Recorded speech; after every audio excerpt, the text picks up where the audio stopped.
Hi ಸ್ನೇಹಿತರೆ, ನಿಮ್ಮೆಲ್ಲರಿಗೂ ಕೂಡ ಸಾಧನಾ ಸ್ಕೂಲ್ ಯೂಟ್ಯೂಬ್ ಚಾನಲಲ್ಲಿ ನಾವು ಮಾಡ್ತಾ ಇರತಕ್ಕಂಥ ವೆರಿ ಇಂಟ್ರೆಸ್ಟಿಂಗ್ ಪಠ್ಯಪುಸ್ತಕ ವಿಶ್ಲೇಷಣಾ ಸರಣಿಗೆ ತಮ್ಮೆಲ್ಲರಿಗೂ ಸ್ವಾಗತ.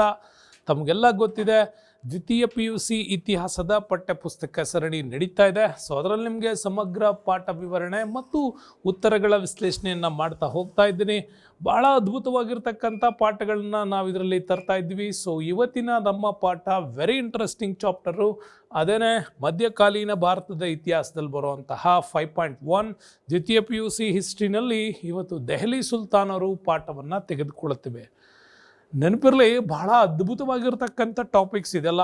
ಮಿಡವಲ್ ಹಿಸ್ಟ್ರಿಯನ್ನು ನೀವು ತುಂಬ ಚೆನ್ನಾಗಿ ಓದ್ಕೋಬೇಕು. ಅದರಲ್ಲೂ ಎಸ್ಪೆಷಲಿ PUC ಓದ್ತಕ್ಕಂಥ ಮಕ್ಕಳು ಈ ನಿಮ್ಮ ಸೆಕೆಂಡ್ ಇಯರ್ ಸಿಲೆಬಸ್ನ ಈ ಪಠ್ಯಪುಸ್ತಕ ವಿಶ್ಲೇಷಣೆಯನ್ನು ಅದ್ಭುತವಾಗಿ ಓದಿದ್ದೀನಿ ಅಂದರೆ ಮುಂದಿನ ದಿನಗಳಲ್ಲಿ ನೀವು ಅಂದ್ಕೊಂಡಂತಹ ಜಾಬ್ಗಳನ್ನು ಪಡೆಯೋದಕ್ಕೆ ಈ ಟೆಕ್ಸ್ಟ್ ಬುಕ್ಕು ತುಂಬಾ ನಿಮಗೆ ಹೆಲ್ಪ್ಫುಲ್ ಇದೆ. ಆದರೆ ಇದನ್ನು ಸುಮ್ಮನೆ ನೆಗ್ಲೆಕ್ಟ್ ಮಾಡಿಬಿಡಿ, ತುಂಬ ಅದ್ಭುತವಾಗಿ ನೋಡ್ಕೊಳ್ಳಿ. ಕಾಂಪಿಟೇಟಿವ್ ಫೀಲ್ಡಿಗೆ ಯಾರ್ಯಾರು ರೆಡಿ ಆಗ್ತಾ ಇದ್ದೀರಾ, ಸೊ ಅವರು ಕೂಡ ನೀವು ಇದರಲ್ಲಿ ಹೆಚ್ಚಿನದನ್ನೇನೂ ಇಲ್ಲ. ಈ ಟೆಕ್ಸ್ಟ್ ಬುಕ್ಕಲ್ಲಿ ಒರಿಜಿನಲ್ ಆಗಿ ಏನೇನು ಮಿಡವಲ್ ಹಿಸ್ಟ್ರಿ ಬಗ್ಗೆ ಹೇಳಲಾಗಿದೆ ಅನ್ನೋದನ್ನು ಹೇಳ್ತೀನಿ. ಜೊತೆಗೆ ಒಂದಿಷ್ಟು ಲಿಂಕಿಂಗ್ ಸ್ಟೋರಿಗಳು ಕೂಡ ನಿಮ್ಗೆ ಇದರಲ್ಲಿ ಸಿಗುತ್ತೆ. ಸೊ ಇದುವರೆಗೂ ಕೂಡ ಯಾರ್ಯಾರು ಸಾಧನಾ ಸ್ಕೂಲ್ ಯೂಟ್ಯೂಬ್ ಚಾನಲ್ನ ಸಬ್ಸ್ಕ್ರೈಬ್ ಮಾಡಿಲ್ಲ, ದಯವಿಟ್ಟು ಸಬ್ಸ್ಕ್ರೈಬ್ ಮಾಡ್ಕೊಳ್ಳಿ. ನಿಮ್ಮ ಮುಂದಿನ ದಿನಗಳಲ್ಲಿ ಇನ್ನೂ ಅದ್ಭುತವಾಗಿರ್ತಕ್ಕಂಥ ವಿಚಾರಧಾರೆಗಳು ಕೂಡ ಇದರಲ್ಲಿ ಬರುತ್ತೆ ಅಂತ ಹೇಳ್ತಾ ಬನ್ನಿ ನಮ್ಮ ಇವತ್ತಿನ ಪಾಠನ ಶುರು ಮಾಡೋಣ. ದೆಹಲಿ ಸುಲ್ತಾನರು ಟಾಪಿಕ್ಸ್ನ ಶುರು ಮಾಡ್ತೀವಿ. ನೆನಪಿರಲಿ, ದೆಹಲಿ ಸುಲ್ತಾನರು ಟಾಪಿಕಲ್ಲಿ ವೆರಿ ಇಂಟ್ರೆಸ್ಟಿಂಗ್ ಬರ್ತಕ್ಕಂಥದ್ದು ಏನಪ್ಪ ಅಂತಂದರೆ, ನಮಗೆ ಅರಬ್ಬರ ದಾಳಿಯಿಂದ ಪಾಠಗಳು ಶುರುವಾಗ್ತಾ ಹೋಗುತ್ತೆ. ಯಾವುದರಿಂದ ಶುರುವಾಗತ್ತೆ ಅಂತಂದರೆ ಅರಬ್ಬರ ದಾಳಿಗಳಿಂದ ಶುರುವಾಗತ್ತೆ. ಸೊ ಅರಬ್ಬರ ದಾಳಿಗಳಿಂದ ಶುರುವಾದಾಗ ನಮಗೆ ನೆನಪಿರಲಿ, ಮಿಡವಲ್ ಹಿಸ್ಟ್ರಿಯಲ್ಲಿ ನಮಗೆ 7ನೇ ಶತಮಾನದಿಂದ 12ನೇ ಶತಮಾನದ ಕಾಲ ಏನಿದೆ, ಇದು ಕಂಪ್ಲೀಟಾಗಿ ಒಂದಿಷ್ಟು ಡಾರ್ಕ್ ಏಜ್ ಅಂತಲೇ ಕರಿಬೋದು, ಅಂಧಕಾರದ ಯುಗ ಅಂತ. ಅಂದರೆ ಇಲ್ಲಿ ಬದಲಾವಣೆಗಳು ಬೇಕಾಗಿತ್ತು, ಹೋರಾಟಗಳು ಆಗಬೇಕಾಗಿತ್ತು, ಪರಿವರ್ತನೆಗಳು ಇರಬೇಕಾಗಿತ್ತು. ಇವೆಲ್ಲವೂ ಕೂಡ ನಡೀಲಿಲ್ಲ 7 ಇಂದ ಹಿಡಿದು 12ನೇ ಶತಮಾನದ ಮಧ್ಯದಲ್ಲಿ. ಆದರೂ ಒಂದಿಷ್ಟು ಬದಲಾವಣೆಗಳು ಆಗ್ತಾ ಇತ್ತು. ಆ ಬದಲಾವಣೆಗಳಿಗೆ ಕಾರಣ ಭಾರತದ ಮೇಲೆ ಅರಬ್ಬರ ದಾಳಿಗಳು, ಅದರಲ್ಲಿ ಮೊಹಮ್ಮದ್ ಬಿನ್ ಕಾಸಿಮ್ನ ದಾಳಿಗಳು, ಅದಾದಮೇಲೆ ಮೊಹಮ್ಮದ್ ಗಜ್ನಿ ದಾಳಿ, ಮೊಹಮ್ಮದ್ ಗೋರಿ ದಾಳಿಗಳು. ಇದಾದ ಮೇಲೆ ನಮಗೆ ಬರ್ತಕ್ಕಂಥದ್ದು ಈ ದೆಹಲಿ ಸುಲ್ತಾನರ 5 ವಂಶಗಳ ಆಡಳಿತ. ಅವರ ಒಂದು ಆಡಳಿತದ ಜೊತೆಗೆ ಅವರ ಕಲೆ ವಾಸ್ತುಶಿಲ್ಪಕ್ಕೆ ದೆಹಲಿ ಸುಲ್ತಾನರು ಕೊಟ್ಟಂತಹ ಒಂದಿಷ್ಟು ಮಾನ್ಯುಮೆಂಟ್ಸ್ಗಳು, ಅಂದರೆ ಏನು ಕಲಾ ವಾಸ್ತುಶಿಲ್ಪಗಳನ್ನು ನಾವು ಇಲ್ಲಿ ಅಧ್ಯಯನ ಮಾಡ್ತೀವಿ. ಸೊ ಹಾಗಾಗಿ ವೆರಿ ಇಂಟ್ರೆಸ್ಟಿಂಗ್ ಇರ್ತದೆ. ಇಷ್ಟು ಟಾಪಿಕ್ಸ್ನ ನಿಮಗೆ ಭಾಳ ಕ್ಲೀನಾಗಿ ಕವರ್ ಮಾಡಿಕೊಡೋದಕ್ಕೆ ನಾನು ನಿಮ್ಮ ಜೊತೆ ಇರ್ತೀನಿ. ಸೊ ಹಾಗಾಗಿ ಸಾಧನಾ ಸ್ಕೂಲಲ್ಲಿ ಈ ಥರದ ಒಂದು ಅದ್ಭುತವಾದ ವಿಚಾರಗಳು ನಿಮಗೆ ಬರುತ್ತೆ ಅಂತ ಹೋಗೋಣ. ಫಸ್ಟ್ ಹೋಗೋಣ, ನಿಮಗೆ ಟೆಕ್ಸ್ಟ್ ಬುಕ್ಸಲ್ಲಿ ಒಂದು ಇಂಪಾರ್ಟೆಂಟ್ ಪ್ರಶ್ನೆ ಇದೆ ನೋಡಿ. ಈ ಇಂಪಾರ್ಟೆಂಟ್ ಪ್ರಶ್ನೆ ಏನಪ್ಪ ಅಂತಂದರೆ, ಮಧ್ಯಕಾಲೀನ ಯುಗದಲ್ಲಿ ನೋಡಿ ಅರಬ್ಬರು ಭಾರತದ ಮೇಲೆ ದಾಳಿ ಮಾಡಲಿಕ್ಕೆ ಮುಖ್ಯ ಕಾರಣ ಏನು ಅನ್ನೋದನ್ನು ತಿಳ್ಕೋಬೇಕು. ಅಂದರೆ ಭಾರತದ ಮೇಲೆ ಮೊದಲು ದಾಳಿ ಮಾಡಿದಂತಹ ಒಂದು ಇಸ್ಲಾಮಿಕ್ ಪಂಗಡ ಅಂತಂದರೆ ಅದು ಅರಬ್ಬರು.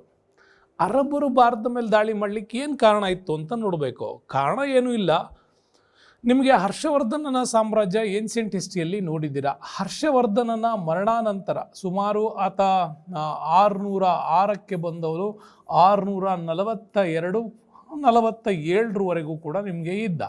ಸೊ ಇಷ್ಟುವರೆಗೆ ಇದ್ದಾಗ ವರ್ಧನ ಸಾಮ್ರಾಜ್ಯ ಅಂತ ಕರಿತೀವಿ, ಇಲ್ಲ ಅವ್ರನ್ನ ಪುಷ್ಯಭೂತಿಗಳು ಅಂತಲೂ ಕೂಡ ಕರೀತಾರೆ. ವರ್ಧನ ಸಾಮ್ರಾಜ್ಯ ಅಥವಾ ಅವರನ್ನು ಪುಷ್ಯಭೂತಿಗಳು ಅಂತ ಕೂಡ ಕರೀತಾರೆ. ಈ ಸಾಮ್ರಾಜ್ಯ, Harshavardhana is the greatest ruler. ಇವನ ಆಡಳಿತದ ನಂತರ ಯಾವಾಗ ಇವನ ಅವನತಿ ಆಯಿತು 642ಗೆನ ಹೇಳ್ತಾರೆ, ಕೆಲವರು 47 ಹೇಳ್ತಾರೆ, ಇರಲಿ.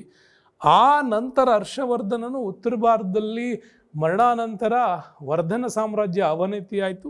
ಸುಮಾರು ಉತ್ತರ ಭಾರತದಲ್ಲಿ 7ರಿಂದ ಹಿಡಿದು 12ನೇ ಶತಮಾನದವರೆಗೆ ಬಹಳಷ್ಟು ರಾಜವಂಶಗಳು ಅಲ್ಲಲ್ಲಿ ಆಡಳಿತ ಮಾಡಿದ್ವು.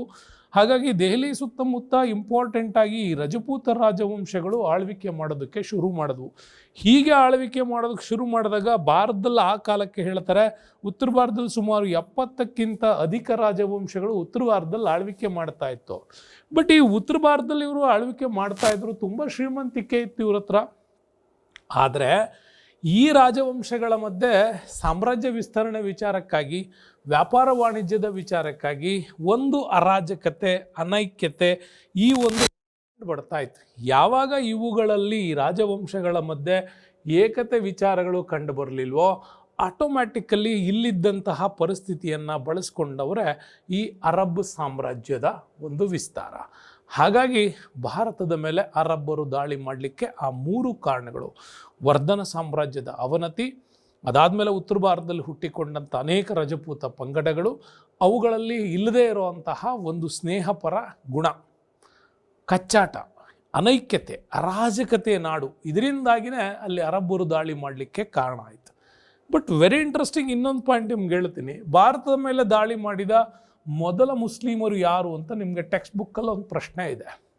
ಭಾರತದ ಮೇಲೆ ಮೊದಲು ದಾಳಿ ಮಾಡಿದ ಮುಸ್ಲಿಮರಲ್ಲಿ ವೆರಿ ಇಂಟ್ರೆಸ್ಟಿಂಗ್ ಅಂತಂದರೆ ಅರಬ್ಬರು ಭಾರತದ ಮೇಲೆ ದಾಳಿ ಮಾಡಿದ ಮೊದಲ ಮುಸ್ಲಿಂ ಪಂಗಡ. ಸೊ ಇವರು ಸಿಂಧ್ ಪ್ರಾಂತ್ಯದವರೆಗೆ ತಮ್ಮ ಅಧಿಕಾರವನ್ನು ವಿಸ್ತರಿಸಿದರು. ಈಗ ಭಾರತಕ್ಕವರು ಎಂಟ್ರಿ ಕೊಡಬೇಕಾಗಿತ್ತು. ಹಾಗಾದರೆ ನಿಮಗೆ ವೆರಿ ಇಂಟ್ರೆಸ್ಟಿಂಗಾಗಿ ನೀವು ಇಲ್ಲಿ ನೋಡ್ಬೋದು. ಈಗ ನಿಮಗೆ ಇಂಡಿಯಾ ಮ್ಯಾಪ್ ಥರ ಬರೆದಿದ್ದೀವಿ. ಸಿಂಧ್ ಪ್ರಾಂತ್ಯ ಈ ಭಾಗದಲ್ಲಿ ಇದ್ದಂಥ ಸಿಂಧ್ ಪ್ರಾಂತ್ಯ. ಓಕೆ, ಈ ಸಿಂಧ್ ಪ್ರಾಂತ್ಯದವರೆಗೆ ಇವರು ತಮ್ಮ ಅಸ್ತಿತ್ವವನ್ನು ಇಟ್ಕೊಂಡಿದ್ರು. ಯಾಕೆ ಇಲ್ಲಿ ನಮಗೆ ಭಾರತದ ಮೇಲೆ ದಾಳಿ ಮಾಡಲಿಕ್ಕೆ ಅರಬ್ಬರು ಅಷ್ಟು ಕಾರಣಗಳು ಗೊತ್ತು. ಆದರೆ ಹೀಗೆ ಭಾರತದ ಮೇಲೇ ದಾಳಿ ಮಾಡಬೇಕು ಅನ್ನೋದು ಯಾಕೆ ಅನ್ನೋದು ಒಂದು ಪ್ರಶ್ನೆ ಬರಬೇಕು ನಮಗೆ. ಯಾಕೆಂದರೆ ಆ ಕಡೆ ಚೀನಾ ಪ್ರದೇಶಗಳಿತ್ತು, ಆ ಕಡೆ ರಷ್ಯನ್ ಪ್ರದೇಶಗಳಿತ್ತು, ಮಧ್ಯ ಏಷ್ಯಾದ ನಾಡುಗಳಿದ್ವು, ಯುರೋಪ್ ಪ್ರದೇಶ ಇತ್ತು, ಆಫ್ರಿಕನ್ ಕಾಂಟಿನೆಂಟ್ಸ್ಗಳಿದ್ವು. ಅದೆಲ್ಲದನ್ನು ಬಿಟ್ಟು ಭಾರತದ ಮೇಲೆ ದಾಳಿ ಮಾಡಬೇಕು ಅನ್ನೋದು ಏನು ಕಾರಣ? ಹಾಗಾಗಿನೇ ಇಲ್ಲಿ ರೆವೂರ್ ಕದನ ನಡೀತು. 1712ರಲ್ಲಿ ಭಾರತದ ಮೊಟ್ಟ ಮೊದಲ ಅರಬ್ಬರ ಕದನ ಅಂತಲೇ ಕರಿತೀವಿ. ಮೊಹಮ್ಮದ್ ಬಿನ್ ಖಾಸಿಮ್ ಇಲ್ಲಿ ದಾಳಿ ಮಾಡಿದ್ದ. ದಾಳಿ ಮಾಡಲಿಕ್ಕೆ ಕಾರಣ ಇಷ್ಟೇ. ಒಂದು, ಈ ಅರಬ್ಬರು ಭಾರತಕ್ಕೆ ದಾಳಿ ಮಾಡಬೇಕು ಅಂದ್ಕೊಂಡಿದ್ದೆ ಇಸ್ಲಾಂ ಧರ್ಮವನ್ನು ಪ್ರಚಾರ ಮಾಡಬೇಕು. ಓಕೆ, ಈ ಧರ್ಮ ಪ್ರಚಾರಕ್ಕಾಗಿ ಅಲ್ಲಿನ ಖಲೀಫರು ಇದ್ರಲ್ಲ, ಈ ಖಲೀಫರದ್ದು ಒಂದು ನೀತಿ ಇತ್ತು. ಓಕೆ, ಖಲೀಫರ ನೀತಿ ಏನು? ಖಲೀಫರು ಅಂದರೆ ಯಾರು ಅಂತ ಫಸ್ಟ್ ಇವ್ರನ್ನ ತಿಳ್ಕೊಳ್ಳಿ. ಖಲೀಫರು ಅಂತಂದರೆ ಯಾವಾಗ ಮೊಹಮ್ಮದ್ ಪೈಗಂಬರ್ ಅವರ ಮರಣ ಆಗುತ್ತೋ ಆ ನಂತರ ಇಸ್ಲಾಂ ಧರ್ಮವನ್ನು ಇನ್ನಷ್ಟು ಪ್ರಾಂತ್ಯಗಳಿಗೆ ಇದನ್ನು ವಿಸ್ತಾರ ಮಾಡೋದಕ್ಕಾಗಿ ಆ ಒಂದು ಪ್ರಚಾರಕ ವ್ಯವಸ್ಥೆಯಲ್ಲಿ ಧರ್ಮದ ಅಸ್ತಿತ್ವವನ್ನು ಉಳಿಸೋದಕ್ಕಾಗಿ ಈ ಖಲೀಫರು ಹೊಸ ಪ್ರದೇಶಗಳಿಗೆ ತಮ್ಮ ಧರ್ಮವನ್ನು ಇವರು ಎಸ್ಟಾಬ್ಲಿಷ್ ಮಾಡೋವಂಥ ಜವಾಬ್ದಾರಿ ಇಟ್ಕೊಂಡಿದ್ರು. ಆಗ 4 ಜನ ಖಲೀಫರು ಬರ್ತಾರೆ. ಸೊ ಈ ಮೊಹಮ್ಮದ್ ಬಿನ್ ಖಾಸಿಮ್ ದಾಳಿ ಮಾಡೋ ಅಷ್ಟು ಸಂದರ್ಭಕ್ಕೆ ಅಲ್ಲಿ ನಮಗೆ ಖಲೀಫ್ ಸಾಮ್ರಾಜ್ಯದಲ್ಲೇ ವಿಭಜನೆಗಳು ಶುರುವಾಯಿತು. ಬಾಗ್ದಾದ್ ಖಲೀಫರು ಅನ್ನೋದೇ ಒಂದು ಪಂಗಡ, ಉಮಯ್ಯದ್ ಖಲೀಫರು ಅನ್ನೋದೇ ಮತ್ತೊಂದು ಪಂಗಡ. ಹೀಗೆ ಪಂಗಡಗಳು ಆಗಿಬಿಟ್ಟು ಅಲ್ಲಿಯೂ ಕೂಡ ಐಕ್ಯತೆ ಇರಲಿಲ್ಲ. ಆದರೆ ಈ ಖಲೀಫರದು ಧರ್ಮ ಪ್ರಚಾರದ ನೀತಿ ಏನು ಅಂತಂದರೆ ದಾರ್ ಉಲ್ ಇಸ್ಲಾಂ ಅಂತ ಕರಿತೀವಿ. ಓಕೆ, ನಿಮಗೆ ಇದನ್ನು ಕೇಳ್ತಾರೆ ಯಾವಾಗಾರು, ನಮ್ಮ ಕಾಂಪಿಟೇಟಿವ್ ಫೀಲ್ಡಲ್ಲಿ ಹೇಳುವಾಗ ಇದನ್ನು ಹೇಳ್ತೀವಿ ನಾವು. ದಾರುಲ್ ಇಸ್ಲಾಂ ನೀತಿ ಅಂತ ಕರಿತೀವಿ. ಏನು ದಾರುಲ್ ಇಸ್ಲಾಂ ನೀತಿ ಅಂತಂದರೆ, ನೀವು ಯಾವ ಪ್ರದೇಶವನ್ನು ಆಕ್ರಮಿಸುತ್ತೀರೋ ಆ ಪ್ರದೇಶವನ್ನು ಇಸ್ಲಾಂ ಧರ್ಮದ ಪ್ರಾಂತ್ಯವನ್ನಾಗಿ ಕನ್ವರ್ಟ್ ಮಾಡಬೇಕು ಅಂತ. ಆ ಇಡೀ ಪ್ರಾಂತ್ಯವನ್ನು ಇಸ್ಲಾಮಿಕ್ ಆಗಿ ಕನ್ವರ್ಟ್ ಮಾಡಬೇಕು ಅನ್ನೋ ಪಾಲಿಸಿನೇ ಖಲೀಫರ್ ಕಾಲದಿಂದ ಇದ್ದಿದ್ದು ದಾರುಲ್ ಇಸ್ಲಾಂ. ಹಾಗಾಗಿ ಉಮಯ್ಯದ್ ಖಲೀಫರ ಒಂದು ಮೂಲದಿಂದ ಬಂದವನೇ ಈ ಮೊಹಮ್ಮದ್ ಬಿನ್ ಖಾಸಿಮ್. ಮೊಹಮ್ಮದ್ ಬಿನ್ ಖಾಸಿಮ್ ಭಾರತದ ಮೇಲೆ ದಾಳಿ ಮಾಡ್ತಾನೆ. ಆ ದಾಳಿ ಮಾಡಿದ ಸಂದರ್ಭದ ಸಿಂಧ್ ಪ್ರಾಂತ್ಯದ ಈ ಭಾಗದಲ್ಲಿ ನಮಗೆ ಶಾಹಿಗಳು ಅಧಿಕಾರದಲ್ಲಿ ಇದ್ದರು. ಇಲ್ಲಿ ಇವರನ್ನು ಆತ ಸೋಲಿಸೋದ್ರ ಮುಖಾಂತರವಾಗಿ ಭಾರತಕ್ಕೆ 712ರಲ್ಲಿ ಮೊಟ್ಟ ಮೊದಲ ಬಾರಿಗೆ ಧರ್ಮ ಪ್ರಚಾರದ ದೃಷ್ಟಿಯಿಂದಲೇ ನಡೆದಂಥ ಮೊಟ್ಟ ಮೊದಲ ಕದನ ಇದು ಆಗಿತ್ತು. ಇದು ಒಂದಾದರೆ, ಇನ್ನೊಂದು ಈ ಕದನಕ್ಕೆ ಮುಖ್ಯ ಕಾರಣ ಭಾರತದಲ್ಲಿದ್ದಂತಹ ಸಂಪತ್ತು. ಭಾರತದಲ್ಲಿದ್ದಂಥ ಸಂಪತ್ತನ್ನು ಹೆಚ್ಚು ಗಳಿಸಿಕೊಂಡ್ರೆ ಅರಬ್ ರಾಷ್ಟ್ರಗಳಿಗೆ ಬೇಕಾಗಿರ್ತಕ್ಕಂತಹ ಎಲ್ಲ ಸಾಂಬಾರು ಪದಾರ್ಥಗಳನ್ನು ಇಲ್ಲಿಂದ ತೆಗೆದುಕೊಂಡು ಹೋಗ್ಬೋದು. ಈ 2 ಉದ್ದೇಶಗಳನ್ನು ಇಟ್ಕೊಂಡೆ. ಯಾಕೆ ಅಂತಂದರೆ ಅರಬ್ ನಾಡುಗಳಲ್ಲಿ ಈ ಥರದ ಸಾಂಬಾರು ಪದಾರ್ಥಗಳನ್ನು ಬೆಳೆಯೋದಕ್ಕೆ ಸಾಧ್ಯ ಇರಲಿಲ್ಲ. ಬಟ್ ಅವ್ರು ತಿಂತಾ ಇದ್ದಿದ್ದೆಲ್ಲ ಕಾಮನ್ನಾಗಿ ಅಲ್ಲಿನ ಜನ ಹೆಚ್ಚಾಗಿ ತಿಂತಾ ಇದ್ದಿದ್ದು ನಾನ್ ವೆಜ್ಜಸ್, ಅವುಗಳಿಗೆ ಬೇಕಾಗಿರೋ ಸಾಂಬಾರು ಪದಾರ್ಥದ ವ್ಯವಸ್ಥೆ ಎಲ್ಲ ಭಾರತದಲ್ಲಿ ಸಿಗ್ತಾ ಇತ್ತು.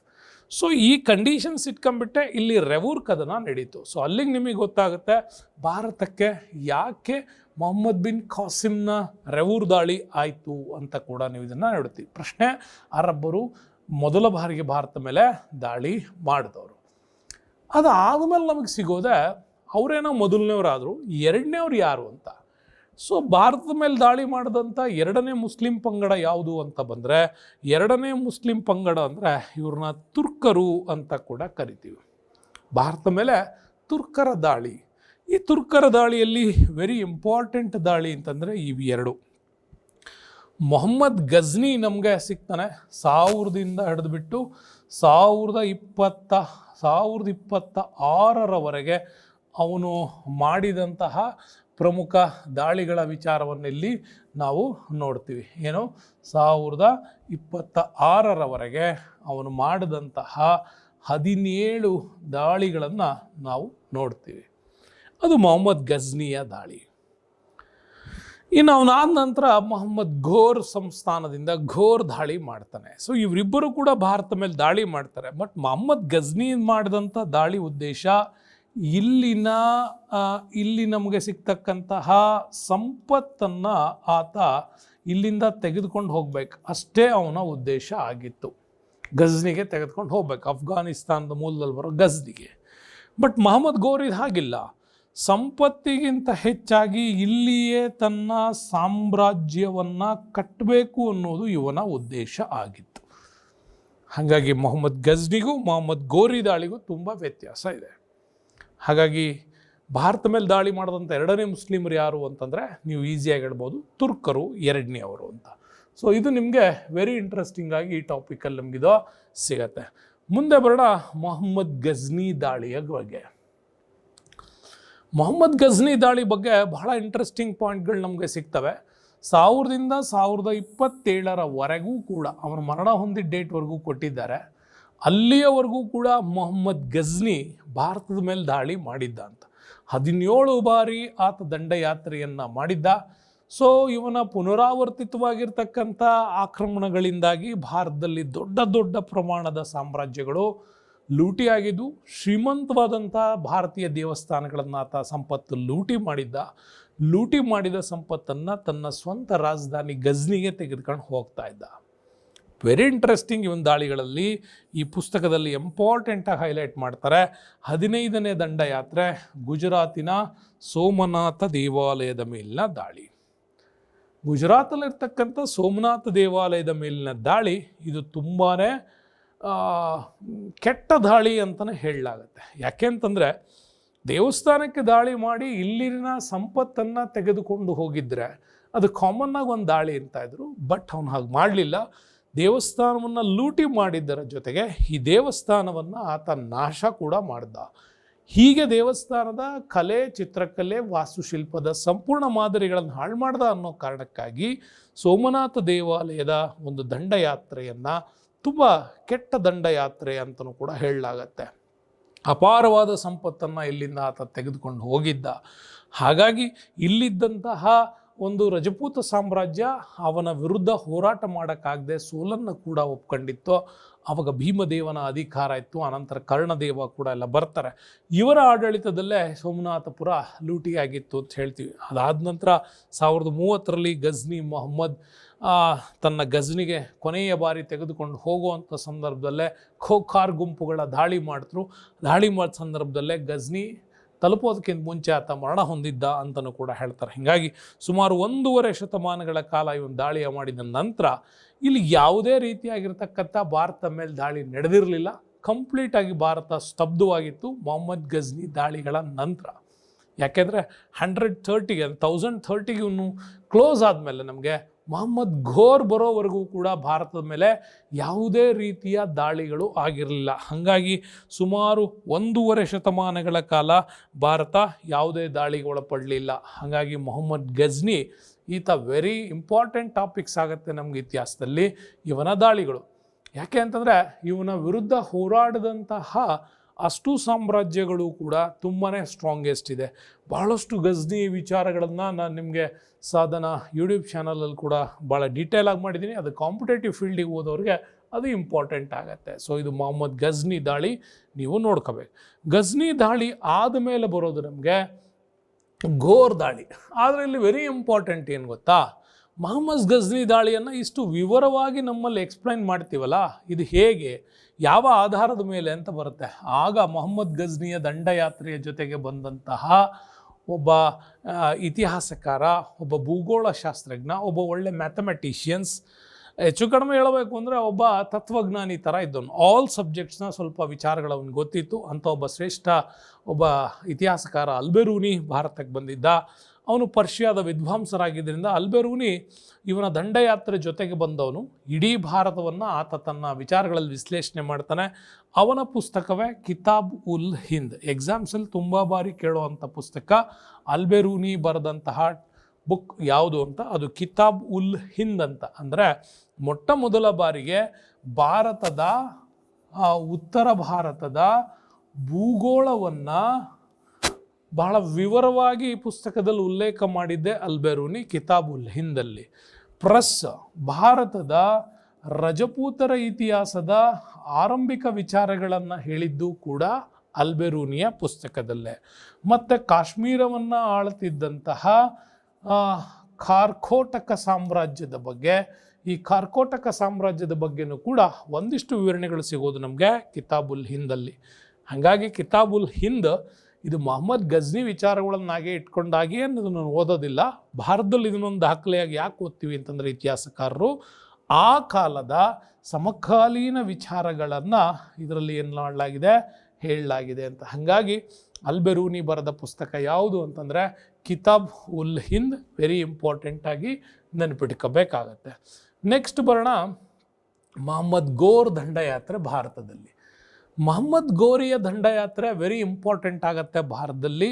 ಅವನು ಮಾಡಿದಂತಹ ದಾಳಿಗಳಲ್ಲಿ ವೆರಿ ಇಂಪಾರ್ಟೆಂಟ್ ಅಂತಂದರೆ ಈ ತರೈನ್ ಕದನಗಳನ್ನು ಇಂಪಾರ್ಟೆಂಟಾಗಿ ನಮ್ಮ ಪುಸ್ತಕದಲ್ಲಿ ಹೇಳ್ತಾನೆ. ನೆನ್ಪಿಟ್ಕೊಳ್ಳಿ, 1175ರಲ್ಲಿ ಶಹಬುದ್ದೀನ್ ಮೊಹಮ್ಮದ್ ಘೋರಿ ಭಾರತದ ಮೇಲೆ ದಾಳಿಯನ್ನು ಮಾಡ್ತಾನೆ. ಅದಕ್ಕೆ ನಾನು ನಿಮ್ಗೆ ಹೇಳಿದ್ದು 1030ಕ್ಕೆ ಮೊಹಮ್ಮದ್ ಗಜ್ನಿ ಹೋದ ಮೇಲೆ 1175ರವರೆಗೂ ಕೂಡ ಯಾವುದೇ ದಾಳಿಗಳು ನಮ್ಮಲ್ಲಿ ಆಗಿಲ್ಲ. ಸ್ವಲ್ಪ ನೀಟಾಗಿ ಬರಿತೀನಿ, ನಿಮಗೆ ವೆರಿ ಇಂಟ್ರೆಸ್ಟಿಂಗಾಗಿ ನೆನಪಿರಲಿ.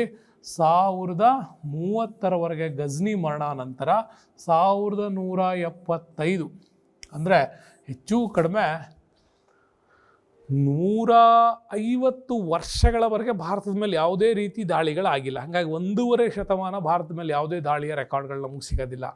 ಆದರೆ ಮೊಹಮ್ಮದ್ ಘೋರ್ ಭಾರತದ ಮೇಲೆ ದಾಳಿ ಮಾಡ್ತಾನೆ 1175ರಿಂದ. ಸೊ ಇದರ ದಾಳಿಗಳು ವೆರಿ ಇಂಟ್ರೆಸ್ಟಿಂಗ್. ಯಾವುದು ಓದ್ತಾರೆ ನಮಗೆ ಅಂತಂದರೆ, 1191ರಲ್ಲಿ ನಡೆದಂತಹ ಮೊದಲನೇ ತರೈನ್ ಕದನ, 1192ರಲ್ಲಿ ನಡೆದಂತಹ ಎರಡನೇ ತರೈನ್ ಕದನಗಳ ಬಗ್ಗೆ ಓದ್ತಾರೆ. ಏನು ಈ ಕದನಗಳದ್ದು ಅಷ್ಟು ಇಂಟ್ರೆಸ್ಟಿಂಗು, ಯಾಕೆ ಇದನ್ನು ಅಷ್ಟು ನೀಟಾಗಿ ಓದ್ತಾರೆ ಅನ್ನೋದನ್ನು ನೆನ್ಪಿಡ್ಕೋಬೇಕು. ಯಾಕೆ ಅಂತಂದರೆ, ಪಂಜಾಬ್ ಪ್ರಾಂತ್ಯದಲ್ಲಿ ಇದ್ದಂಥ, ಅಂದರೆ ಇವತ್ತಿನ ಪಾಕಿಸ್ತಾನ್ ಪಂಜಾಬ್ ಪ್ರಾಂತ್ಯ ಏನಿದೆ ಅಲ್ಲಿ ಬರ್ತಕ್ಕಂಥ ಪ್ರದೇಶವೇ ಈ ತರೈನ್ ಅಂತ ಕರಿತೀವಿ. ಇಲ್ಲಿ ವೆರಿ ಇಂಟ್ರೆಸ್ಟಿಂಗ್ ಏನು ಗೊತ್ತಾ, ಈ 1ನೇ ತರೈನ್ ಕದನದಲ್ಲಿ ಇವರ ವಿರುದ್ಧ ಹೋರಾಡಿದವನು ಪೃಥ್ವಿರಾಜ್ ಚೌಹಾಣ್. 2ನೇದರಲ್ಲೂ ಅವನೇ ಹೋರಾಡಿರೋದು. ಆದರೆ 1ನೇ ತರೈನ್ ಕದನದಲ್ಲಿ ಮೊಹಮ್ಮದ್ ಘೋರಿ ಭಾಳ ದೊಡ್ಡ ಮಟ್ಟದಲ್ಲಿ ಆತ ಸೋತಿದ್ದ. ಪೃಥ್ವಿರಾಜ್ ಚೌಹಾಣ್ ಭಾಳ ದೊಡ್ಡ ಮಟ್ಟದಲ್ಲಿ ಗೆಲುವನ್ನು ಸಂಪಾದಿಸಿದ್ದ. ಯಾಕೆ 1ರಲ್ಲಿ ಅಷ್ಟು ದೊಡ್ಡ ಗೆಲುವು ಸಂಪಾದಿಸಿದ್ದ ಅಂತಂದರೆ, ಈ ಪೃಥ್ವಿರಾಜ್ ಚೌಹಾನ್ಗೆ ಅಜ್ಮೀರು, ಕನೌಜು, ದೆಹಲಿ ಹೀಗೆ ಎಲ್ಲ ರಜಪೂತ ಪಂಗಡಗಳು, ನೆನ್ಪಿಟ್ಕೊಳ್ಳಿ ಇಲ್ಲಿ ವೆರಿ ಇಂಟ್ರೆಸ್ಟಿಂಗ್ ಅಂತಂದರೆ, ಈ ರಜಪೂತ ಪಂಗಡಗಳು ಇವನಿಗೆ ಸಪೋರ್ಟ್ ಮಾಡಿತ್ತು.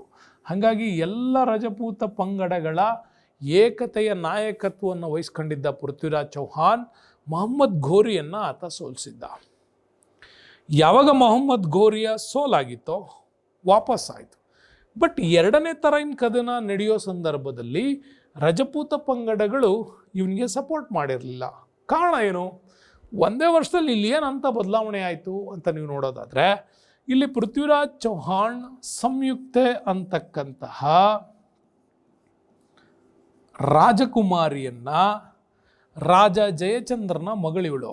ಓಕೆ, ಅದನ್ನು ರಾಜ ಜಯಚಂದ್ ಅಂತ ಕೂಡ ಕರಿತೀವಿ.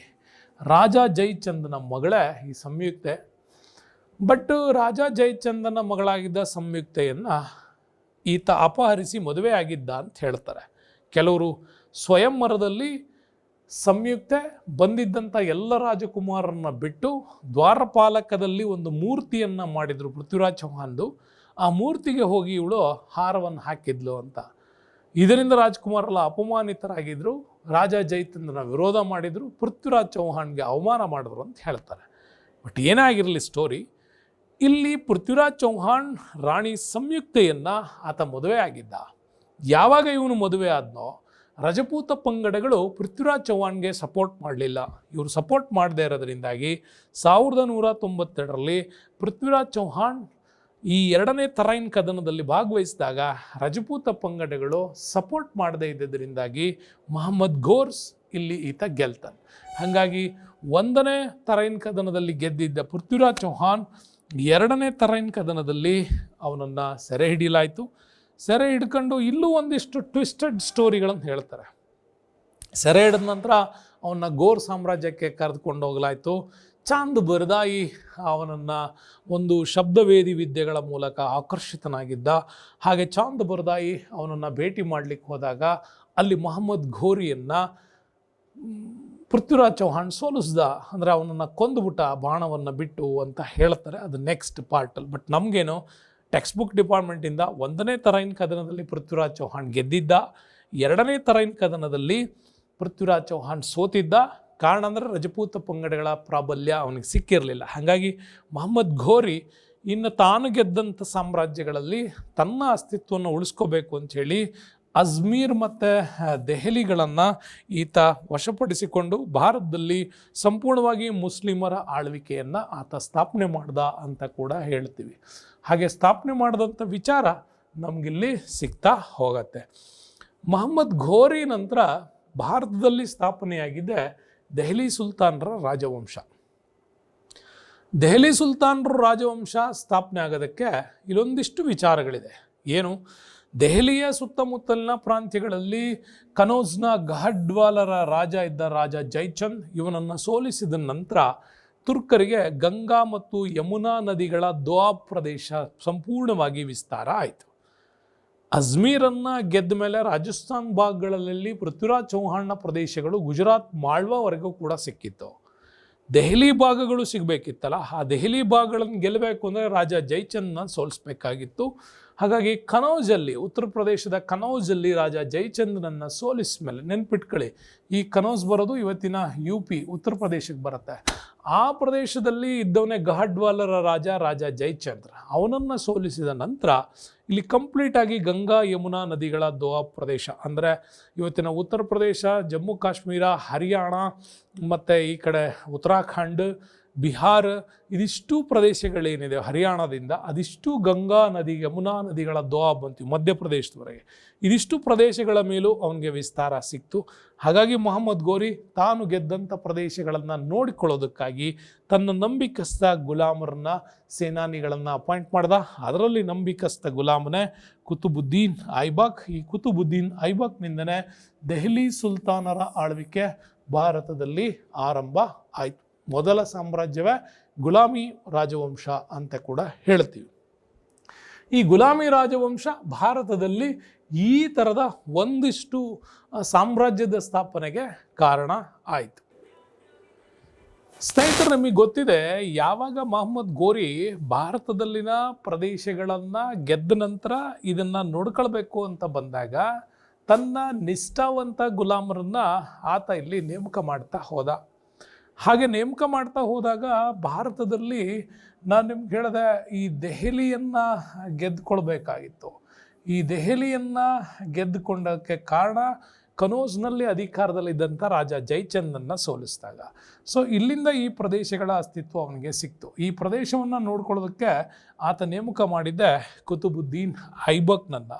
ಇದೇ ಸಂದರ್ಭದಲ್ಲಿ ನಿಮಗೆ ಹೇಳಬೇಕು, ನಾನು ಬಿಹಾರ ಮತ್ತು ಬಂಗಾಳ ಪ್ರಾಂತ್ಯಗಳನ್ನು ನೋಡ್ಕೊಳ್ಳೋದಕ್ಕೆ ಇಲ್ಲಿ ಯಾರನ್ನ ನೇಮಕ ಮಾಡಿದ್ದ ಅಂತಂದರೆ ಅವನೇ ಬಕ್ತಿಯಾರ್ ಖಿಲ್ಜಿ ಅಂತ. ಸರ್, ಈ ಟಾಪಿಕ್ಕಿಗೆ ಇವನನ್ನ ಯಾಕೆ ಕನೆಕ್ಟ್ ಮಾಡ್ತೀರಿ ಅಂತ ನೀವು ನೋಡ್ಬೋದು. ವೆರಿ ಇಂಪಾರ್ಟೆಂಟ್ ಅವನೇ ಇಲ್ಲಿ. ಇದೇ ಬಕ್ತಿಯಾರ್ ಖಿಲ್ಜಿ ಬಿಹಾರ್ ಮತ್ತು ಬಂಗಾಳ ಪ್ರಾಂತ್ಯಗಳ ಆಧಿಪತ್ಯವನ್ನು ನೋಡ್ಕೊಳಕ್ಕೆ ಬಂದಾಗಲೇ ಆತ ನಳಂದ ವಿಶ್ವವಿದ್ಯಾಲಯವನ್ನು ಆತ ಇಲ್ಲಿ ಏನು ಮಾಡ್ದ, ಡೆಮಾಲಿಷ್ ಮಾಡ್ದ.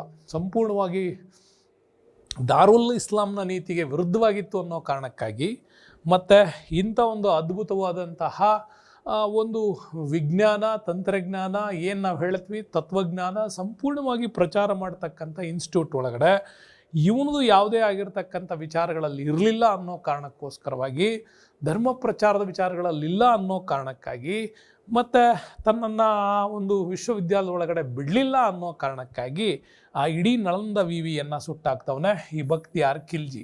ಭಾಳಷ್ಟು ಜನರಿಗೆ ಬಕ್ತಿಯಾರ್ ಖಿಲ್ಜಿ ಯಾರು ಅನ್ನೋ ಕಾನ್ಸೆಪ್ಟ್ ಬಂದಾಗ ನೆನ್ಪಿಟ್ಕೊಳ್ಳಿ, ಮೊಹಮ್ಮದ್ ಗೋರಿಯಾ ಒಬ್ಬ ನಿಷ್ಠಾವಂತ ದಂಡನಾಯಕ ಆಗಿದ್ದವನು. ಅವನ ಇನ್ನೊಬ್ಬ ದಂಡನಾಯಕನೇ ಕುತುಬುದ್ದೀನ್ ಐಬಕ್.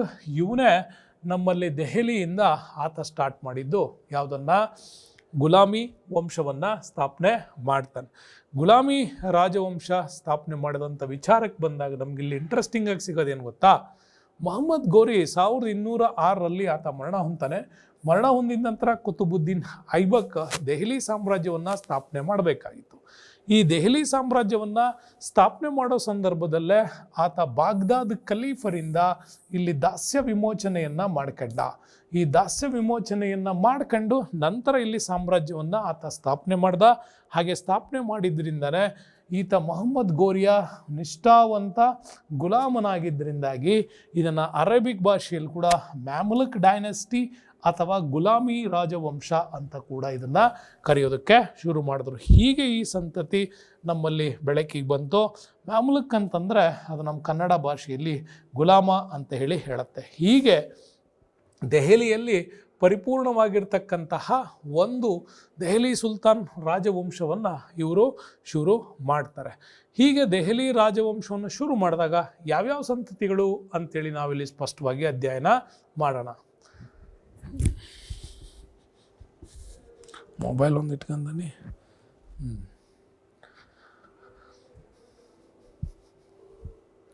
ಸ್ನೇಹಿತರೆ, ಈ ದೆಹಲಿಯನ್ನು ಆಳಿರ್ತಕ್ಕಂಥ ಅತ್ಯಂತ ಪ್ರಮುಖವಾದಂಥ ರಾಜವಂಶಗಳು ನೋಡ್ತಾ ಬಂದರೆ 5 ಸುಲ್ತಾನ್ ರಾಜವಂಶಗಳು ಇಲ್ಲಿ ಅಧಿಕಾರವನ್ನು ಮಾಡಿದ್ದಾವೆ. ಎಷ್ಟು?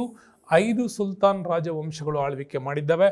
ಒಂದನೇದು ಗುಲಾಮಿ ರಾಜವಂಶ, ಅದಾದ ನಂತರ ಖಿಲ್ಜಿಗಳ ರಾಜವಂಶ, 3ನೇದು ತೊಗಲಕ್ ರಾಜವಂಶ, 4ನೇದು ಸೈಯದ್, 5ನೇದು ಲೂದಿ ರಾಜವಂಶಗಳು ಇಲ್ಲಿ ಅಧಿಕಾರವನ್ನು ಮಾಡಿದವು. ವೆರಿ ಇಂಟ್ರೆಸ್ಟಿಂಗ್ ಏನು ನಮಗೆ, ಖಿಲ್ಜಿ ಸಂತತಿ ಇದೆಯಲ್ಲ, ಇದು ದೆಹಲಿ ಸುಲ್ತಾನರಲ್ಲೇ ಅತ್ಯಂತ ಕಡಿಮೆ ಅವಧಿಯಲ್ಲಿ ಅಧಿಕಾರವನ್ನು ಮಾಡಿದಂಥ ರಾಜವಂಶ. ದೆಹಲಿ ಸುಲ್ತಾನರ ಅತ್ಯಂತ ಕಡಿಮೆ ಅವಧಿಗೆ ಅಧಿಕಾರ ಮಾಡಿದವರು ಯಾರು ಅಂತಂದರೆ ಈ ಖಿಲ್ಜಿ ಸಂತತಿ ಹೇಳ್ತೀವಿ. ಅದೇ ಖಿಲ್ಜಿ ಸಂತತಿಯಲ್ಲಿ ನಂತರ ತುಘಲಕ್ ರಾಜವಂಶ ಏನು ಬರುತ್ತೆ, ಇದು ಭಾರತದಲ್ಲಿ ದೀರ್ಘಾವಧಿವರೆಗೆ ದೆಹಲಿಯನ್ನು ಆಳಿದಂಥ ಸುಲ್ತಾನ್ ರಾಜವಂಶ ಯಾವುದು ಅಂತಂದರೆ ಅದು ತುಘಲಕ್. ಹಾಗಾಗಿ ನೆನ್ಪಿಟ್ಕೊಳ್ಳಿ, ಮೊದಲ ರಾಜವಂಶ ಗುಲಾಮಿ, ಲಾಸ್ಟ್ ರಾಜವಂಶ ಲೋಧಿ, ಇಬ್ರಾಹಿಂ ಲೋಧಿಯಿಂದ ಕ್ಲೋಸ್ ಆಗುತ್ತೆ. ಅತಿ ಕಡಿಮೆ ಆಳಿದಂಥ ರಾಜಮನೆತನ ಖಿಲ್ಜಿ, ಅತಿ ದೀರ್ಘಕಾಲ ಆಳಿದ ರಾಜಮನೆತನ ತುಘಲಕ್. ಅತ್ಯಂತ ಅಭಿವೃದ್ಧಿಪರ ಭಾರತವನ್ನು ನೋಡ್ಬೋದು ಯಾವ ರಾಜವಂಶದಲ್ಲಿ ಅಂತಂದರೆ ಅದು ತುಘಲಕ್ ಡೈನೆಸ್ಟಿಯಲ್ಲಿ. ಫಿರೋಜ್ ಶಾ ತುಘಲಕ್ಕು, ಮೊಹಮ್ಮದ್ ಬಿನ್ ತುಘಲಕ್ನ ಕಾಲ ಇಲ್ಲಿ ತುಂಬಾ ಇಂಪಾರ್ಟೆಂಟಾಗಿ ಡೆವಲಪ್ಮೆಂಟ್ ಭಾರತದಲ್ಲಿ ಆಗಿರ್ತಕ್ಕಂಥದ್ದು.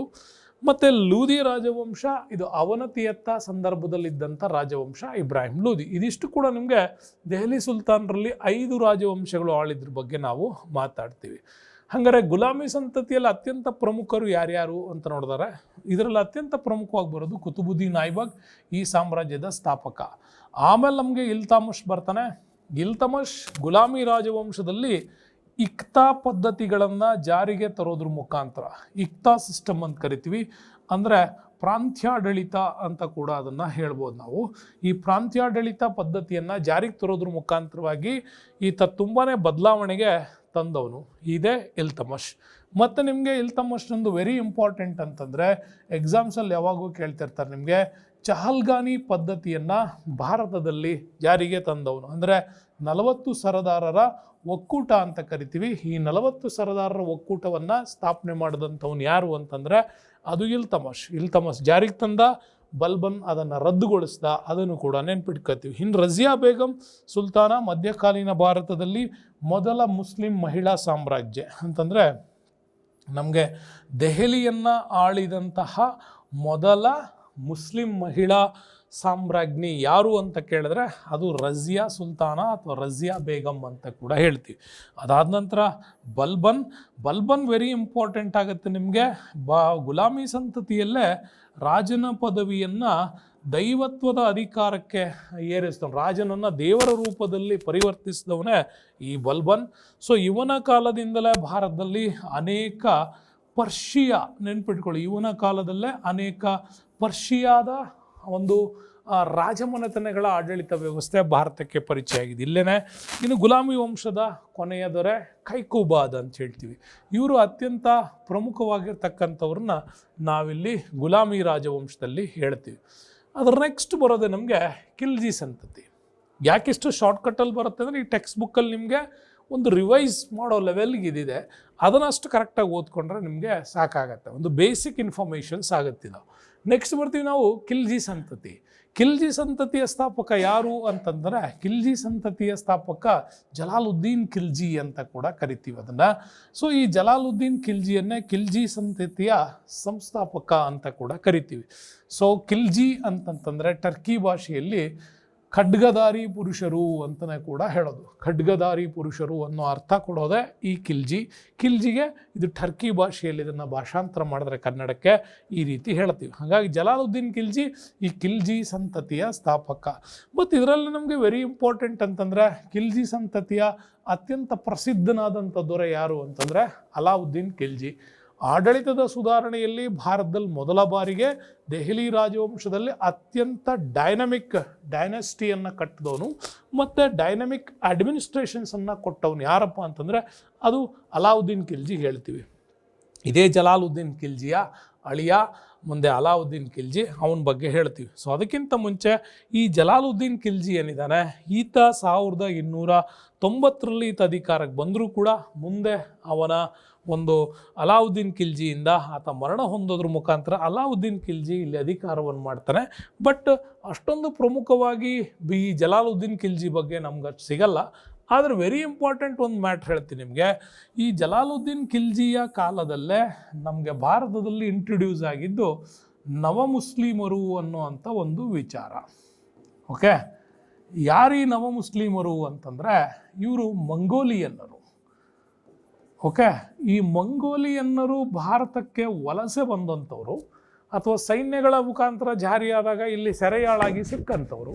ಅಂಥವ್ರನ್ನೆಲ್ಲ ಈ ಜಲಾಲುದ್ದೀನ್ ಖಿಲ್ಜಿ ಭಾರತದಲ್ಲಿ ಇಸ್ಲಾಂಗೆ ಕನ್ವರ್ಟ್ ಮಾಡ್ದ. ಹಾಗೆ ಕನ್ವರ್ಟ್ ಮಾಡಿದ ಪಂಗಡಗಳನ್ನೇ ನವ ಮುಸ್ಲಿಮರು ಅಂತ ಕರೀತಾರೆ. ಈ ನವ ಮುಸ್ಲಿಮರ ಪಂಗಡಗಳಿಗೆ ಭಾರತದಲ್ಲಿ ಕೆಲವು ರಾಜಮನೆತನಗಳು ಆಶ್ರಯ ಕೊಡೋದಕ್ಕೆ ಶುರು ಮಾಡಿದ್ರಿಂದಲೇ ಈ ಅಲಾವುದ್ದೀನ್ ಖಿಲ್ಜಿ ಕೆಲವು ಮನೆತನಗಳ ವಿರುದ್ಧ ದಾಳಿ ಮಾಡೋದಕ್ಕೂ ಅದು ಕಾರಣವೇ ಕೂಡ ಆಗಿತ್ತು. ಅಷ್ಟೊಂದು ಆತ ಸದ್ಭಾವದಿಂದ ನಡ್ಕಂಡ ಜಲಾಲುದ್ದೀನ್ ಖಿಲ್ಜಿ ತನ್ನ ಕೊನೆಯ ಸ್ಟೇಜಲ್ಲಿ. ಸ್ಟಾರ್ಟಿಂಗ್ ಸ್ಟೇಜಲ್ಲಿ ಅವನೊಬ್ಬ ದೊಡ್ಡ ಕ್ರೂರಿ, ಕೊನೆ ಸ್ಟೇಜಲ್ಲಿ ಅವನು ಆಗಿದ್ದು ಯಾಕೆ ಅಂತಂದರೆ ಅವನ ಜೀವನದಲ್ಲಿ ನಡೆದಂಥ ಒಂದೆರಡು ಘಟನೆಗಳನ್ನು ಎಕ್ಸ್ಪ್ಲೈನ್ ಮಾಡ್ತಾರೆ. ಅದಕ್ಕೆ ಅಷ್ಟೊಂದು ಆಧಾರಗಳಿಲ್ಲ, ಕಥೆಗಳ ರೂಪದಲ್ಲಿ ಇದೆ ಅಷ್ಟೇ. ಸೊ ಇದು ಜಲಾಲುದ್ದೀನ್ ಖಿಲ್ಜಿ ಆಯಿತು. ನೆಕ್ಸ್ಟು ಭಾರತದ ಮೇಲೆ ಒಂದು ಮಹತ್ವಪೂರ್ಣ ಆಡಳಿತ ಕೊಟ್ಟವನೇ ಈ ಅಲಾವುದ್ದೀನ್ ಖಿಲ್ಜಿ. ನೆನಪಿಟ್ಕೊಳ್ಳಿ, ಇವನು ವೆರಿ ಇಂಟ್ರೆಸ್ಟಿಂಗ್ ಆಗ್ತಾನೆ ನಮಗೆ. 1296ರಿಂದ 1316 ಭಾರತದಲ್ಲಿ ದೆಹಲಿ ಸುಲ್ತಾನರಲ್ಲಿ ಒಂದು ಪರ್ವಯುಗ ಅಂತಲೇ ಕರಿಬೋದು. ಅಲಾವುದ್ದೀನ್ ಖಿಲ್ಜಿಯ ಮೊದಲ ಹೆಸರೇ ಅಲಿ ಗುರ್ಷಾಸ್ ಅಂತ ಕರಿತೀವಿ. ಇವನ ಮೊದಲ ಹೆಸರು ಅದೇನೆ.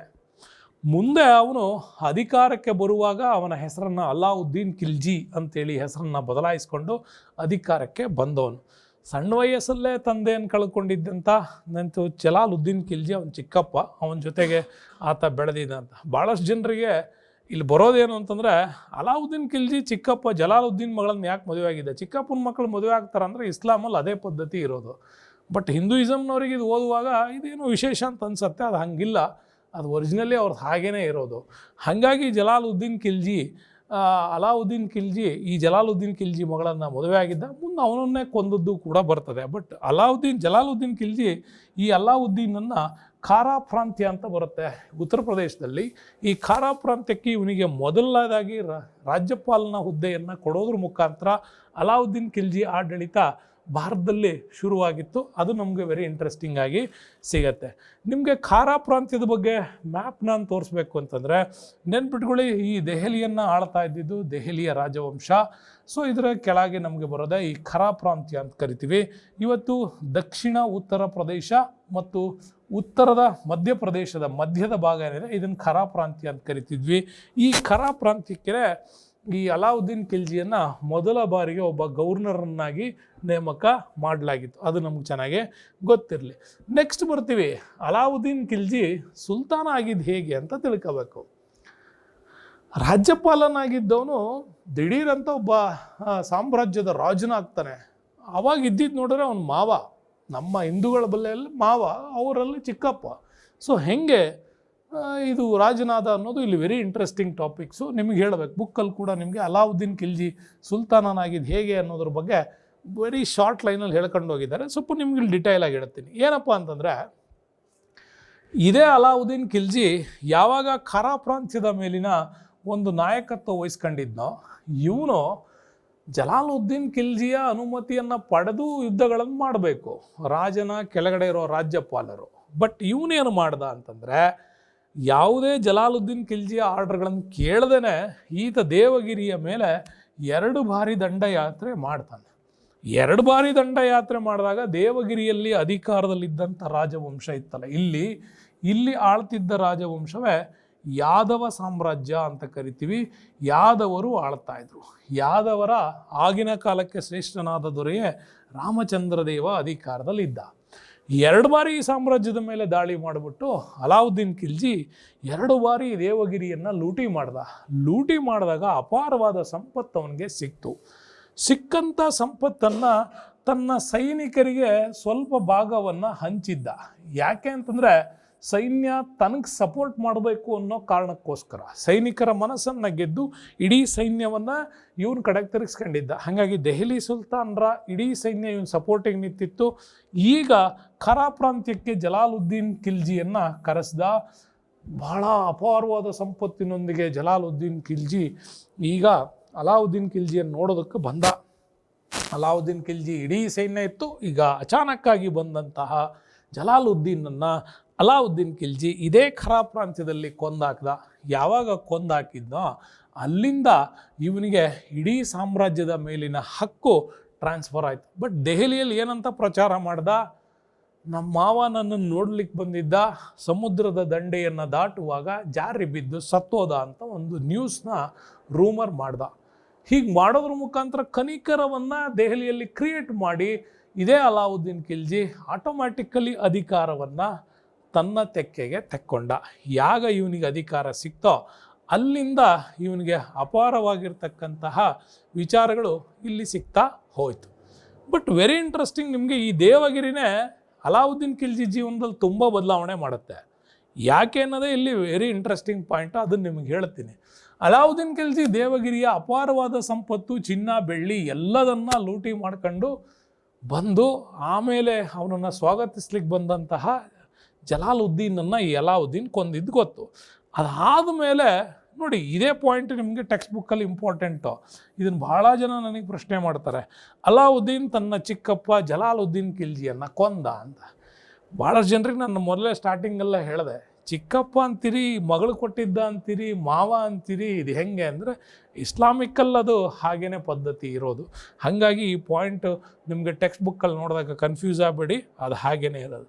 ದೆಹಲಿಯ ಸುಲ್ತಾನ ಅಂಥೇಳಿ ಈತ ಘೋಷಿಸಿಕೊಂಡಾದ್ಮೇಲೆ ಇವನ ಉತ್ತರ ಭಾರತದ ದಿಗ್ವಿಜಯಗಳು ಶುರುವಾಗುತ್ತೆ. ಯಾವಾಗ ದೆಹಲಿಯನ್ನು ತನ್ನ ಕೇಂದ್ರವನ್ನಾಗಿ ಮಾಡಿಕೊಂಡು, ಬಟ್ ಇವನ ಸಾಮ್ರಾಜ್ಯ ನಮ್ಗೆ ನೆನಪಿರಲಿ ಲಾಹೋರಿಂದ ಸ್ಟಾರ್ಟ್ ಆಗುತ್ತೆ. ಲಾಹೋರಿಂದ ಸ್ಟಾರ್ಟ್ ಆದಂಥದ್ದು ಮಧ್ಯಪ್ರದೇಶದವರೆಗೆ ಮಾತ್ರ ಇತ್ತು. ದಕ್ಷಿಣ ಭಾರತದ ಮೇಲೆ ಆತ ದಂಡಯಾತ್ರೆಗಳನ್ನು ಮಾಡಬೇಕು. ಮಾಡೋಕ್ಕಿಂತ ಮುಂಚೆ ಆತನಿಗೆ ಎದುರಾಗಿದ್ದಂಥ ಒಂದಿಷ್ಟು ರಜಪೂತ ಮನೆತನಗಳಿದ್ದರು. ರಣತಂಬೋರ್ ಇತ್ತು, ಚಿತ್ತೋರ್ ಇತ್ತು, ಗುಜರಾತ್ ಇತ್ತು, ಮತ್ತು ಈ ಭಾಗದಲ್ಲಿ ಬಂಗಾಳ ಪ್ರಾಂತ್ಯಗಳು ಕೂಡ ಇದ್ದವು.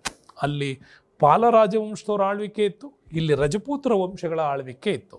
ಬಟ್ ಈ ಆಳ್ವಿಕೆಗಳು ಇದ್ದರೂ ಕೂಡ ಇಲ್ಲಿ ಆತ ಇವ್ರನ್ನ ಗೆಲ್ಲಬೇಕು.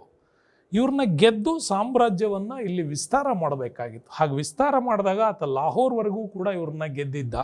ಈ ಕಡೆ ಗುಜರಾತ್ವರೆಗೂ ಕೂಡ ಗೆಲ್ತಾನೆ, ಆ ಕಡೆ ಬಂಗಾಳದವರೆಗೂ ಗೆಲ್ತಾನೆ. ನೆಕ್ಸ್ಟು ತನ್ನ ನಿಷ್ಠಾವಂತ ಸೇನಾಧಿಕಾರಿ ಮಲ್ಲಿಕಾಫರ್ನನ್ನು ಕಳಿಸಿ ದೇವಗಿರಿ, ವಾರಂಗಲ್, ಹೊಯ್ಸಳ ಸಾಮ್ರಾಜ್ಯ, ಪಾಂಡ್ಯ ಸಾಮ್ರಾಜ್ಯಗಳನ್ನು ಗೆದ್ದು ಲಾಹೋರಿಂದ ಅಪ್ ಟು ಮದುರೈವರೆಗೂ ತನ್ನ ಸಾಮ್ರಾಜ್ಯವನ್ನು ವಿಸ್ತಾರ ಮಾಡಿದ್ದು ಅಲಾವುದ್ದೀನ್ ಖಿಲ್ಜಿ. ಅವನಿಗೆ ಸಪೋರ್ಟಿವಲ್ಲಿದ್ದವರು ಕೂಡ 5 ಜನ ಪ್ರಮುಖ ದಂಡನಾಯಕರುಗಳು ಅವನಿಗೆ ಸಪೋರ್ಟ್ ಮಾಡಿದರು. ಹಾಗಾಗಿ ಇವನು ದೊಡ್ಡ ಪ್ರಾಂತ್ಯಗಳನ್ನು ಭಾಳ ನೀಟಾಗಿ ಮೇಂಟೈನ್ ಮಾಡೋದಕ್ಕೋಸ್ಕರನೇ ಅನೇಕ ಸುಧಾರಣೆಗಳನ್ನು ಮಾಡೋದು ಅನಿವಾರ್ಯ ಆಗಿತ್ತು. ಅದರಲ್ಲಿ ವೆರಿ ಇಂಟ್ರೆಸ್ಟಿಂಗ್ ನಮಗೆ ಸಿಗೋದು ಯಾವುದು ಅಂತಂದರೆ ಗುಜರಾತ್ ದಾಳಿನೇ ನಮಗೆ ವೆರಿ ಇಂಪಾರ್ಟೆಂಟಾಗಿ ಅಲಾವುದ್ದೀನ್ ಖಿಲ್ಜಿ ವಿಚಾರದಲ್ಲಿ ಇಂಟ್ರೆಸ್ಟಿಂಗಾಗಿ ನಾವು ಅದನ್ನು ನೋಡ್ತೀವಿ. ಯಾವುದನ್ನು? ಗುಜರಾತ್ ಆಕ್ರಮಣ ನೋಡ್ತೀವಿ. ಈ ಗುಜರಾತ್ ಪ್ರಾಂತ್ಯವನ್ನು ಆತ ಗೆಲ್ಲಬೇಕಾಗಿತ್ತು. ಇದನ್ನು ಗೆಲ್ಲೋದು ಯಾಕೆ ಅನ್ನೋದು ಇಲ್ಲಿ ವೆರಿ ಇಂಟ್ರೆಸ್ಟಿಂಗ್ ನಮಗೆ. ಗುಜರಾತನ್ನು ಆವಾಗ ಆಳ್ತಿದ್ದವನು ರಾಜ ಕರ್ಣದೇವ ಆಳ್ತಾ ಇದ್ದ ಈ ಪ್ರಾಂತ್ಯವನ್ನು. ಕರ್ಣದೇವನಿಗೆ ಅವನ ಹೆಂಡತಿ ಇದ್ಲು ಕಮಲಾದೇವಿ ಅಂತ. ಓಕೆ, ಅವನ ಹೆಂಡತಿ ಕಮಲಾದೇವಿ ಇದ್ಲು, ಅವನ ಮಗಳಿದ್ಲು ದೇವಲಾದೇವಿ ಅಂತ ಇದ್ರು. ಬಟ್ ಅಲಾವುದ್ದೀನ್ ಖಿಲ್ಜಿಗೆ ವೆರಿ ಇಂಟ್ರೆಸ್ಟಿಂಗ್ ಅಂತಂತಂದರೆ ಗುಜರಾತ್ ಮೇಲೆ ಆತ ದಾಳಿ ಮಾಡಿದ್ದು ಒಂದು, ಅಲ್ಲಿದ್ದಂಥ ಅಪಾರವಾದಂಥ ಸಂಪತ್ತು, ದೇವಾಲಯಗಳಲ್ಲಿದ್ದಂಥ ಸಂಪತ್ತು ಹಿಂದಿನಿಂದಲೂ ಪ್ರಸಿದ್ಧಿಯಾಗಿದ್ದಂಥ ಏರಿಯಾ ಅದು. ಹಾಗಾಗಿ ಆ ಭಾಗವನ್ನು ಗೆದ್ದರೆ ಅವು ವೆರಿ ಇಂಟ್ರೆಸ್ಟಿಂಗ್. ಇನ್ನೊಂದು ಪಾಯಿಂಟು, 2 ವಿಚಾರದಿಂದ ಅದನ್ನು ಗೆದ್ದ ಅಂತ ಇತಿಹಾಸ ಹೇಳುತ್ತೆ. ಒಂದು, ಈ ಕಡೆ ಅರಬ್ಬು ಪ್ರಾಂತ್ಯಗಳಿಗೆ ಹೋಗ್ತಕ್ಕಂಥ ಮೆಕ್ಕಾ ಮದೀನೆಗಳಿಗೆ ವಿಸಿಟ್ ಮಾಡುವಂಥ ಭಕ್ತಾದಿಗಳಿಗೆ ಇವನಿಲ್ಲಿ ಸೇವೆ ಮಾಡುವಂಥ ವಿಚಾರಕ್ಕೂ ಜೊತೆಗೆ ಆ ಪ್ರಾಂತ್ಯವನ್ನು ಮುಕ್ತಗೊಳಿಸೋದಕ್ಕೆ ಅಂತ ಒಂದು ಹೇಳ್ತಾರೆ. ಇನ್ನೊಂದು, ದಕ್ಷಿಣ ಭಾರತಕ್ಕೆ ಆತ ಹೋಗಬೇಕು ಅಂದರೆ ಗುಜರಾತನ್ನು ಗೆಲ್ಲಬೇಕಾಗಿತ್ತು. ಅರಾವಳಿ ಶ್ರೇಣಿಗಳ ಪಕ್ಕದಲ್ಲಿ ಮುಂದೆ ಆತ ಆ ಒಂದು ದಕ್ಷಿಣ ಭಾರತಕ್ಕೆ ಎಂಟ್ರಿ ಕೊಡಬೇಕಾಗಿತ್ತು. ಹಾಗಾಗಿ ಈ ಪ್ರದೇಶಗಳನ್ನು ಗೆಲ್ಲಬೇಕು ಅಂತ ಹೊರಟ. ಹಾಗಾಗಿ ಅಲಾವುದ್ದೀನ್ ಖಿಲ್ಜಿ ತನ್ನ ಸೇನಾಧಿಪತಿಗಳಲ್ಲಿ ವೆರಿ ಇಂಪಾರ್ಟೆಂಟ್ ಆಗಿದ್ದಂಥವನೇ ಈ ಉಲುಗ್ ಖಾನ್ ಅಂತ ಬರ್ತಾನೆ. ಉಲುಗ್ ಖಾನ್ ಮತ್ತು ನಜರತ್ ಖಾನ್ ಅಂತ ಬರ್ತಾರೆ. ಇವರಿಬ್ಬರನ್ನ ಆತ ಕಳಿಸ್ಬಿಟ್ಟು ಅಲ್ಲಿ ಹೋರಾಟವನ್ನು ಸೆಟ್ ಮಾಡ್ತಾನೆ. 1897ರಲ್ಲಿ ಆತ ಗುಜರಾತ್ನ ಅನಿಲ್ವಾಡ, ಸೋಮನಾಥ, ಕ್ಯಾಂಬೆಗಳನ್ನು ವಶಪಡಿಸಿಕೊಂಡು ಸಂಪೂರ್ಣವಾಗಿ ಗುಜರಾತನ್ನು ಆತ ಆ ಕಾಲಕ್ಕೆ ಇಲ್ಲಿ ಲೂಟಿ ಮಾಡ್ದ. ಬಟ್ ಲೂಟಿ ಮಾಡಿದ ಸಂದರ್ಭದಲ್ಲಿ ಏನಾಯಿತು, ಸಂಪತ್ತೇನೋ ಎಲ್ಲ ಸಿಕ್ತು, ಆದರೆ ವೆರಿ ಇಂಪಾರ್ಟೆಂಟ್ ಅವನಿಗೆ ಬೇಕಾಗಿದ್ದು ಇಲ್ಲಿ ಸಿಕ್ಕಿರಲಿಲ್ಲ. ಯಾರು ಸಿಕ್ಕಿರಲಿಲ್ಲ? ಇಲ್ಲಿ ರಾಜ ಕರ್ಣದೇವ ಸಿಕ್ಕಿರಲಿಲ್ಲ, ಪ್ಲಸ್ ಅವನ ಮಗಳು ದೇವಲಾದೇವಿ ಸಿಕ್ಕಿರಲಿಲ್ಲ. ಸೋಲ್ತೇನೆ ಅಂತ ಗೊತ್ತಾದ ತಕ್ಷಣ ಕರ್ಣದೇವ ವಾಪಸ್ ತನ್ನ ಅರಮನೆಗೆ ಬಂದು ಅರಮನೆಯ ಹೆಬ್ಬಾಗ್ಲಲ್ಲಿದ್ದಂಥ ಕರ್ಣದೇವಿಯನ್ನು ಕರ್ಕೊಂಬಿಟ್ಟು ಆತ ಅಲ್ಲಿಂದ ಟ್ರಾನ್ಸ್ಫರ್ ದೇವಗಿರಿಗೆ ಎಸ್ಕೇಪ್ ಆದ. ಈಗ ಉಳಿದಿದ್ಯಾರು? ಕಮಲಾದೇವಿ. ಕಮಲಾದೇವಿ ಬಂದು ನೋಡ್ತಾನೆ, ಅರಮನೆಯಲ್ಲಿ ಕಮಲಾದೇವಿ ಮಾತ್ರ ಸಿಗ್ತಾಳೆ. ಹಾಗಾಗಿ ಅವನ ಈ ನಜರತ್ ಖಾನ್ ಏನಿದ್ದಾನೆ ಇವನೇ ಆತ ಕರ್ಕೊಂಬಂದ್ಬಿಟ್ಟು ರಾಣಿ ಕಮಲಾದೇವಿಯನ್ನು ಅಲಾವುದ್ದೀನ್ ಖಿಲ್ಜಿ ಎದುರುಗಡೆ ನಿಲ್ಲಿಸ್ತಾನೆ. ಅಲಾವುದ್ದೀನ್ ಖಿಲ್ಜಿ ಪರವಾಗಿಲ್ಲ, ಕಮಲಾದೇವಿ ಆದ್ರೇನು ದೇವಲಾದೇವಿ ಆದ್ರೇನು ಅಂತ ನಾನು ಯಾವಾಗೂ ಜೋಕ್ ಮಾಡ್ತಾ ಇರ್ತೀನಿ. ಆತ ದೇವಲಾದೇವಿಯನ್ನು ನೋಡಲಿಕ್ಕೆ ಬಂದವನು ಕೊನೆಗೆ ಕಮಲಾದೇವಿಯನ್ನೇ ಕರ್ಕೊಂಡು ಹೋಗ್ತಾನೆ. ಆದರೆ ಕ್ಲಾಸಲ್ಲಿ ಮಾಡುವಾಗ ವೆರಿ ಇಂಟ್ರೆಸ್ಟಿಂಗ್ ಒಂದು ಟಾಪಿಕ್ ಹೇಳ್ತೀನಿ, ಎಷ್ಟು ನಿಷ್ಠಾವಂತನಾಗಿದ್ದ ಅಲಾವುದ್ದೀನ್ ಖಿಲ್ಜಿ ಅಂತ. ಕಮಲಾದೇವಿಯನ್ನೇ ಕರ್ಕೊಂಡೋಗಿ ಮದುವೆ ಮಾಡಿಕೊಂಡು ಅವನ ತನ್ನ ಪಟ್ಟದ ರಾಣಿಯನ್ನಾಗಿ ಸಾಯುವವರೆಗೂ ಅವಳನ್ನೇ ರಾಣಿಯನ್ನಾಗಿ ಆತ ಮಾಡಿದ್ದ. ಬೇಕಾದಷ್ಟು ಜನ ರಾಣಿಯರಿದ್ದರು, ಆದರೆ ಒರಿಜಿನಲಿ ಆತ ಈ ಕಮಲಾದೇವಿಯನ್ನೇ ತನ್ನ ರಾಣಿಯನ್ನಾಗಿ ಮಾಡ್ಕೊಂಡಿದ್ದ. ಅವನಿಗೆ ಬೇಕಾಗಿದ್ದು ಮಾತ್ರ ಸಂಪತ್ತಿನ ಜೊತೆಗೆ ದೇವಲಾದೇವಿ ಬೇಕಾಗಿತ್ತು. ಬಟ್ ದೇವಲಾದೇವಿ ಸಿಗಲಿಲ್ಲ, ದೇವಗಿರಿಗೆ ಎಸ್ಕೇಪ್ ಆಗಿದ್ದರಿಂದ. ಬಟ್ ಇಲ್ಲಿ ವೆರಿ ಇಂಟ್ರೆಸ್ಟಿಂಗ್ ಇನ್ನೊಂದೇನು, ಅದು ಸಿಗಲಿಲ್ಲ, ಆದರೆ ಇನ್ನೊಂದು ಭಾಳ ದೊಡ್ಡ ಅಮೋಘ ರತ್ನ ಒಂದು ಸಿಕ್ತು. ಯಾರ ರತ್ನ ಅಂತೀವಿ ಅಂತಂದರೆ ಅವನೇ ಮಲ್ಲಿಕಾಫರ್. ಮಲ್ಲಿಕಾಫರ್ ಸಿಕ್ಕಿದ್ದು ಇದೇ ಗುಜರಾತ್ ದಂಡಯಾತ್ರೆಯಲ್ಲಿ. 1,000 ದಿನಾರ್ಗಳನ್ನು ಕೊಟ್ಟು ಅವನನ್ನು ಖರೀದಿ ಮಾಡಿದ್ದ.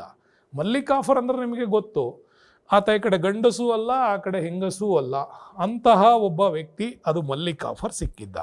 ಮಲ್ಲಿಕಾಫರ್ ತುಂಬ ಚಾಣಾಕ್ಷನಾಗಿದ್ದ, ಒಬ್ಬ ಒಳ್ಳೆ ಯುದ್ಧ ನೀತಿ ಪರಿಣಿತ ಅಂತ ತುಂಬ ಹೆಸರುವಾಸಿಯಾಗಿದ್ದವನು. ಅವನನ್ನೇ ಮಲ್ಲಿಕಾಫರ್ನನ್ನು ನೋಡಿ, ಅವತ್ತಾತ ದುಡ್ಡು ಕೊಟ್ಟು ಅವನನ್ನು ಖರೀದಿ ಮಾಡಿದ್ದ. ಎಳ್ಕೊಂಬರ್ಬೋದಾಗಿತ್ತು, ಎಳ್ಕೊಂಬರಲಿಲ್ಲ, ದುಡ್ಡು ಕೊಟ್ಟು ಖರೀದಿ ಮಾಡಿದ್ದ. ಹಾಗಾಗಿ ಖಿಲ್ಜಿ ವಿಚಾರ ಓದುವಾಗ ಒಂದಿಷ್ಟು ನಿಷ್ಠಾವಂತ ಪಾಯಿಂಟ್ಗಳು ನಮಗಿಲ್ಲಿ ಸಿಗ್ತವೆ. ಹಾಗಾಗಿ ಗುಜರಾತಿಂದ ಸ್ಟಾರ್ಟ್ ಆದಂಥ ಈ ವಿಚಾರ ಅಲಾವುದ್ದೀನ್ ಖಿಲ್ಜಿ ಇಡೀ ದಕ್ಷಿಣ ಭಾರತವನ್ನು ಗೆಲ್ಲುವಷ್ಟು ಮಟ್ಟಿಗಿದು ಪ್ರೇರಣೆ ಆಗಿತ್ತು ಆ ಕಾಲಕ್ಕೆ. ಈಗ ನಾನು ಹೇಳಿದ ಅದೇ ವಿಚಾರ, ಯಾವಾಗ ಗುಜರಾತ್ ವಶ ಆಯಿತೋ, ಬಟ್ ರಾಜ ಕರ್ಣದೇವ ಸಿಗಲಿಲ್ಲ, ದೇವಲಾದೇವಿಯನ್ನು ಕರ್ಕೊಂಡು ಆತ ದೇವಗಿರಿಗೆ ಪಲಾಯನ ಮಾಡ್ದ.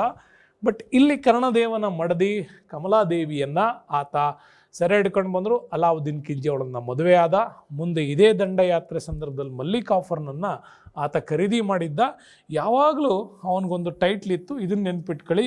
ಯಾಕೆ ಮಲ್ಲಿಕಾಫರ್ಗೆ 1000 ದಿನಾರಿ ಅಂತ ಕೂಡ ಕರೀತಾರೆ ಅಂತಂದರೆ, ಅವನಿಗೆ 1000 ವರಹಗಳನ್ನು ದಿನಾರನ್ನು ಕೊಡೋದ್ರ ಮುಖಾಂತರ ಅವನನ್ನು ಖರೀದಿ ಮಾಡಿದ್ದ. ಹಾಗಾಗಿ ಮಲ್ಲಿಕಾಫರ್ನ ಹೆಸರು ಯಾವಾಗಲೂ ಕೂಡ 1000 ದಿನಾರಿ ಅಂತ ಕೂಡ ಇತ್ತು. ಈಗ ನಾವು ನೋಡಬೇಕು ನೆಕ್ಸ್ಟು ರಣತಂಬೋರ್ ದಾಳಿ. ಇದು ಕೂಡ ವೆರಿ ಇಂಟ್ರೆಸ್ಟಿಂಗ್ ದಾಳಿ ಇದು. ಈಗ ರಣತಂಬೋರನ್ನ ಆತ ಗೆಲ್ಲಬೇಕಾಗಿತ್ತು. ಇದು ವೆರಿ ಇಂಟ್ರೆಸ್ಟಿಂಗ್ ಪಾಯಿಂಟ್ ಅವನಿಗೆ. ಇದು ರಣತಂಬೋರ್ ಪ್ರಾಂತ್ಯ ರಜಪೂತ್ರದ್ದು. ಇದನ್ನು ಕೂಡ ಗೆಲ್ಲಬೇಕು. 1301 ಗೆಲ್ತಾನೆ.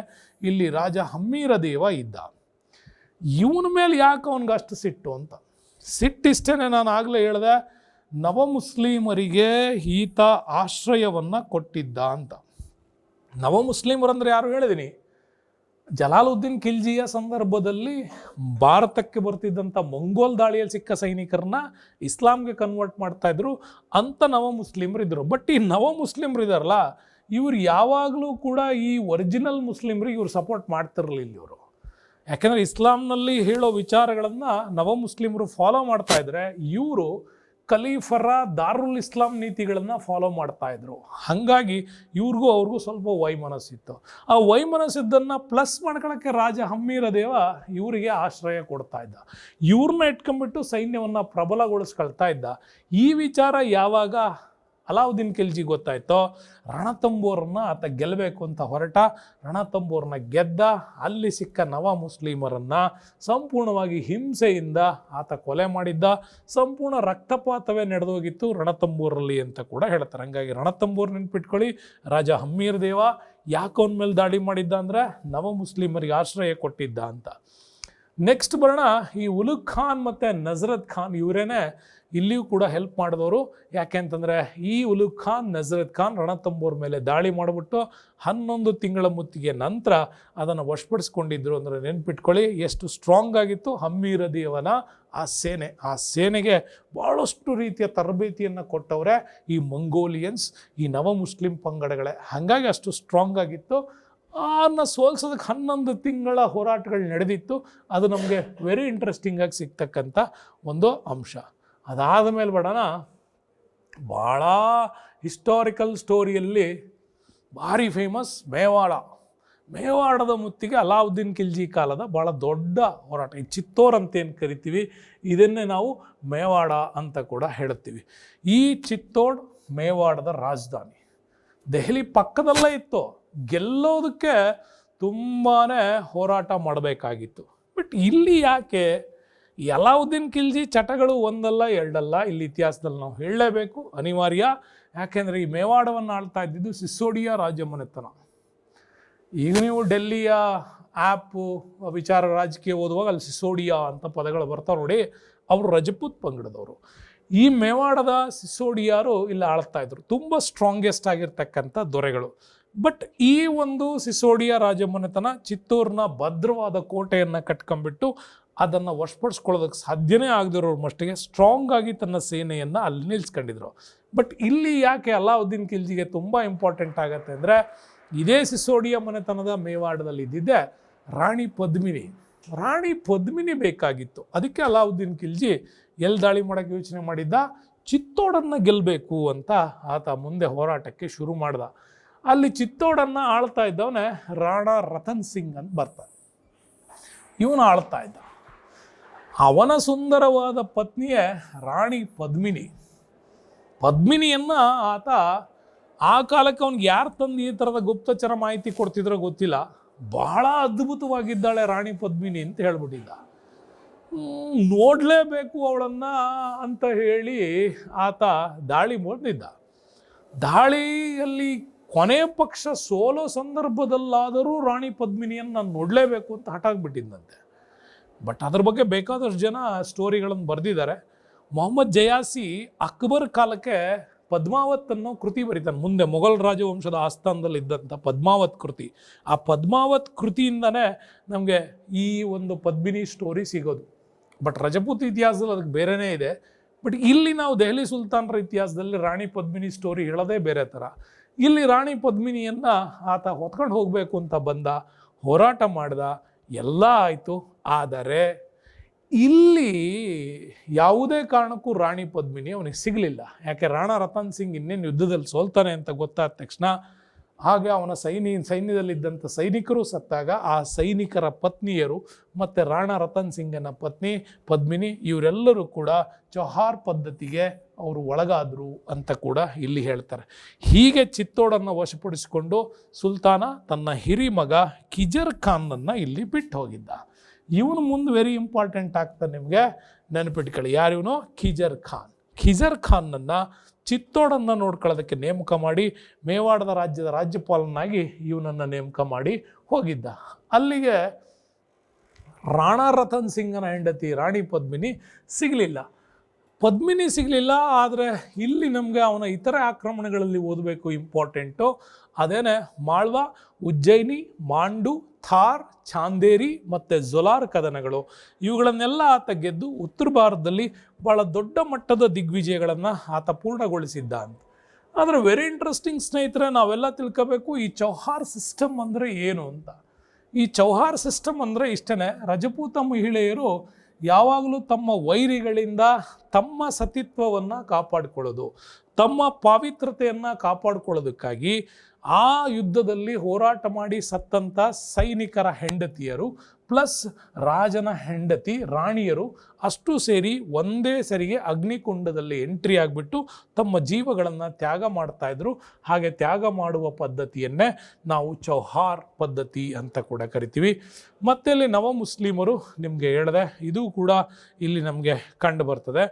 ನೆಕ್ಸ್ಟ್ ಬರೋಣ ಮಂಗೋಲಿಯನ್ ದಾಳಿಗಳ ವಿಚಾರ. ಅಲಾವುದ್ದೀನ್ ಖಿಲ್ಜಿಯ ಸಂದರ್ಭದಲ್ಲೇ ದೆಹಲಿ ಮೇಲೆ ಸುಮಾರು 5 ಬಾರಿ ಅತಿ ಹೆಚ್ಚು ಬಾರಿ ಮಂಗೋಲರು ದಾಳಿ ಮಾಡಿದ್ದು ಯಾರ ಕಾಲದಲ್ಲಿ ಅಂತ ಕೇಳ್ತಾರೆ.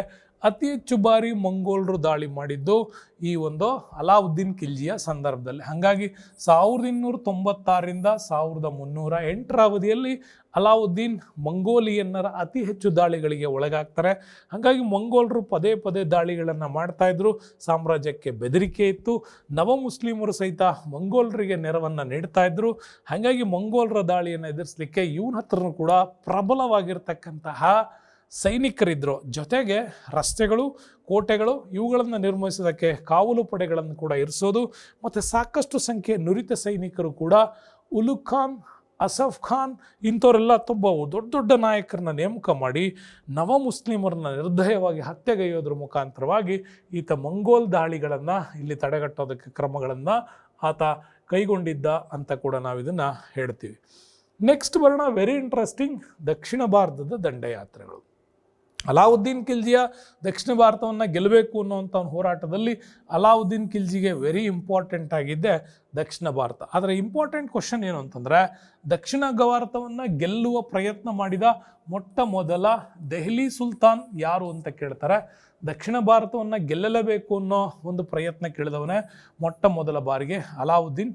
ಪ್ಲಸ್ ದಕ್ಷಿಣ ಭಾರತಕ್ಕೆ ಮೊದಲ ಬಾರಿಗೆ ಇಸ್ಲಾಂ ಪ್ರಚಾರ ಮಾಡಿದಂಥ ದೊರೆ ಯಾರು ಅಂತ ಕೇಳಿದ್ರೆ ಅವಾಗೂ ಕೂಡ ಅಲಾವುದ್ದೀನ್ ಖಿಲ್ಜಿ. ಹೀಗಾಗಿ ತನ್ನ ಸಮರ್ಥ ಸೇನಾನಿಯಾಗಿದ್ದಂಥ ಮಲ್ಲಿಕ್ ಕಾಫರ್ನನ್ನು ದಕ್ಷಿಣ ಭಾರತದ ದಂಡಯಾತ್ರೆಗೆ ಆತ ಕಳಿಸಿದ್ದ. ಇದು ನಿಮಗೆ ವೆರಿ ಇಂಟ್ರೆಸ್ಟಿಂಗ್ ಬರುತ್ತೆ. ಈಗ ನೋಡೋಣ ದಕ್ಷಿಣ ಭಾರತದ ದಂಡಯಾತ್ರೆಗಳ ಲಿಸ್ಟ್. ನಮಗೆ ದಕ್ಷಿಣ ಭಾರತದ ದಂಡಯಾತ್ರೆಗಳಲ್ಲಿ ಮೊದಲು ದಂಡಯಾತ್ರೆ ಮಾಡಿದ್ದು ದೇವಗಿರಿ ಮೇಲೆ. ಮೊದಲು ದಾಳಿ ಮಾಡಿದ್ದು ದೇವಗಿರಿಯ ನಂತರ ವಾರಂಗಲ್ನ ಕಾಕತೀಯರು, ದ್ವಾರ ಸಮುದ್ರದ ಹೊಯ್ಸಳರು, ಮಧುರೈನ ಪಾಂಡ್ಯರು. ಈ 4 ಪ್ರಾಂತ್ಯಗಳ ಮೇಲೆ ಆತ ದಾಳಿ ಮಾಡ್ತಾನೆ. ದೇವಗಿರಿಯಲ್ಲಿದ್ದಂಥ ರಾಜಮನೆತನ ಯಾದವರಲ್ಲಿ ರಾಜ ರಾಮಚಂದ್ರದೇವ. ರಿವರ್ಸ್ ವಾಪಸ್ ಬರಬೇಕಾದ್ರೆ ರಾಮಚಂದ್ರದೇವ ಸತ್ತೋದ್ಮೇಲೆ ಶಂಕರದೇವ ಇದ್ದ. ಇದು ಅಲಾವುದ್ದೀನ್ ಖಿಲ್ಜಿ ಕೊನೆ ದಾಳಿ, ಮಲ್ಲಿಕಾಫರ್ನ ಕೊನೆ ದಾಳಿ ಅಂತ ಹೇಳ್ತೀವಿ, ಶಂಕರದೇವ. ನೆಕ್ಸ್ಟ್ ವಾರಂಗಲ್ನ ದಾಳಿ ಬಂದರೆ, ವಾರಂಗಲ್ಲಲ್ಲಿದ್ದವರು ಕಾಕತೀಯರು. 3ನೇ ಪ್ರತಾಪರುದ್ರದೇವ ಇಲ್ಲಿ ಅಧಿಕಾರದಲ್ಲಿದ್ದ, 3ನೇ ಪ್ರತಾಪರುದ್ರದೇವ. ನೆಕ್ಸ್ಟ್ ದ್ವಾರ ಸಮುದ್ರದ ಮೇಲೆ ದಾಳಿ ಮಾಡಿದಾಗ ಇಲ್ಲಿ ಹೊಯ್ಸಳರಿದ್ದರು. ಹೊಯ್ಸಳರಲ್ಲಿ 3ನೇ ವೀರಬಲ್ಲಾಳ ಅಧಿಕಾರದಲ್ಲಿದ್ದ. ಮಧುರೈನ ಮೇಲೆ ಆಕ್ರಮಣ ಮಾಡಿದಾಗ ಇಲ್ಲಿದ್ದವರು ಪಾಂಡ್ಯರಲ್ಲಿ 2 ಸಹೋದರರು, ಸುಂದರ ಪಾಂಡ್ಯ ಮತ್ತು ವೀರಪಾಂಡ್ಯ. ಇವರ ನಡುವಿನ ಒಳಜಗಳದಿಂದಾಗಿನೇ ಇಲ್ಲಿ ಹೋರಾಟಗಳು ನಡೀತು. ಹಾಗಾಗಿ ನೆನ್ಪಿಟ್ಕೊಳ್ಳಿ, ದಕ್ಷಿಣ ಭಾರತದ ದಂಡಯಾತ್ರೆ ಈ ಒಂದು 4 ಸ್ಥಳಗಳ ಮೇಲೆ ನಡೆದಿತ್ತು. ದೇವಗಿರಿಯ ಯಾದವರು, ವಾರಂಗಲ್ನ ಕಾಕತೀಯರು, ದ್ವಾರ ಸಮುದ್ರದ ಹೊಯ್ಸಳರು ಮತ್ತು ಮಧುರೈನ ಪಾಂಡ್ಯರು. ಇವರಿಷ್ಟು ಜನರನ್ನ ಸೋಲಿಸಿದ್ದು ಇಲ್ಲಿ ನಮಗೆ ಕಂಡು ಬರುತ್ತೆ. ಇಂಟ್ರೆಸ್ಟಿಂಗ್ ಪಾಯಿಂಟ್ ಏನು ಗೊತ್ತಾ ನಮಗೆ, ಈ ಒಂದು ದೇವಗಿರಿಯ ದಾಳಿ ಇಂಟ್ರೆಸ್ಟಿಂಗ್ ಪಾಯಿಂಟ್. ಯಾಕೆ ಅಂತಂದರೆ ದೇವಗಿರಿಯಲ್ಲಿ ಯಾದವರಿದ್ದರು, ರಾಮಚಂದ್ರ ದೇವ ಅಧಿಕಾರದಲ್ಲಿದ್ದ. ಈ ರಾಮಚಂದ್ರ ದೇವ ಅಧಿಕಾರದಲ್ಲಿದ್ದಂಥ ಈ ಪ್ರಾಂತ್ಯದ ಮೇಲೆ ಇಲ್ಲಿ ಆತ ದಾಳಿಯನ್ನು ಮಾಡೋದಕ್ಕೆ ಬರ್ತಾನೆ. ಯಾಕೆ ಈ ಪ್ರದೇಶದ ಮೇಲೆ ದಾಳಿ ಮಾಡ್ದ ಅನ್ನೋದು ನಮಗೆ ಇಂಪಾರ್ಟೆಂಟ್ ಆಗುತ್ತೆ. ಹಾಗಾಗಿ ಇಲ್ಲಿ ಕೂಡ ಕೆಲವರು ಕೇಳ್ತಾರೆ, ಡೈರೆಕ್ಟಾಗಿ ಬರಲಿಲ್ಲ, ಈ ಕಡೆಯಿಂದ ಬಂದಲ್ಲ ಯಾಕೆ ಅಂತ. ಇದಿಷ್ಟು ಪ್ರಾಂತ್ಯ ಏನಿತ್ತು ಇದು ಮಾಳ್ವಾ ಪ್ರಸ್ಥಭೂಮಿ ಅಂತ ಕರಿತೀವಿ. ಇಲ್ಲಿ ಸಮೃದ್ಧವಾಗಿತ್ತು. ಹಾಗಾಗಿ ದೆಹಲಿಯಿಂದ ಹೀಗೆ ಬಂದವನು ದೇವಗಿರಿ ಮೇಲೆ ದಾಳಿ ಮಾಡ್ತಾನೆ. ದೇವಗಿರಿ ಮೇಲೆ ದಾಳಿ ಮಾಡೋಕ್ಕೆ ಕಾರಣ ಗುಜರಾತಿಂದ ಇಲ್ಲಿ ವಲಸೆ ಆಗಿದ್ದಂಥ ರಾಜ ಕರ್ಣದೇವ. ಯಾರೋ ರಾಜ ಕರ್ಣದೇವ. ಕರ್ಣದೇವನ ಮಗಳು ದೇವುಲಾದೇವಿ ಇದ್ಲಿಲ್ಲಿ. ಈ ದೇವುಲಾದೇವಿಗೆ ಆಶ್ರಯ ನೀಡಿದವನೇ ಗುಜರಾತ್ನ ಈ ಯಾದವರ ರಾಮಚಂದ್ರದೇವ ಇಲ್ಲಿ ಆಶ್ರಯ ಕೊಟ್ಟಿದ್ದ. ಹಾಗಾಗಿ ಈ ಸಾಮ್ರಾಜ್ಯದ ಮೇಲೆ ಆಗಿನ ಕಾಲಕ್ಕೆ ಇಲ್ಲಿ ಹೋರಾಟಗಳನ್ನು ಅವರು ಮಾಡ್ತಾ ಬಂದರು. ಈ ಹೋರಾಟದಿಂದಾಗಿನೇ ಇಲ್ಲಿ ದೇವಗಿರಿಯ ಮೇಲೆ ಆಕ್ರಮಣವನ್ನು ಮಾಡ್ತಾನೆ. ಹೀಗೆ ಆಕ್ರಮಣವನ್ನು ಮಾಡುವಾಗ ಇಲ್ಲಿ ದೇವುಲಾದೇವಿ ಇದ್ಲು. ದೇವುಲಾದೇವಿಗೆ ರಕ್ಷಣೆ ಕೊಟ್ಟಿದ್ದರಿಂದಾಗಿ ಇಲ್ಲಿ ಹೋರಾಟ ನಡೀತು. ಇಲ್ಲಿಗೆ ಮಲ್ಲಿಕಾಫರ್ ದಂಡಯಾತ್ರೆ ಬಂದ. ಮಲ್ಲಿಕಾಫರ್ನ ಜೊತೆಗೆ ಇಲ್ಲೇ ಚಿತ್ತೋಡಲ್ಲಿದ್ನಲ್ಲ,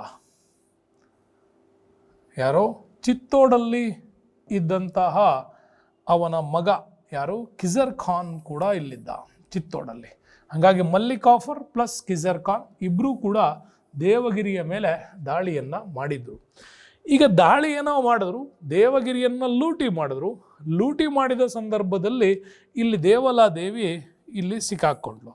ಈ ದೇವಲಾದೇವಿ ಸಿಕ್ಕಾಕ್ಕೊಂಡಾಗ ಇನ್ನೇನು ಅಲಾವುದ್ದೀನ್ ಖಿಲ್ಜಿಗೆ ಅದನ್ನು ಒಪ್ಪಿಸ್ಬೇಕು. ಒಪ್ಪಿಸೋ ಸಂದರ್ಭದಲ್ಲಿನೇ ಕಿಜರ್ ಖಾನ್ ನಾನು ಇವಳನ್ನು ಮದುವೆ ಆಗ್ತೀನಿ ಅಂತ ಆಸೆ ಪಟ್ಟ. ವಿಚಿತ್ರ ಏನು ಗೊತ್ತಾ, ಅಲಾವುದ್ದೀನ್ ಖಿಲ್ಜಿ ಕೂಡ ನೋಡಿದ್ದು ಅವಳನ್ನೇ. ಇಲ್ಲಿ ಮಗ ಯಾರು ಕಿಜರ್ ಖಾನ್ ಕೂಡ ಅವಳನ್ನೇ ನೋಡ್ದ. ತಾಯಿ ಆಲ್ರೆಡಿ ಅಲ್ಲಿ ಪಟ್ಟದ ರಾಣಿಯಾಗಿದ್ದಾಳೆ. ಈಗ ಮಗಳಿಗ ಸೊಸೆ ರೂಪದಲ್ಲಿ ಅಲ್ಲಿ ಎಂಟ್ರಿ ಕೊಡಬೇಕು ಕಿಜರ್ ಖಾನ್. ಹಾಗಾಗಿ ಆ ಅಮ್ಮನನ್ನು ಅಲಾವುದ್ದೀನ್ ಖಿಲ್ಜಿ ಮದುವೆ ಆಗಿದ್ದ, ಮಗಳನ್ನು ಇಲ್ಲಿ ಕಿಜರ್ ಖಾನ್ ಮದುವೆ ಆಗ್ತದೆ. ಅಮ್ಮ ಮಗಳು ಇಬ್ಬರು ಈಗ ಅತ್ತೆ ಸೊಸೆ ರೂಪದಲ್ಲಿ ದೆಹಲಿ ಸುಲ್ತಾನ್ ರಾಜಮನೆತನವನ್ನು ಸೇರ್ಕೊಂಡಿದ್ರು. ಹಾಗಾಗಿ ಕಿಜರ್ ಖಾನ್ ಅವಳನ್ನು ವಿವಾಹವಾಗೋದ್ರ ಮುಖಾಂತರವಾಗಿ ಇಲ್ಲಿ ಕಂಪ್ಲೀಟಾಗಿ ಈ ಸಾಮ್ರಾಜ್ಯವನ್ನು ಲೂಟಿ ಮಾಡಿ ಹೋಗ್ತಾರೆ. ಮುಂದೆ ಶಂಕರದೇವ ಇಲ್ಲಿ ಅಧಿಕಾರದಲ್ಲಿ ಇದ್ದ. ಶಂಕರದೇವ ಇಲ್ಲಿ ಅಧಿಕಾರಕ್ಕೆ ಬರ್ತಾನೆ. ಹಾಗಾಗಿ 2ನೇ ದಂಡಯಾತ್ರೆಯನ್ನು ಅಲ್ಲಿಂದ ಕಂಟಿನ್ಯೂ ಮಾಡ್ತಾರೆ. ಕಂಟಿನ್ಯೂ ಮಾಡಿದಾಗ ಅವರು 2ನೇ ದಂಡಯಾತ್ರೆ ಹೋಗಿದ್ದೆ ವಾರಂಗಲ್ಲಲ್ಲಿ. ವಾರಂಗಲ್ಲಲ್ಲಿದ್ದವರು ಕಾಕತೀಯರಿದ್ದರು. 3ನೇ ಪ್ರತಾಪರುದ್ರದೇವ ಇಲ್ಲಿ ಅಧಿಕಾರದಲ್ಲಿದ್ದ ವಾರಂಗಲ್ಲಲ್ಲಿ. ನೆನಪಿಟ್ಕೊಳ್ಳಿ, ವಾರಂಗಲ್ ವೆರಿ ಇಂಪಾರ್ಟೆಂಟ್ ಆಗುತ್ತೆ. ಕೊಹಿನೂರು ಡೈಮಂಡ್ ವಿಚಾರ ಬರೋದು ಇಲ್ಲೇನೆ. ಇಲ್ಲೇನೆ ಇಲ್ಲಿ ಇಡೀ ಪ್ರತಾಪರುದ್ರದೇವವನ್ನು ಸೋಲಿಸ್ಬಿಡ್ತಾರೆ. ಅಲ್ಲಿನ ಚಿನ್ನದ ಪ್ರತಿಮೆಗಳು, 100 ಆನೆಗಳು, 7,000 ಕುದುರೆಗಳು, ಚಿನ್ನ, ಬೆಳ್ಳಿ, ಭಾರಿ ಪ್ರಮಾಣದ ಆಭರಣಗಳು ಎಲ್ಲದನ್ನು ಮಲ್ಲಿಕಾಫರ್ ತೆಗೆದುಕೊಂಡು ದೆಹಲಿಗೆ ಕಳಿಸ್ದ ಅಂತ. ನಿಮಗಿಲ್ಲಿ ಅದೇನೋ ಸರಿ, ಇಲ್ಲಿ ಇಂಪಾರ್ಟೆಂಟ್ ಏನು ಅಂದರೆ ಈ ಕೊಹಿನೂರು ಡೈಮಂಡ್ಸ್ ಬಗ್ಗೆ. ಕೊಹಿನೂರು ಡೈಮಂಡ್ಸ್ ಬಗ್ಗೆ ನೀವು ಚೆನ್ನಾಗಿ ತಿಳ್ಕೋಬೇಕಾಗತ್ತಿಲ್ಲಿ. ಯಾಕೆ ಅಂತಂದರೆ ಗೋಲ್ಕಂಡದ ಭಾಗ ಏನು ಬರುತ್ತೆ ಇಲ್ಲಿ, ಈ ಗೋಲ್ಕಂಡದಲ್ಲೇ ಸಿಕ್ಕಿದ್ದು ಈ ಕೊಹಿನೂರು ವಜ್ರ. ಈ ಕೊಹಿನೂರು ವಜ್ರವನ್ನು ಮಲ್ಲಿಕಾಫರ್ ಗೆದ್ದಿದ್ದ, ಅದನ್ನು ತೆಗೆದುಕೊಂಡು ಆತ ಅಲಾವುದ್ದೀನ್ ಖಿಲ್ಜಿ ಕೊಟ್ಟಿದ್ದ. ನೆನ್ಪಿಟ್ಕೊಳ್ಳಿ, ಈ ಕೊಹಿನೂರನ್ನು ಅಲಾವುದ್ದೀನ್ ಖಿಲ್ಜಿಗೆ ಕೊಟ್ಟಿದ್ರು. ಮುಂದೆ ನಮಗೆ ದೆಹಲಿ ಸುಲ್ತಾನರಲ್ಲಿ ಅಲಾವುದ್ದೀನ್ನಿಂದ ತೊಗಲಕ್ ವಂಶಕ್ಕೆ, ತೊಗಲಕ್ಕಿಂದ ಲೂದಿ ವಂಶದವರೆಗೂ ಟ್ರಾನ್ಸ್ಫರ್ ಆಯಿತು.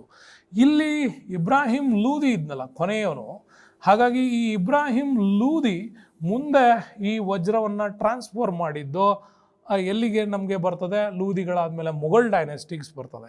ಮೊಘಲ್ ಡೈನೆಸ್ಟಿಗೆ ಬಂದಾಗ ಅಲ್ಲಿ ಆತ ಹುಮಾಯೂನ್ಗೆ ಅದು ಟ್ರಾನ್ಸ್ಫರ್ ಆಗಿತ್ತು ಅಂತ ಓದ್ತೀವಿ. ಹುಮಾಯೂನ್ನಿಂದ ಮುಂದೆ ಎಲ್ಲ ಅಕ್ಬರು, ಬಾಬರು, ಶಹಜಹಾನ್ವರೆಗೂ ಕೂಡ ಇತ್ತದು.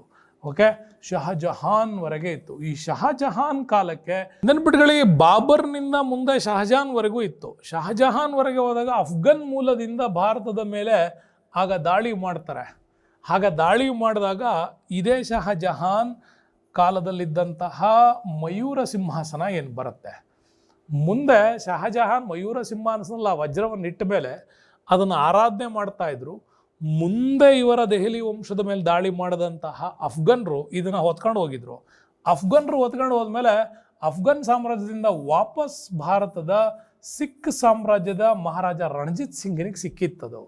ರಣಜಿತ್ ಸಿಂಗ್ ಗಿಫ್ಟಾಗಿ 3ನೇ ಮೊಹಮ್ಮದ್ನಿಂದ ಆತ ವಾಪಸ್ ಪಡ್ಕೊಂಡಿದ್ದ. ವಾಪಸ್ ಪಡ್ಕೊಂಡ್ಮೇಲೆ ಅವನಿಗೆ ಈ ಸಿಖ್ ಸಾಮ್ರಾಜ್ಯದ ದೊರೆಗೆ ಮಹಾರಾಣಾ ಪ್ರತಾಪ್ ಸಿಂಗ್ಗೆ ಯಾವಾಗಲೂ ಅದನ್ನು ಒಡಿಸ್ಸಾದ ದೇವಾಲಯಕ್ಕೆ ಪುರಿ ಜಗನ್ನಾಥನಿಗೆ ಅರ್ಪಿಸಬೇಕು ಅಂತ ಅವನಿಗೆ ಆಸೆ ಇತ್ತು. ಆದರೆ ಅವನು ಸತ್ತೋದ್ಮೇಲೆ ಅವನ ಮಕ್ಕಳಿಗೆ ದುಲೀಪ್ ಸಿಂಗಿಗೆ ಅದು ಬಂತು. ದುಲೀಪ್ ಸಿಂಗನನ್ನು ಲಾರ್ಡ್ ಡಾಲೌಸಿ ಸೋಲಿಸಿದ್ದ. ಲಾರ್ಡ್ ಡಾಲೌಸಿ ಸೋಲಿಸಿ ಪಂಜಾಬನ್ನು 1849ರಲ್ಲಿ ಕಂಪ್ಲೀಟಾಗಿ ಡೆಲ್ಲಿಗೆ ಕೊಟ್ಟ ಮೇಲೆ ಇಲ್ಲಿ ಅವನಿಗೆ ಕೊಹಿನೂರ್ ಡೈಮಂಡ್ ಸಿಕ್ಕಿತ್ತು. ಈ ಕೊಹಿನೂರ್ ಡೈಮಂಡನ್ನು ಬ್ರಿಟನ್ಗೆ ಆತ ಅಲ್ಲಿಂದ ಸಾಗಿಸಿದ. ಇವತ್ತು ಬ್ರಿಟನ್ ರಾಣಿಯ ಕಿರೀಟದಲ್ಲಿ ಆ ಕೊಹಿನೂರ್ ಡೈಮಂಡ್ ಇದೆ. ಇದು ಕೊಹಿನೂರ್ ಡೈಮಂಡ್ ನೀವು ಓದಬೇಕಾಗಿರೋದು 1309ರಿಂದ ಹಿಡಿದು 1849ವರೆಗೂ ಈ ಕೊಹಿನೂರ್ ಎಲ್ಲಿಂದ ಎಲ್ಲಿವರೆಗೆ ಟ್ರಾನ್ಸ್ಫರ್ ಆಯಿತು ಅಂತ ಕಂಪ್ಲೀಟ್ ಹಿಸ್ಟ್ರಿನ ನಿಮ್ಗೆ ಇದರಲ್ಲಿ ನಾನು ಹೇಳಿದೆ. ಈಗ ಹಾಗಾಗಿ ಇದಿಷ್ಟನ್ನು ತೆಗೆದುಕೊಂಡು ಹೋಗಿದ್ದನ್ನು ಇತಿಹಾಸದಲ್ಲಿ ತುಂಬ ದಾಖಲೆಯುತವಾಗಿ ಹೇಳ್ತಾರೆ. ಹಾಗಾಗಿ ಪ್ರತಾಪರುದ್ರದೇವನಿಂದ ತೆಗೆದುಕೊಂಡು ಹೋಗಿದ್ದನ್ನು ಅಮೀರ್ ಖುಸ್ರು ಕೂಡ ನಮಗೆ ಎಕ್ಸ್ಪ್ಲೈನ್ ಮಾಡ್ತಾರೆ. ಇದೇ ಮಲ್ಲಿಕ್ ಕಾಫೂರ್ ಯಾವಾಗ ಇದನ್ನು ದಾಳಿ ಮಾಡಿದ್ನೋ ಈ ಯುದ್ಧದಲ್ಲಿ ಕೊಳ್ಳೆ ಹೊಡೆದ ಸಂಪತ್ತನ್ನು ಮಲ್ಲಿಕ್ ಕಾಫೂರ್ 1000 ಒಂಟೆಗಳ ಮೇಲೆ ದೆಹಲಿಗೆ ಸಾಗಿಸಿದ ಅಂತ. ಹಾಗಾಗಿ ಅವು ಭಾರದಿಂದ ಆ ಒಂಟೆಗಳು ನರಳಾಡಿ ಹೋದ್ವು ಅಂತಲೂ ಕೂಡ ಎಕ್ಸ್ಪ್ಲೈನ್ ಮಾಡ್ತಾನೆ. ಇದು ಅಮೀರ್ ಖುಸ್ರೋ ಕೊಟ್ಟಂತಹ ಒಂದು ಸ್ಟೇಟ್ಮೆಂಟ್ ನಮಗೆ ಸಿಗತ್ತೆ ಪ್ರತಾಪರುದ್ರದೇವನ ಕಥೆಯಲ್ಲಿ. ನೆಕ್ಸ್ಟ್ ದಾಳಿ ಮಾಡಿದ್ದೆ ದ್ವಾರಸಮುದ್ರದ ಮೇಲೆ. ದ್ವಾರಸಮುದ್ರದ ಹೊಯ್ಸಳ ಸಾಮ್ರಾಜ್ಯ ಇಲ್ಲಿ ಅಧಿಕಾರದಲ್ಲಿತ್ತು. ಆಗ ಹೊಯ್ಸಳರಲ್ಲಿ ಇದ್ದವನೇ 3ನೇ ವೀರಬಲ್ಲಾಳ ಇದ್ದ. 3ನೇ ವೀರಬಲ್ಲಾಳನಿಗೂ ವರ್ಸಸ್ ಮಲ್ಲಿಕ್ ಕಾಫೂರ್ಗೂ ಯುದ್ಧ ನಡೀತು.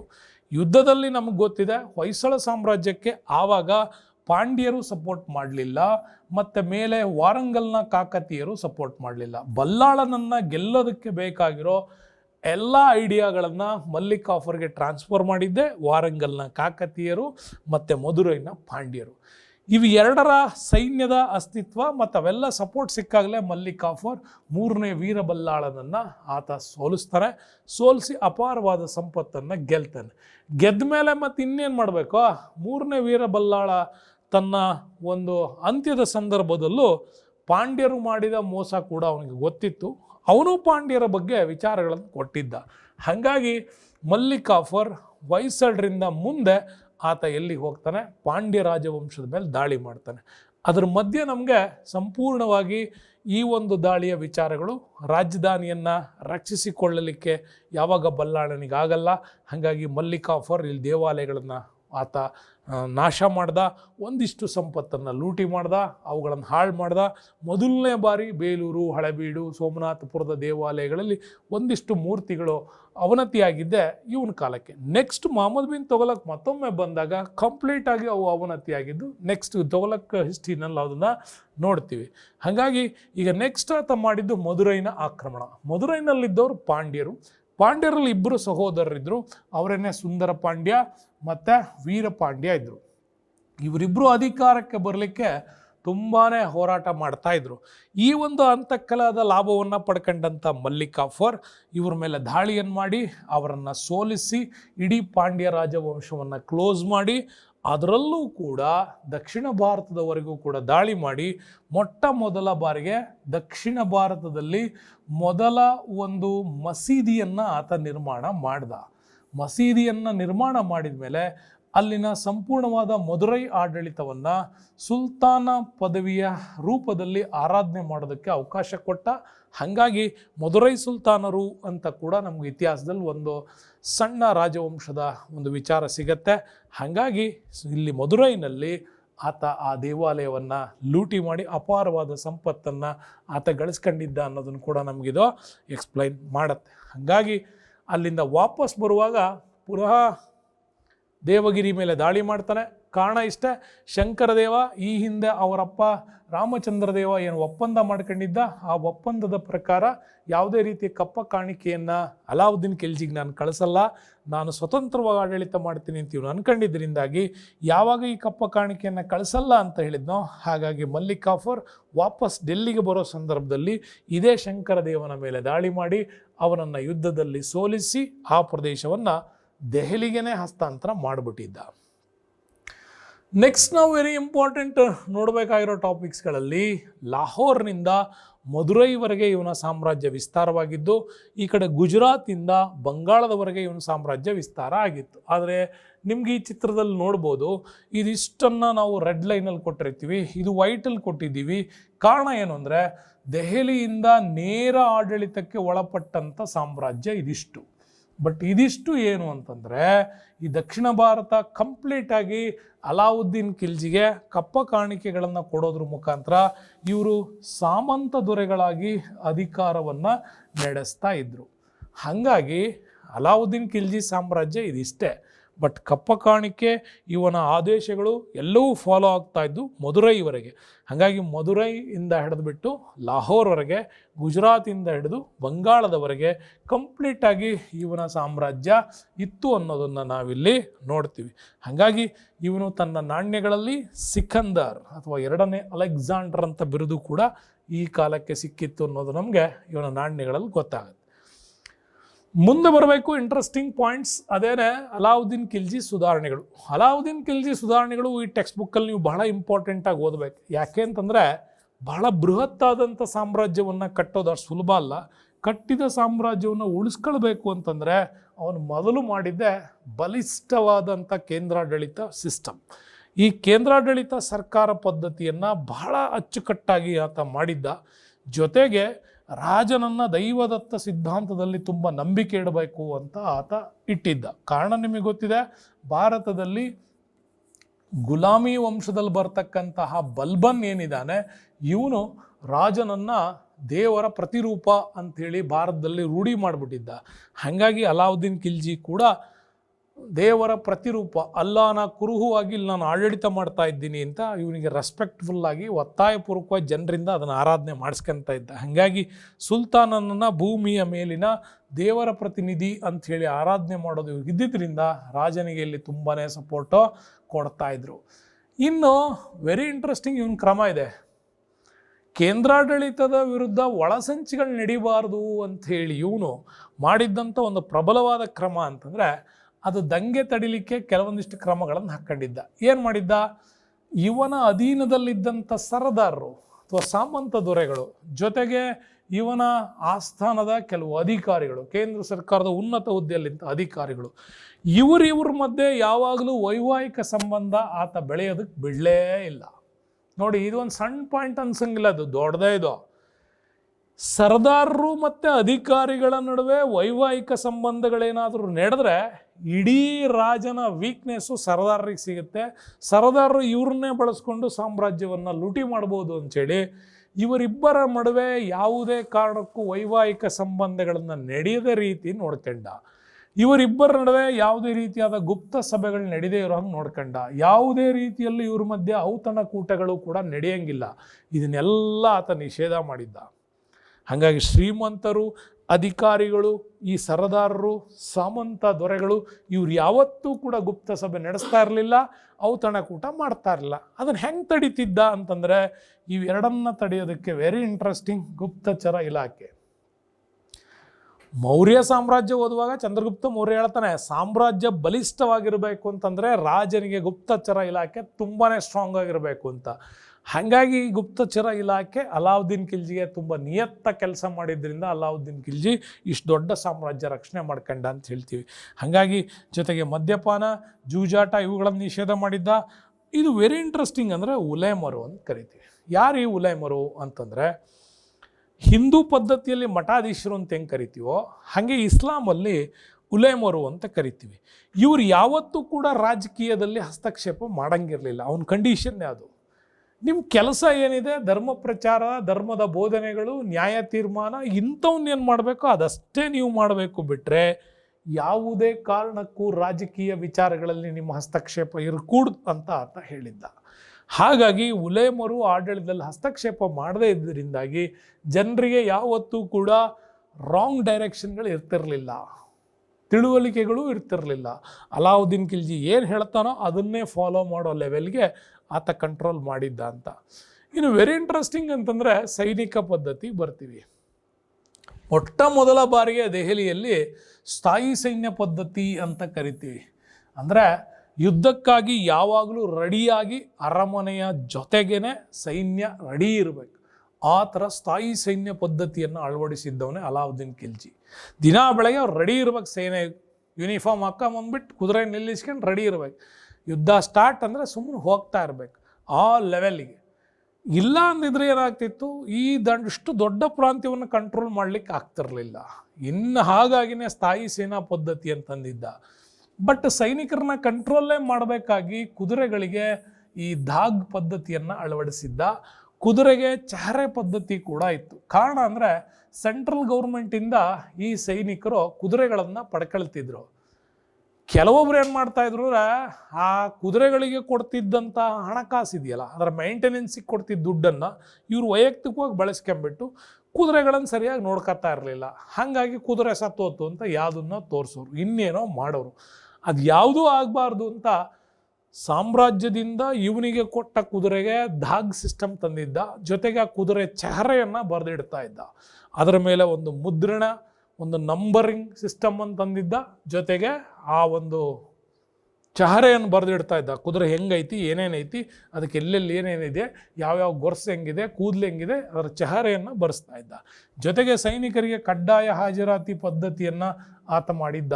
ಜೊತೆಗೆ ಸೈನಿಕರಿಗೆ ಕೊಡ್ತಿದ್ದಂಥ ಜಾಗೀರ್ ಪದ್ಧತಿ ಇತ್ತಲ್ಲ, ಅದನ್ನು ಕ್ಯಾನ್ಸಲ್ ಮಾಡಿಬಿಟ್ಟು ಮೊದಲ ಬಾರಿಗೆ ವೇತನವನ್ನು ಹಣದ ರೂಪದಲ್ಲಿ ಕೊಡೋಕೆ ಶುರು ಮಾಡಿದ್ದ. ಜಾಗೀರ್ ಕೊಟ್ಟ ತಕ್ಷಣ ಇವ್ರು ಶ್ರೀಮಂತರಾಗ್ಬಿಡ್ತಾ ಇದ್ರು, ಇವ್ರ ಅಧೀನಕ್ಕೆ ಕಂದಾಯ ವಸೂಲಿ ಮಾಡ್ಕೊತಾ ಇದ್ರು. ಇವ್ರು ಸ್ಟ್ರಾಂಗ್ ಆಗ್ತಾರೆ ಅನ್ನೋ ಕಾರಣಕ್ಕಾಗಿ ಜಾಗೀರ್ ಪದ್ಧತಿಯನ್ನು ಬಿಟ್ಟಾಕಿ ಡೈರೆಕ್ಟ್ ಹಾಜರಾತಿ ಜೊತೆಗೆ ಅವ್ರಿಗೆ ವೇತನ ಸೆಂಟ್ರಲ್ ಗೌರ್ಮೆಂಟಿಂದನೇ ದುಡ್ಡು ಹೋಗ್ತಾ ಇತ್ತು.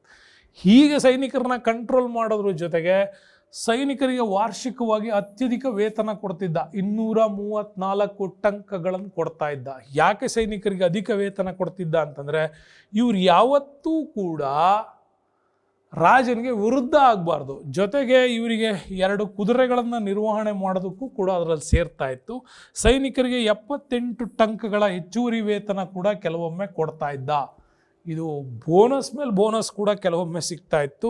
ಹಾಗಾಗಿ ಸೈನ್ಯವನ್ನು ನೋಡ್ಕೊಳ್ಳೋದಕ್ಕೆ ಒಬ್ಬ ಕಮಾಂಡರ್ ಇರ್ತಿದ್ದ. ಕಮಾಂಡರ್ ಹುದ್ದೆ ಏನು ಅಂತಂದರೆ ಆರಿಜ್ ಇ ಮಮಾಲಿಕ್ ಅನ್ನುವಂಥ ಒಂದು ಹುದ್ದೆ. ಈ ಹುದ್ದೆ ಕಂಪ್ಲೀಟಾಗಿ ಸೈನಿಕರ ಒಂದು ಉಸ್ತುವಾರಿ, ಒಂದು ಸೇನೆಯ ಉಸ್ತುವಾರಿ ಕಂಪ್ಲೀಟಾಗಿ ನೋಡ್ಕೊಳ್ಳೋ ಅಂಥ ಜವಾಬ್ದಾರಿ ಈ ಆರಿಸ್ ಇ ಮಮಾಲಿಕ್ಕಿಗೆ ಇತ್ತು. ಇದು ಇವನ ಕಾಲದ ಒಂದು ಸೈನಿಕ ಸುಧಾರಣೆ. ಇನ್ನು ಕಂದಾಯ ಸುಧಾರಣೆಯಲ್ಲೂ ತುಂಬ ಸಿಸ್ಟಮ್ಯಾಟಿಕ್ ಆಗಿ ಮಾಡಿದ್ದ. ಯಾಕೆ ಅಂತಂದರೆ ಸುಮ್ಮನೆ ಹುಂಡಾ ಗುತ್ತಿಗೆಯಲ್ಲಿ ತೆರಿಗೆ ವಸೂಲಿ ಮಾಡೋದು ಇವನ ಕಾಲದಲ್ಲಿ ಇರಲಿಲ್ಲ. ಭೂಮಿಯನ್ನು ಈತ ವೈಜ್ಞಾನಿಕ ತಳಹದಿಯ ಮೇಲೆ ಕಂದಾಯವನ್ನು ವಸೂಲಿ ಮಾಡ್ತಾ ಇದ್ದ. ಯಾವ ರೀತಿಯ ಮಣ್ಣು, ಎಷ್ಟು ರೀತಿಯ ಬೆಳೆಗಳನ್ನು ಬೆಳಿಬೋದು, ನೀರಾವರಿನ, ಖುಷ್ಕಿನ, ಆಮೇಲೆ ಇತರ ಯಾವುದೋ ರೂಪದಲ್ಲಿ ಇದೆಯಾ ಅನ್ನೋದನ್ನು ಚೆಕ್ ಮಾಡ್ತಾ ಇದ್ದ. ಇಡೀ ಭೂಮಿಯನ್ನು ಆತ ಏನು ಮಾಡ್ತಾ ಇದ್ದ, ಭೂಮಾಪನ ಪದ್ಧತಿಯನ್ನು ಅಳವಡಿಸಿದ್ದ. ಈ ಭೂಮಾಪನ ಪದ್ಧತಿಯನ್ನು ಅಳವಡಿಸೋದ್ರ ಮುಖಾಂತರವಾಗಿಯೂ ಕೂಡ ಆತ ಏನು ಮಾಡಿದ್ದ, ಈ ಒಂದು ಭೂ ಕಂದಾಯವನ್ನು ನಿಗದಿ ಮಾಡ್ತಾ ಬಂದ. ಹಾಗೆ ನಿಗದಿ ಮಾಡೋದ್ರ ಜೊತೆಗೆ ಸರ್ದಾರರು, ಜಾಗೀರ್ದಾರರು ಮತ್ತು ಉಲೇಮರು ಇದ್ದಾರೆ, ಇವ್ರ ಮೇಲೆ ಹೆಚ್ಚಿನ ತೆರಿಗೆಗಳನ್ನು ಹಾಕಿದ್ದ. ಯಾಕೆಂದರೆ ಇವ್ರು ಯಾವತ್ತೂ ಶ್ರೀಮಂತರಾಗಬಾರ್ದು ಅನ್ನೋದೇ ಅವನ ಉದ್ದೇಶ. ಹಾಗಾಗಿ ಇವ್ರನ್ನ ಭಾಳ ಕಂಟ್ರೋಲಾಗಿ ಇಡಬೇಕು ಅಂದರೆ ಇವ್ರನ್ನ ಹೆಚ್ಚೆಚ್ಚು ತೆರಿಗೆಯನ್ನು ಇವ್ರ ಮೇಲೆ ಹಾಕಿದ್ದ. ಮುಸ್ಲಿಮೇತರರ ಮೇಲೆ ಅಂದರೆ ಹಿಂದೂಗಳಿಗೆ ಜಜಿಯಾ ಅನ್ನುವ ತಲೆಗಂದಾಯವನ್ನು ಹಾಕಿದ್ದ. ಮತ್ತು ಯಾತ್ರಾ ತೆರಿಗೆಯನ್ನು ಕಟ್ತೀವಿ, ಇವರು ಎಕ್ಸ್ಟ್ರಾ ಟ್ಯಾಕ್ಸನ್ನು ಇಲ್ಲಿ ಕಟ್ಟಬೇಕಾಗಿತ್ತು. ಜೊತೆಗೆ ಯಾತ್ರಾ ತೆರಿಗೆ, ಸರಕು ತೆರಿಗೆ ಇವೆಲ್ಲವುಗಳನ್ನು ಕೂಡ ಇಲ್ಲಿ ಇವನ ಕಾಲದಲ್ಲಿ ಹಿಂದೂಗಳು ನೀಡಬೇಕಾಗ್ತಾ ಇತ್ತು. ಅದು ನಮಗೆ ವೆರಿ ಇಂಟ್ರೆಸ್ಟಿಂಗ್ ಆಗಿ ಒಂದು ಆಡಳಿತದಲ್ಲಿ ಸಿಗುತ್ತೆ. ನೆಕ್ಸ್ಟು ಕಂದಾಯ ಅಧಿಕಾರಿಗಳು ಭ್ರಷ್ಟಾಚಾರ ಅಥವಾ ಲಂಚಗುಳಿತನವನ್ನು ಯಾವ ಕಾರಣಕ್ಕೂ ಮಾಡಬಾರ್ದು, ಅದನ್ನು ತಡೆಯೋ ಉದ್ದೇಶದಿಂದ ಅವ್ರಿಗೂ ಕೂಡ ವೇತನಗಳನ್ನು ಜಾಸ್ತಿ ಕೊಡ್ತಾ ಇದ್ದ. ಇನ್ನು ರೈತರಿಂದ ಭೂ ಕಂದಾಯವನ್ನು ಸಂಗ್ರಹಣೆ ಮಾಡಲಿಕ್ಕಾಗಿ ಒಂದು ವಿಶೇಷ ವ್ಯವಸ್ಥೆ ಇತ್ತು. ನಮ್ಮಲ್ಲಿ ಹೆಂಗೆ ವಿಲೇಜ್ ಅಕೌಂಟೆಂಟ್ಗಳಿದ್ದಾರೋ ಹಂಗೆ ಆ ಕಾಲಕ್ಕೆ ಮಸ್ತಕ್ ರಾಜ್ ಅಂತ ಕರಿತೀವಿ. ಈ ಮುಸ್ತಕ್ ರಾಜ್ಗಳು ಏನು ಮಾಡ್ತಾಯಿದ್ರು, ವಿಶೇಷ ಅಧಿಕಾರಿ ಹುದ್ದೆ ಇತ್ತು. ಇವರು ಭೂ ಕಂದಾಯವನ್ನು ವಸೂಲಿ ಮಾಡ್ತಕ್ಕಂಥ ಆಫೀಸರ್ಸ್. ಮತ್ತು ರೈತರು ಭ್ರಷ್ಟ ಕಂದಾಯ ಅಧಿಕಾರಿಗಳು ಮತ್ತು ಬೇಡಿಕೆಗಳಿಂದ ರಕ್ಷಣೆ ಮಾಡಲಿಕ್ಕಾಗಿ ಯಾವುದಾದ್ರೂ ಈ ಮುಸ್ತಕ್ ರಾಜ್ ಅಂತಕ್ಕಂಥವರು ರಾಜ ಆಜ್ಞೆ ಮಾಡಿದ್ದಕ್ಕಿಂತ ಹೆಚ್ಚಿಗೆ ತೆರಿಗೆಯನ್ನಾದರೂ ವಸೂಲಿ ಮಾಡ್ತಾ ಇದ್ದರೆ, ಅಥವಾ ರೈತರು ಕೊಟ್ಟ ತೆರಿಗೆಯನ್ನು ಕೇಂದ್ರಕ್ಕೆ ಏನಾದ್ರು ಇವನು ಕಡಿಮೆ ಕೊಡ್ತಾ ಇದ್ದರೆ ಅವನಿಗೆ ತುಂಬಾ ಕಠಿಣವಾಗಿ ಶಿಕ್ಷೆಯನ್ನು ವಿಧಿಸ್ತಾ ಇದ್ದ. ಇನ್ನೂ ಹೇಳ್ತಾರೆ, ಅವನ ಒಂದು ತೊಡೆ ಮಾಂಸವನ್ನು ತೆಗೆದುಬಿಟ್ಟು ಅದರ ತೂಕ ಹಾಕಿ ಅಷ್ಟು ಮೌಲ್ಯವನ್ನು ವಸೂಲಿ ಮಾಡ್ತಾ ಇದ್ದಂತ. ಅಷ್ಟು ಕಠಿಣವಾಗಿ ಈತ ಭೂ ಕಂದಾಯದ ಅಧಿಕಾರಿಗಳನ್ನು ಕೂಡ ಆತ ಕಂಟ್ರೋಲ್ ಮಾಡ್ತಾ ಇದ್ದ ಅಂತ ಹೇಳ್ತಾರೆ. ಜೊತೆಗೆ ಇವನ ಕಾಲದಲ್ಲಿ ವ್ಯಾಪಾರ ಮಾಡೋರಿಗೂ ಕೂಡ ಇದನ್ನೇ ಮಾಡಿದ್ದ ಅಂತ ಹೇಳ್ತಾರೆ. ಹಾಗಾಗಿ ರೈತರಿಗೆ ಮೂಲಭೂತ ಅಗತ್ಯತೆಗಳನ್ನು ಪೂರೈಸಲಿಕ್ಕಾಗಿ ಅಲಾವುದ್ದೀನ್ ಮಾರುಕಟ್ಟೆ ನಿಯಮಗಳನ್ನು ಜಾರಿಗೆ ತಂದಿದ್ದ. ಇವನ ಕಾಲದಲ್ಲೇ ಬೆಂಬಲ ಬೆಲೆ ಪದ್ಧತಿ ಅಂತ ಕರಿತೀವಿ, ನೆನ್ಪಿಟ್ಕೊಳ್ಳಿ. ಮೊದಲ ಬಾರಿಗೆ ಬೆಂಬಲ ಬೆಲೆ ಪದ್ಧತಿಯನ್ನು ತಂದವನೇ ಇವನು. ನೀವು 1 kg 1 ಮಣ ಅಥವಾ 1 ಟನ್ ಇಷ್ಟಕ್ಕೆ ಮಾರಬೇಕು ಅಂತಿದ್ರೆ ಪ್ರೊಡಕ್ಷನ್ ಮಾಡಿದವನು ಇಷ್ಟಕ್ಕೆ ಮಾರಬೇಕಾಗ್ತಾ ಇತ್ತು. ಆ ರೀತಿಯಲ್ಲಿ ಬೆಂಬಲ ಬೆಲೆ ಪದ್ಧತಿ, ಮಾರುಕಟ್ಟೆ ನಿಯಮಗಳು, ಯಾರೂ ಕೂಡ ಹೆಚ್ಚಿಗೆ ಸ್ಟಾಕ್ ಮಾಡೋಂಗಿರಲಿಲ್ಲ ಅಥವಾ ಇನ್ಯಾವುದೋ ರೂಪದಲ್ಲಿ ಮಾರುಕಟ್ಟೆಯನ್ನು ವೇರಿಯೇಷನ್ಸ್ ಮಾಡೋಂಗಿರಲಿಲ್ಲ. ಹಾಗೆ ದೈನಂದಿನ ಉಪಯೋಗದ ಎಲ್ಲ ವಸ್ತುಗಳ ದರಗಳನ್ನು ನಿಗದಿ ಮಾಡಿಬಿಟ್ಟು ಮಾರುಕಟ್ಟೆಯನ್ನು ನಿಯಂತ್ರಿಸಲಿಕ್ಕಾಗಿಯೇ ಪ್ರತ್ಯೇಕ ಇಲಾಖೆ ಮತ್ತು ಅಧಿಕಾರಿಗಳನ್ನು ಕೂಡ ಮಾಡಿದ್ದ. ರಾಜಧಾನಿಯಲ್ಲಿ ನಿಗದಿಗೊಳಿಸಿದಂಥ ದರಗಳು ಎಲ್ಲ ರೀತಿಯಲ್ಲೂ ಕೂಡ ಇಲ್ಲಿ ಹೋಗ್ತಾ ಇತ್ತು ಅಂತ. ಅವನ ದರಪಟ್ಟಿ ಕೂಡ ನಿಮಗೆ ಬುಕ್ಕಲ್ಲಿ ಕೊಡ್ತಾನೆ, ನೆನ್ಪಿಟ್ಕೊಳ್ಳಿ. ಗೋಧಿ ಪ್ರತಿ ಮಣಕ್ಕೆ 7.5 ಜಿತ್ತಲ್ಗಳು, ಅಕ್ಕಿ ಪ್ರತಿ ಮಣಕ್ಕೆ 5 ಜಿತ್ತಲ್ಗಳು, ದ್ವಿದಳ ಧಾನ್ಯಗಳು 5 ಜಿತ್ತಲ್, ಬಾರ್ಲಿ 4, ಎಳ್ಳು 1, ತುಪ್ಪ 1 ಜಿತ್ತಲ್, ಸಕ್ಕರೆ ನೋಡಿ 1.5, 1 ಕುದುರೆಗೆ 100ರಿಂದ 200 ಟಂಕ್ಗಳು, 1 ಹಸುಗೆ 4ರಿಂದ 5 ಟಂಕ್, ಪುರುಷ ಗುಲಾಮರಿಗೆ 100ರಿಂದ 200 ಟಂಕ್. ಈ ಲೆವೆಲಲ್ಲಿ ಅವನು ಕಂಪ್ಲೀಟಾಗಿ ಏನು ಮಾಡಿದ್ದ ಅಂತಂದರೆ ಈ ಒಂದು ವ್ಯವಸ್ಥೆಯನ್ನು ಆತ ಫಿಕ್ಸ್ ಮಾಡಿದ್ದ. ಹೀಗೆ ಫಿಕ್ಸ್ ಮಾಡೋದ್ರ ಮುಖಾಂತರವಾಗಿ ಬೆಂಬಲ ಬೆಲೆಯನ್ನು ನಿರ್ಧಾರ ಮಾಡಿದ್ದ. ನೆಕ್ಸ್ಟ್, ಸರ್ಕಾರಿ ಉಗ್ರಾಣಗಳಲ್ಲಿ ಯಾವಾಗಲೂ ಧಾನ್ಯಗಳನ್ನು ಆತ ಶೇಖರಿಸಿಡ್ತಾ ಇದ್ದ. ಕಾರಣ ಅಂದರೆ ಯಾವುದಾದ್ರೂ ತುರ್ತು ಸಂದರ್ಭಗಳಲ್ಲಿ ಯಾವುದಾದ್ರು ವಿಕೋಪಗಳಾದರೆ ಆವಾಗ ಜನರಿಗೆ ಆಹಾರಗಳ ಒಂದು ಸಂಗ್ರಹಣೆ ಮಾಡಿಬಿಟ್ಟು ಅವರಿಗೆ ಅದನ್ನು ಸಪ್ಲೈ ಮಾಡೋದಕ್ಕೋಸ್ಕರ ಮಾಡ್ತಾ ಇದ್ದ. ಮತ್ತು ಯಾವುದೇ ವ್ಯಾಪಾರಿ ಅಥವಾ ಮಾರಾಟಗಾರ ತೂಕ ಮತ್ತು ಅಳತೆಗಳಲ್ಲಿ ಏನಾದ್ರು ವ್ಯತ್ಯಾಸ ಮಾಡಿದ್ರೆ, ನಾನು ಹೇಳಿದ್ನಲ್ಲಾಗಲೇ, ಆ ತೂಕಕ್ಕೆ ಸಮನಾದಷ್ಟು ಮಾಂಸವನ್ನು ಅವನ ತೊಡೆಯಿಂದನೇ ತೆಗೆದುಬಿಟ್ಟು ಹಾಕೋದ್ರ ಮುಖಾಂತರ ಆ ತೂಕವನ್ನು ಸರಿ ಮಾಡ್ತಾ ಇದ್ದಂತೆ. ಹೀಗೆ ಕಠಿಣವಾದ ಶಿಕ್ಷೆ ಕೊಡೋದ್ರ ಮುಖಾಂತರ ಮಾರುಕಟ್ಟೆಯನ್ನು ಕೂಡ ಕಂಟ್ರೋಲ್ ಮಾಡಿದ್ದ. ಇಷ್ಟೆಲ್ಲ ಚೆನ್ನಾಗಿದ್ದ ಅಲಾವುದ್ದೀನ್ ಖಿಲ್ಜಿ ಕೊನೆಗೇನಾದ ಅನ್ನೋದು ಇಂಪಾರ್ಟೆಂಟ್. ಕೊನೆಗೆ ಅವನು ಸುಖಕರವಾಗಿರಲಿಲ್ಲ. ಅವನನ್ನು ಕೂಡ ಕೊಲೆ ಮಾಡಿ ಸಾಯಿಸಿದವನೇ ಅವನ ನಂಬಿಕಸ್ಥ ಗುಲಾಮ ಮಲ್ಲಿಕ್ ಕಾಫರ್ ಅಲಾವುದ್ದೀನ್ ಖಿಲ್ಜಿಯನ್ನು ಕೊಂದಾಗ್ತಾನೆ. ಹಾಗಾಗಿ ನಂಬಿಕಸ್ಥ ಸೇನಾಧಿಪತಿ ಮಲ್ಲಿಕ್ ಕಾಫರ್ ಅವನಿಗೆ ವಿಷ ಕೊಡೋದ್ರ ಮುಖಾಂತರ ಅವನನ್ನು ಸಾಯಿಸಿದ್ದ. 1316ರಲ್ಲಿ ಆತ ಮರಣ ಹೊಂತಾನೆ. ಖಿಲ್ಜಿ ಸಂತತಿ ಅವನ ನಂತರ ಶಿಹಾಬುದ್ದೀನ್, ಉಮರ್ ಮತ್ತು ಕುತುಬುದ್ದೀನ್ ಮುಬಾರಕ್ ಶಾ ಮತ್ತು ನಾಸಿರುದ್ದೀನ್, ಹೀಗಾಗಿ ಇವರೆಲ್ಲರೂ ಕೂಡ ಇಲ್ಲಿ ಅಧಿಕಾರವನ್ನು ಮಾಡ್ತಾರೆ. ಸಾಮ್ರಾಜ್ಯ ಖಿಲ್ಜಿ ವಂತತಿ ಕೊನೆಗೊಳ್ಳುತ್ತೆ. ನೆಕ್ಸ್ಟ್ ಬಂದಿದ್ದೆ ನಮಗೆ ಈ ತುಘಲಕ್ ರಾಜವಂಶ. ಹಾಗೆ ಸ್ನೇಹಿತರೆ, ಈಗ ನೋಡೋಣ ತುಘಲಕ್ ಸಂತತಿ ಬಗ್ಗೆ. ತುಘಲಕ್ ಸಂತತಿ ಅಂದ ತಕ್ಷಣ ದೆಹಲಿಯನ್ನು ಕಂಪ್ಲೀಟಾಗಿ ಅಭಿವೃದ್ಧಿ ಮಾಡಿದಂತಹ ರಾಜವಂಶಗಳಲ್ಲಿ ಇದು ತುಂಬ ಸ್ಟ್ರಾಂಗೆಸ್ಟ್ ಅಂಶ. 1320 ಗಿಯಾಸುದ್ದೀನ್ ತೊಗಲಕ್ ಅಂತಕ್ಕಂಥವನು ಈ ತೊಗಲಕ್ ಡೈನೆಸ್ಟಿಯನ್ನು ಆತ ಸ್ಥಾಪನೆ ಮಾಡ್ತಾನೆ. ಸ್ಥಾಪನೆ ಮಾಡಿದಾಗ ಇವನು ಕೂಡ ಒಬ್ಬ ಒಳ್ಳೆ ರಾಜನೀತಿಜ್ಞ, ಆಡಳಿತಗಾರ, ತುಂಬ ಅತ್ಯುತ್ತಮವಾದಂಥ ಡೆವಲಪ್ಮೆಂಟ್ಗಳನ್ನು ಮಾಡಿದಂಥವನು. ಆದರೆ ಈ ಹಿಂದೆ ಅಲಾವುದ್ದೀನ್ ಖಿಲ್ಜಿ ಏನು ತುಂಬ ಸ್ಟ್ರಿಕ್ಟ್ಫುಲ್ಲಾಗಿ ಇಟ್ಕೊಂಡಿದ್ನಲ್ಲ, ಆ ಎಲ್ಲ ಸ್ಟ್ರಿಕ್ಟ್ಫುಲ್ ರೂಲ್ಸ್ಗಳನ್ನು ಮುಕ್ತಗೊಳಿಸಿದವನೇ ಈ ಗಿಯಾಸುದ್ದೀನ್ ತೊಗಲಕ್.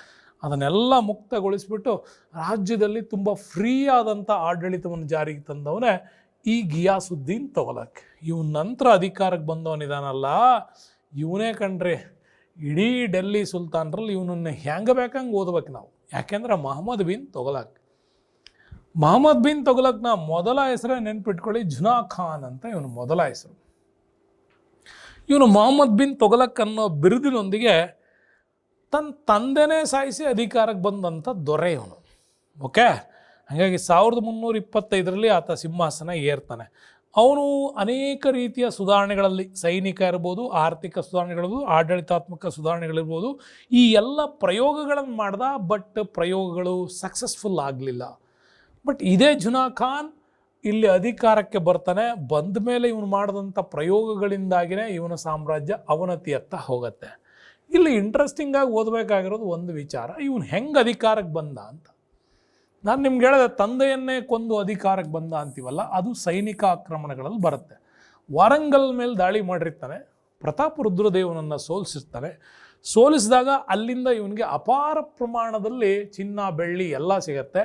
ಜೊತೆಗೆ ಒಂದಿಷ್ಟು ಸೇನೆಗೆ ಆನೆಗಳನ್ನು ಕೂಡ ತಗೊಬಂದಿದ್ರು. ಒಡಿಸ್ಸಾದಿಂದ ಆನೆಗಳು ಕೂಡ ಇಲ್ಲಿಗೆ ಬಂದಿದ್ವು. ಇದೇ ಜುನಾ ಖಾನ್ನ ಈ ಸಂಭ್ರಮವನ್ನು ನೋಡೋದಕ್ಕೆ ಗಿಯಾಸುದ್ದೀನ್ ತೊಗಲಕ್ ಎಂಟ್ರಿ ಕೊಡ್ತಾ ಇದ್ದ. ಅವನು ಎಂಟ್ರಿ ಬರೋಕ್ಕಾಗಿಯೇ ಇವರು ಒಂದು ಪ್ರವೇಶ ದ್ವಾರವನ್ನು ಕಟ್ಟಿದ್ರು. ಪ್ರವೇಶ ದ್ವಾರವನ್ನು ಹೆಂಗೆ ಕಟ್ಟಿದ್ರು ಅಂತಂದರೆ, ಜಸ್ಟ್ ಆನೆಯ ಅಥವಾ ಜನರ ಯಾವುದಾದ್ರೂ ಒಂದು ಭಾಗ ಟಚ್ ಆದರೆ ಸಾಕು, ಇಡೀ ಆ ಒಂದು ಬಿಲ್ಡಿಂಗು ಕುಸಿದು ಬೀಳಬೇಕು. ಆ ಲೆವೆಲ್ಲಿಗೆ ಇವ್ರು ಕಟ್ಟಿದ್ರು. ಹಾಗಾಗಿ ನೋಡ್ಲಿಕ್ಕೆ ಬಂದಂಥ ಗಿಯಾಸುದ್ದೀನ್ ತೊಗಲಕ್ಕನನ್ನು ಎದುರುಗಡೆ ಕೂರಿಸಿದ್ದಂಥ ಜುನಾ ಖಾನ್ ಆನೆಯ ಸೊಂಡಿಲಿನಿಂದ ಅದನ್ನು ತಿವಿಯೋ ಹಂಗೆ ಮಾಡಿಬಿಟ್ಟು, ತಿವಿದ ತಕ್ಷಣ ಅವನ ಮೇಲೆ ಇಡೀ ಒಂದು ದ್ವಾರಗಳು ಕುಸಿದು ಬಿದ್ವು. ಅಲ್ಲಿಗೆ ಅವನು ಸತ್ತೋದ. ಕರುಣೆ ಹಿಂಗೆ ಕ್ರಿಯೇಟ್ ಮಾಡ್ಕೊಂಬಿಟ್ಟು ಈ ಒಂದು ಸೈನಿಕ ಆಕ್ರಮಣದಲ್ಲಿ ವೆರಿ ಇಂಪಾರ್ಟೆಂಟಾಗಿ ವಾರಂಗಲ್ ದಾಳಿಯಿಂದಾಗಿಯೇ ಗಳಿಸಿದ್ದ ಅಪಾರವಾದ ಆಸ್ತಿಯಿಂದಾಗಿಯೇ ಈ ಮೊಹಮ್ಮದ್ ಬಿನ್ ತೊಗಲಕ್ ತನ್ನ ತಂದೆಯನ್ನು ಕೊಂದು ಅಧಿಕಾರಕ್ಕೆ ತಂದ ಅಂತ. ತಂದ ಮೇಲೆ ಇವನು ಹುಚ್ಚಾಟಗಳು ತುಂಬಾ ಇದಾವೆ. ಅಧಿಕಾರಕ್ಕೆ ಬಂದ ಮೇಲೆ ಮಧ್ಯ ಏಷ್ಯಾದ ಖೊರಾಸಾನ್ ಮೇಲಿನ ದಾಳಿ. ಈ ಖೊರಾಸಾನ್ ಮೇಲೆ ಹೋಗಬೇಕು ಮಧ್ಯ ಏಷ್ಯಕ್ಕೆ ಅಂತಂದರೆ ಮರುಭೂಮಿಯಲ್ಲೇ ಹೋಗಬೇಕಾಗಿತ್ತು. ಯಾಕೆಂದರೆ ಅರಬ್ ಮರುಭೂಮಿಯನ್ನು ದಾಟ್ಕೊಂಬಿಟ್ಟು ಇವರು ಇರಾನ್ವರೆಗೆ ಹೋಗಬೇಕು, ಖೊರಾಸಾನ್ಗೆ. ಬಟ್ ಅಲ್ಲಿವರೆಗೆ ಹೋಗೋದಕ್ಕೆ ತನ್ನ ಸೇನೆಗೆ, ಭಾಳ ಬೃಹತ್ತಾದಂಥ ಸೇನೆಗೆ ಎಲ್ಲ ಫೆಸಿಲಿಟಿಯನ್ನು ಮಾಡಿದ್ದ. ಆದರೆ ಥಾರ್ ಮರುಭೂಮಿಯ ಬಿಸಿಲಿನ ಹೊಡೆತಕ್ಕೆ ಅಲ್ಲಿನ ವಿಚಾರಗಳು ಇವನು ತಿಳ್ಕೊಳ್ಳದೇ ಇದ್ದಿದ್ದರಿಂದಾಗಿ ತನ್ನ ಇಡೀ ಸೇನೆಯ ಅರ್ಧ ಭಾಗ ಬರೀ ನರಳಾಟದಿಂದನೇ ಸತ್ತೋಗ್ಬಿಟ್ಟಿತ್ತು. ಅವನು ಒಯ್ದಂಥ ಆಹಾರದ ವ್ಯವಸ್ಥೆ ಆಗಲಿಲ್ಲ, ನೀರಿನ ವ್ಯವಸ್ಥೆ ಆಗಲಿಲ್ಲ. ಕಂಪ್ಲೀಟಾಗಿ ಖೊರಾಸಾನ್ ತಲುಪೋದ್ರೊಳಗೆ ಇವನ ಸೇನೆ ಮುಕ್ಕಾಲು ಭಾಗನೇ ಇರಲಿಲ್ಲ. ದಾಳಿನೇ ಮಾಡೋದು ಬೇಡ ಅಂತ ವಾಪಸ್ ಬಂದ. ಇದು ಇವೊಂದೊಂದು ಹುಚ್ಚಾಟದ ಪ್ರಯೋಗ ಆಗಿತ್ತು ಖೊರಾಸಾನ್ ಮೇಲಿನ ದಾಳಿ ಅಂತ. ಅಷ್ಟಕ್ಕೆ ಸುಮ್ಮನಾಗಲಿಲ್ಲ. ಇಷ್ಟೆಲ್ಲ ಇಸ್ಲಾಂ ಅರಬ್ಬರು ದಾಳಿ ಮಾಡಿದರೂ ಕೂಡ ಈ ಪಂಜಾಬಿನ ಕಾಂಗ್ರಾ ಜಿಲ್ಲೆಯಲ್ಲಿ ಬರುವಂಥ ನಾಗರಕೋಟ ಪ್ರದೇಶ ಇತ್ತು. ಇದ್ರ ಮೇಲೆ ಯಾವತ್ತೂ ಕೂಡ ಇಸ್ಲಾಮಿಕ್ ದಾಳಿ ಆಗಿರಲಿಲ್ಲ. ಯಾಕೆ ಅಂತಂದರೆ ಅಷ್ಟು ಸಂಪದ್ಭರಿತವಾದಂಥ ನಾಡು, ಅಷ್ಟು ಸ್ಟ್ರಾಂಗೆಸ್ಟ್ ಆರ್ಮಿ ಇಟ್ಕೊಂಡಿತ್ತದು. ಇವನು ಅದನ್ನು ಗೆಲ್ಲಬೇಕು ಅಂತ ಹೊರಟ. ಯಾಕೆಂದ್ರೆ ಯಾರೇ ಇಸ್ಲಾಂ ದೊರೆಗಳು ಇದ್ರ ಮೇಲೆ ದಾಳಿ ಮಾಡಿಲ್ಲ, ನಾನು ಮಾಡಬೇಕು ಅಂತ ಹೊರಟ. ಜ್ವಾಲಾಮುಖಿ ದೇವಾಲಯ ಅಂತ ಕರೀತದೆ. ಅಲ್ಲಿ ಭಾಳಷ್ಟು ಸಂಸ್ಕೃತದ ಸಾಹಿತ್ಯ ಇತ್ತು. ಇದು ಇವನ ಕಾಲದಲ್ಲೇ ಅವಷ್ಟು ಪುಸ್ತಕಗಳನ್ನು ಹೊತ್ಕೊಂಬಂದ್ಬಿಟ್ಟು ಅದನ್ನು ಪರ್ಷಿಯನ್ ಭಾಷೆಗೆ ಟ್ರಾನ್ಸ್ಲೇಟ್ ಮಾಡಿಬಿಟ್ಟು ನಾನು ಅದ್ಭುತವಾದ ಸಾಹಿತಿ ಅನ್ನೋದನ್ನು ಕೂಡ ಪ್ರೂವ್ ಮಾಡ್ಕೊಳ್ತಾನೆ, ಅದು ಬೇರೆ. ಬಟ್ ಇಲ್ಲಿ ಪಂಜಾಬ್ನ ಕಾಂಗ್ರಾ ಜಿಲ್ಲೆ ನಾಗರ್ಕೋಟ್ ಮೇಲೆ ದಾಳಿ ಮಾಡ್ತಾನೆ, ಗೆಲ್ತಾನೆ. ಗೆದ್ದ ಮೇಲೆ ಅವನಿಗೆ ಅನಿಸ್ತತಿ ಈ ನಾಗರ್ಕೋಟನ ಡೈಲಿಯಿಂದ ಕಂಟ್ರೋಲ್ ಮಾಡೋದು ಹೆಂಗೆ ಅಂತ. ಕಂಟ್ರೋಲ್ ಮಾಡೋಕ್ಕಾಗಲ್ಲ ಅಂತ ಗೊತ್ತಾದಾಗ ಮತ್ತೆ ಅದೇ ರಾಜನನ್ನು ಬಿಡುಗಡೆ ಮಾಡಿಬಿಟ್ಟು ನಿನಗೆ ಇಟ್ಕೊ ಹೋಗು ಅಂತ ಬಿಟ್ಟು ಕೊಡ್ತಾರಂತೆ. ಮತ್ತು ದಾಳಿ ಯಾಕೆ ಮಾಡೋಕ್ಕೆ ಹೋಗಿದ್ದ ಅಂತ ಕೇಳ್ತಾರೆ ಇಲ್ಲಿ. ಹಾಗಾಗಿ ಈ ನಾಗರಕೋಟ ದಾಳಿಯು ಕೂಡ ಈ ಒಂದೊಂದು ಹುಚ್ಚಾಟದ ಮತ್ತೊಂದು. ಇದಾದಮೇಲೆ ಒಂದು ಇನ್ನೊಂದು ವಿಶೇಷವಾದ ದಾಳಿ ಅಂದರೆ ಹಿಮಾಲಯ ಪರ್ವತ ಸರಣಿಗಳಲ್ಲಿದ್ದಂಥ ಟಿಬೆಟ್ ಮರುಭೂಮಿಯ ಪಕ್ಕದಲ್ಲಿದ್ದಂಥ ಕರಾಜಲ್ ಪ್ರದೇಶ. ಚೀನಾದ ಯಾವುದೋ ದೊರೆ ಇವನ ವಿರುದ್ಧ ಮಾತಾಡ್ದ ಅನ್ನುವಂಥದ್ದನ್ನು ಯಾರೋ ಗುಪ್ತಚರ ಇಲಾಖೆಯವರು ಬಂದು ಹೇಳಿದರು ಅನ್ನೋ ಕಾರಣಕ್ಕಾಗಿ ಚೀನಾ ಗೆಲ್ಲಬೇಕು ಅಂತ ಹೊರಟ. ಚೀನಾ ಗೆಲ್ಲಕ್ಕೆ ಹೊರಡಬೇಕು ಅಂದರೆ ಈ ಕಡೆ ಮರುಭೂಮಿಯಲ್ಲಿ ಸೇನೆ ಕಳ್ಕೊಂಡಿದ್ದ ಹೀಟಿಗೆ. ಈಗ ಹಿಮಾಲಯ ಪರ್ವತಗಳಲ್ಲಿ ದಾಟಿ ಹೋಗಬೇಕು ಅಂದರೆ ಆ ಕೋಲ್ಡನ್ನು ಹೆಂಗೆ ಮೇಂಟೈನ್ ಮಾಡಬೇಕು ಅಂತ ಇವನಿಗೆ ಗೊತ್ತಿಲ್ಲ. ಹಾಗಾಗಿ ಹಿಮಾಲಯ ಪರ್ವತಗಳನ್ನು ದಾಟಿ ಹೋಗುವ ಸಂದರ್ಭದಲ್ಲಿ ಕರಾಜಲ್ ಪ್ರದೇಶ ತಲುಪೋದ್ರೊಳಗಾಗಿ ಇವನ ಸೇನೆ ಫುಲ್ ಚೊಕ್ಕಾಗಿ ಸತ್ತೋಗ್ಬಿಟ್ಟಿದ್ರು. ಯುದ್ಧ ಮಾಡೋಕ್ಕಿಂತ ಹೆಚ್ಚಾಗಿ ಬರೀ ನಡ್ಕೊಂಡು ಹೋಗೇ ಶೀತದ ಸತ್ತೋಗಿದ್ರು ಅಂತ ಹೇಳ್ತಾರೆ.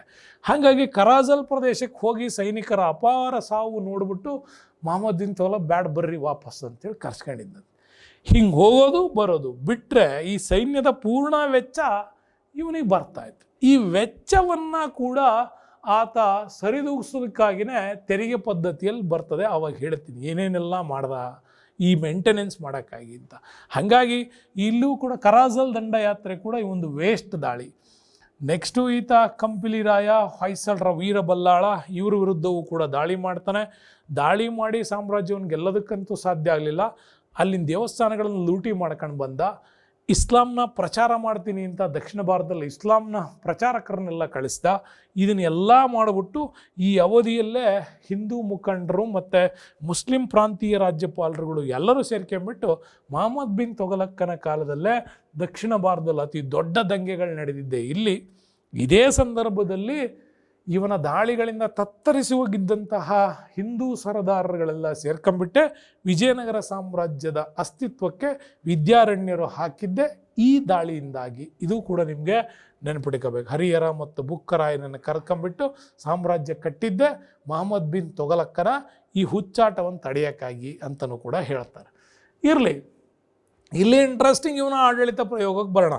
ನಾನು ನಿಮ್ಗೆ ಹೇಳಿದೆ ದೋಹಾ ಪ್ರದೇಶದಲ್ಲಿ ತೆರಿಗೆಯನ್ನು ಹೆಚ್ಚಳ ಮಾಡ್ದ.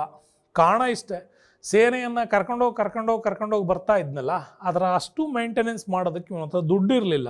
ಹಾಗಾಗಿ ಗಂಗಾ ಮತ್ತು ಯಮುನಾ ನದಿ ಪ್ರದೇಶದ ವ್ಯಾಪ್ತಿಯಲ್ಲಿ ಬರುವಂತಹ ಎಲ್ಲ ರೈತರು ಎರಡೆರಡು ಬೆಳೆ ಬೆಳಕೊತ್ತಾ ಇದ್ದೀರಿ, ಸಂಪೂರ್ಣವಾಗಿ ಲಾಭದಲ್ಲಿ ಇದ್ದೀರಿ ಅಂಥೇಳಿ ಅವ್ರ ಮೇಲೆ ತೆರಿಗೆಗಳನ್ನು ಹಾಕ್ದ. ಹೆಂಗೆ ಹಾಕ್ದ ಅಂತಂದರೆ ಅವ್ರು ಬೆಳೆದಿದ್ದಷ್ಟು ಇವನಿಗೆ ಕೊಡಬೇಕು ಅಷ್ಟು ತೆರಿಗೆ ಹಾಕಿದ್ದ. ಹಾಗಾಗಿ ಅಲ್ಲಿನ ರೈತರೆಲ್ಲರೂ ಕೂಡ ಹೊಲದಲ್ಲಿ ಬೆಳೆಯೋದನ್ನೇ ಬಿಟ್ಬಿಟ್ರು ಅವ್ರು 2-3 ವರ್ಷ.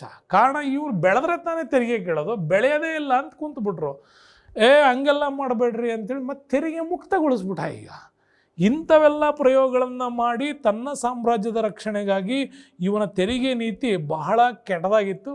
ಹಾಗಾಗಿ ಈ ಕಾರ್ಯ ಸಾಧುವಾಗಿ ನಿರ್ಧಾರವಾಗದೇ ಇದ್ದರೂ ಕೂಡ ತೆರಿಗೆಯನ್ನು ಹೆಚ್ಚಳ ಮಾಡಿದರೂ ಕೂಡ ಮಳೆ ಕೊರತೆಯಿಂದ ರೈತರು ಇಲ್ಲಿ ಅಸಂತುಷ್ಟರಾಗಿದ್ದಾಗಲೂ ಸಮೇತ ಈ ತೆರಿಗೆಗಳನ್ನು ಹಾಕಿದ್ರಿಂದ ಅವರೆಲ್ಲರೂ ದಂಗೆ ಇದ್ದರು. ಹೀಗೆ ತೆರಿಗೆ ಕೊಡೋದಕ್ಕೆ ಅವ್ರ ಕೈಲಿ ಸಾಧ್ಯವಾಗಲಿಲ್ಲ ಅಂತ ಗೊತ್ತಾದಾಗ ನಿರ್ದಯವಾಗಿ ಅವ್ರನ್ನ ಕೊಲ್ಲೋ ಲೆವೆಲ್ಗೆಲ್ಲ ಆತ ಪನಿಷ್ಮೆಂಟ್ ಕೊಟ್ಟ. ಕೊನೆಗೆ ಇವನ ತೆರಿಗೆ ನೀತಿ ಅಷ್ಟು ಜನಪ್ರಿಯವಾಗದೇ ಇದ್ದಿದ್ದರಿಂದಾಗಿ ಅವನ ಜನಪ್ರಿಯತೆಯನ್ನು ಕೂಡ ಕುಗ್ಗಿಸಿದ್ದರಿಂದಾಗಿ ಆ ತೆರಿಗೆ ಪದ್ಧತಿಯನ್ನು ವಾಪಸ್ ಪಡೆದ ಅಂತ ಕೂಡ ಹೇಳುತ್ತೆ. ನೆಕ್ಸ್ಟ್ ಇಂಟ್ರೆಸ್ಟಿಂಗು ಇತಿಹಾಸದಲ್ಲಿ ಉಳಿಯೋದು ರಾಜಧಾನಿ ವರ್ಗಾವಣೆ.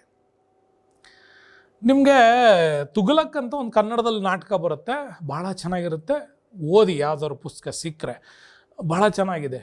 ಇಲ್ಲಿ ನಾನು ತುಘಲಕ್ನ ಈ ರಾಜಧಾನಿ ವರ್ಗಾವಣೆ ಬಗ್ಗೆ ಹೇಳ್ಬೇಕು ನಿಮಗೆ. ಕಾರಣ ಇಷ್ಟೇ, ಇವನು ತನ್ನ ರಾಜಧಾನಿಯನ್ನು ದೆಹಲಿಯಿಂದ ದೇವಗಿರಿಗೆ ಟ್ರಾನ್ಸ್ಫರ್ ಮಾಡಬೇಕಾಗಿತ್ತು. ಇದೇ ದೇವಗಿರಿಯಲ್ಲಿ ಈತ ಒಂದು ನಗರವನ್ನು ಕೂಡ ಕಟ್ಟಿಸ್ತಾನೆ, ಅದನ್ನು ದೌಲತಾಬಾದ್ ಅಂತ ಕರೆದಿದ್ದ.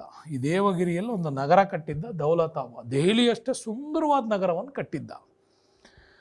ಬಟ್ ಇವನ ವಿಚಾರ ಏನು ಅಂದರೆ ದೆಹಲಿಯಿಂದ ರಾಜಧಾನಿಯನ್ನು ದೇವಗಿರಿಗೆ ಶಿಫ್ಟ್ ಮಾಡಬೇಕು.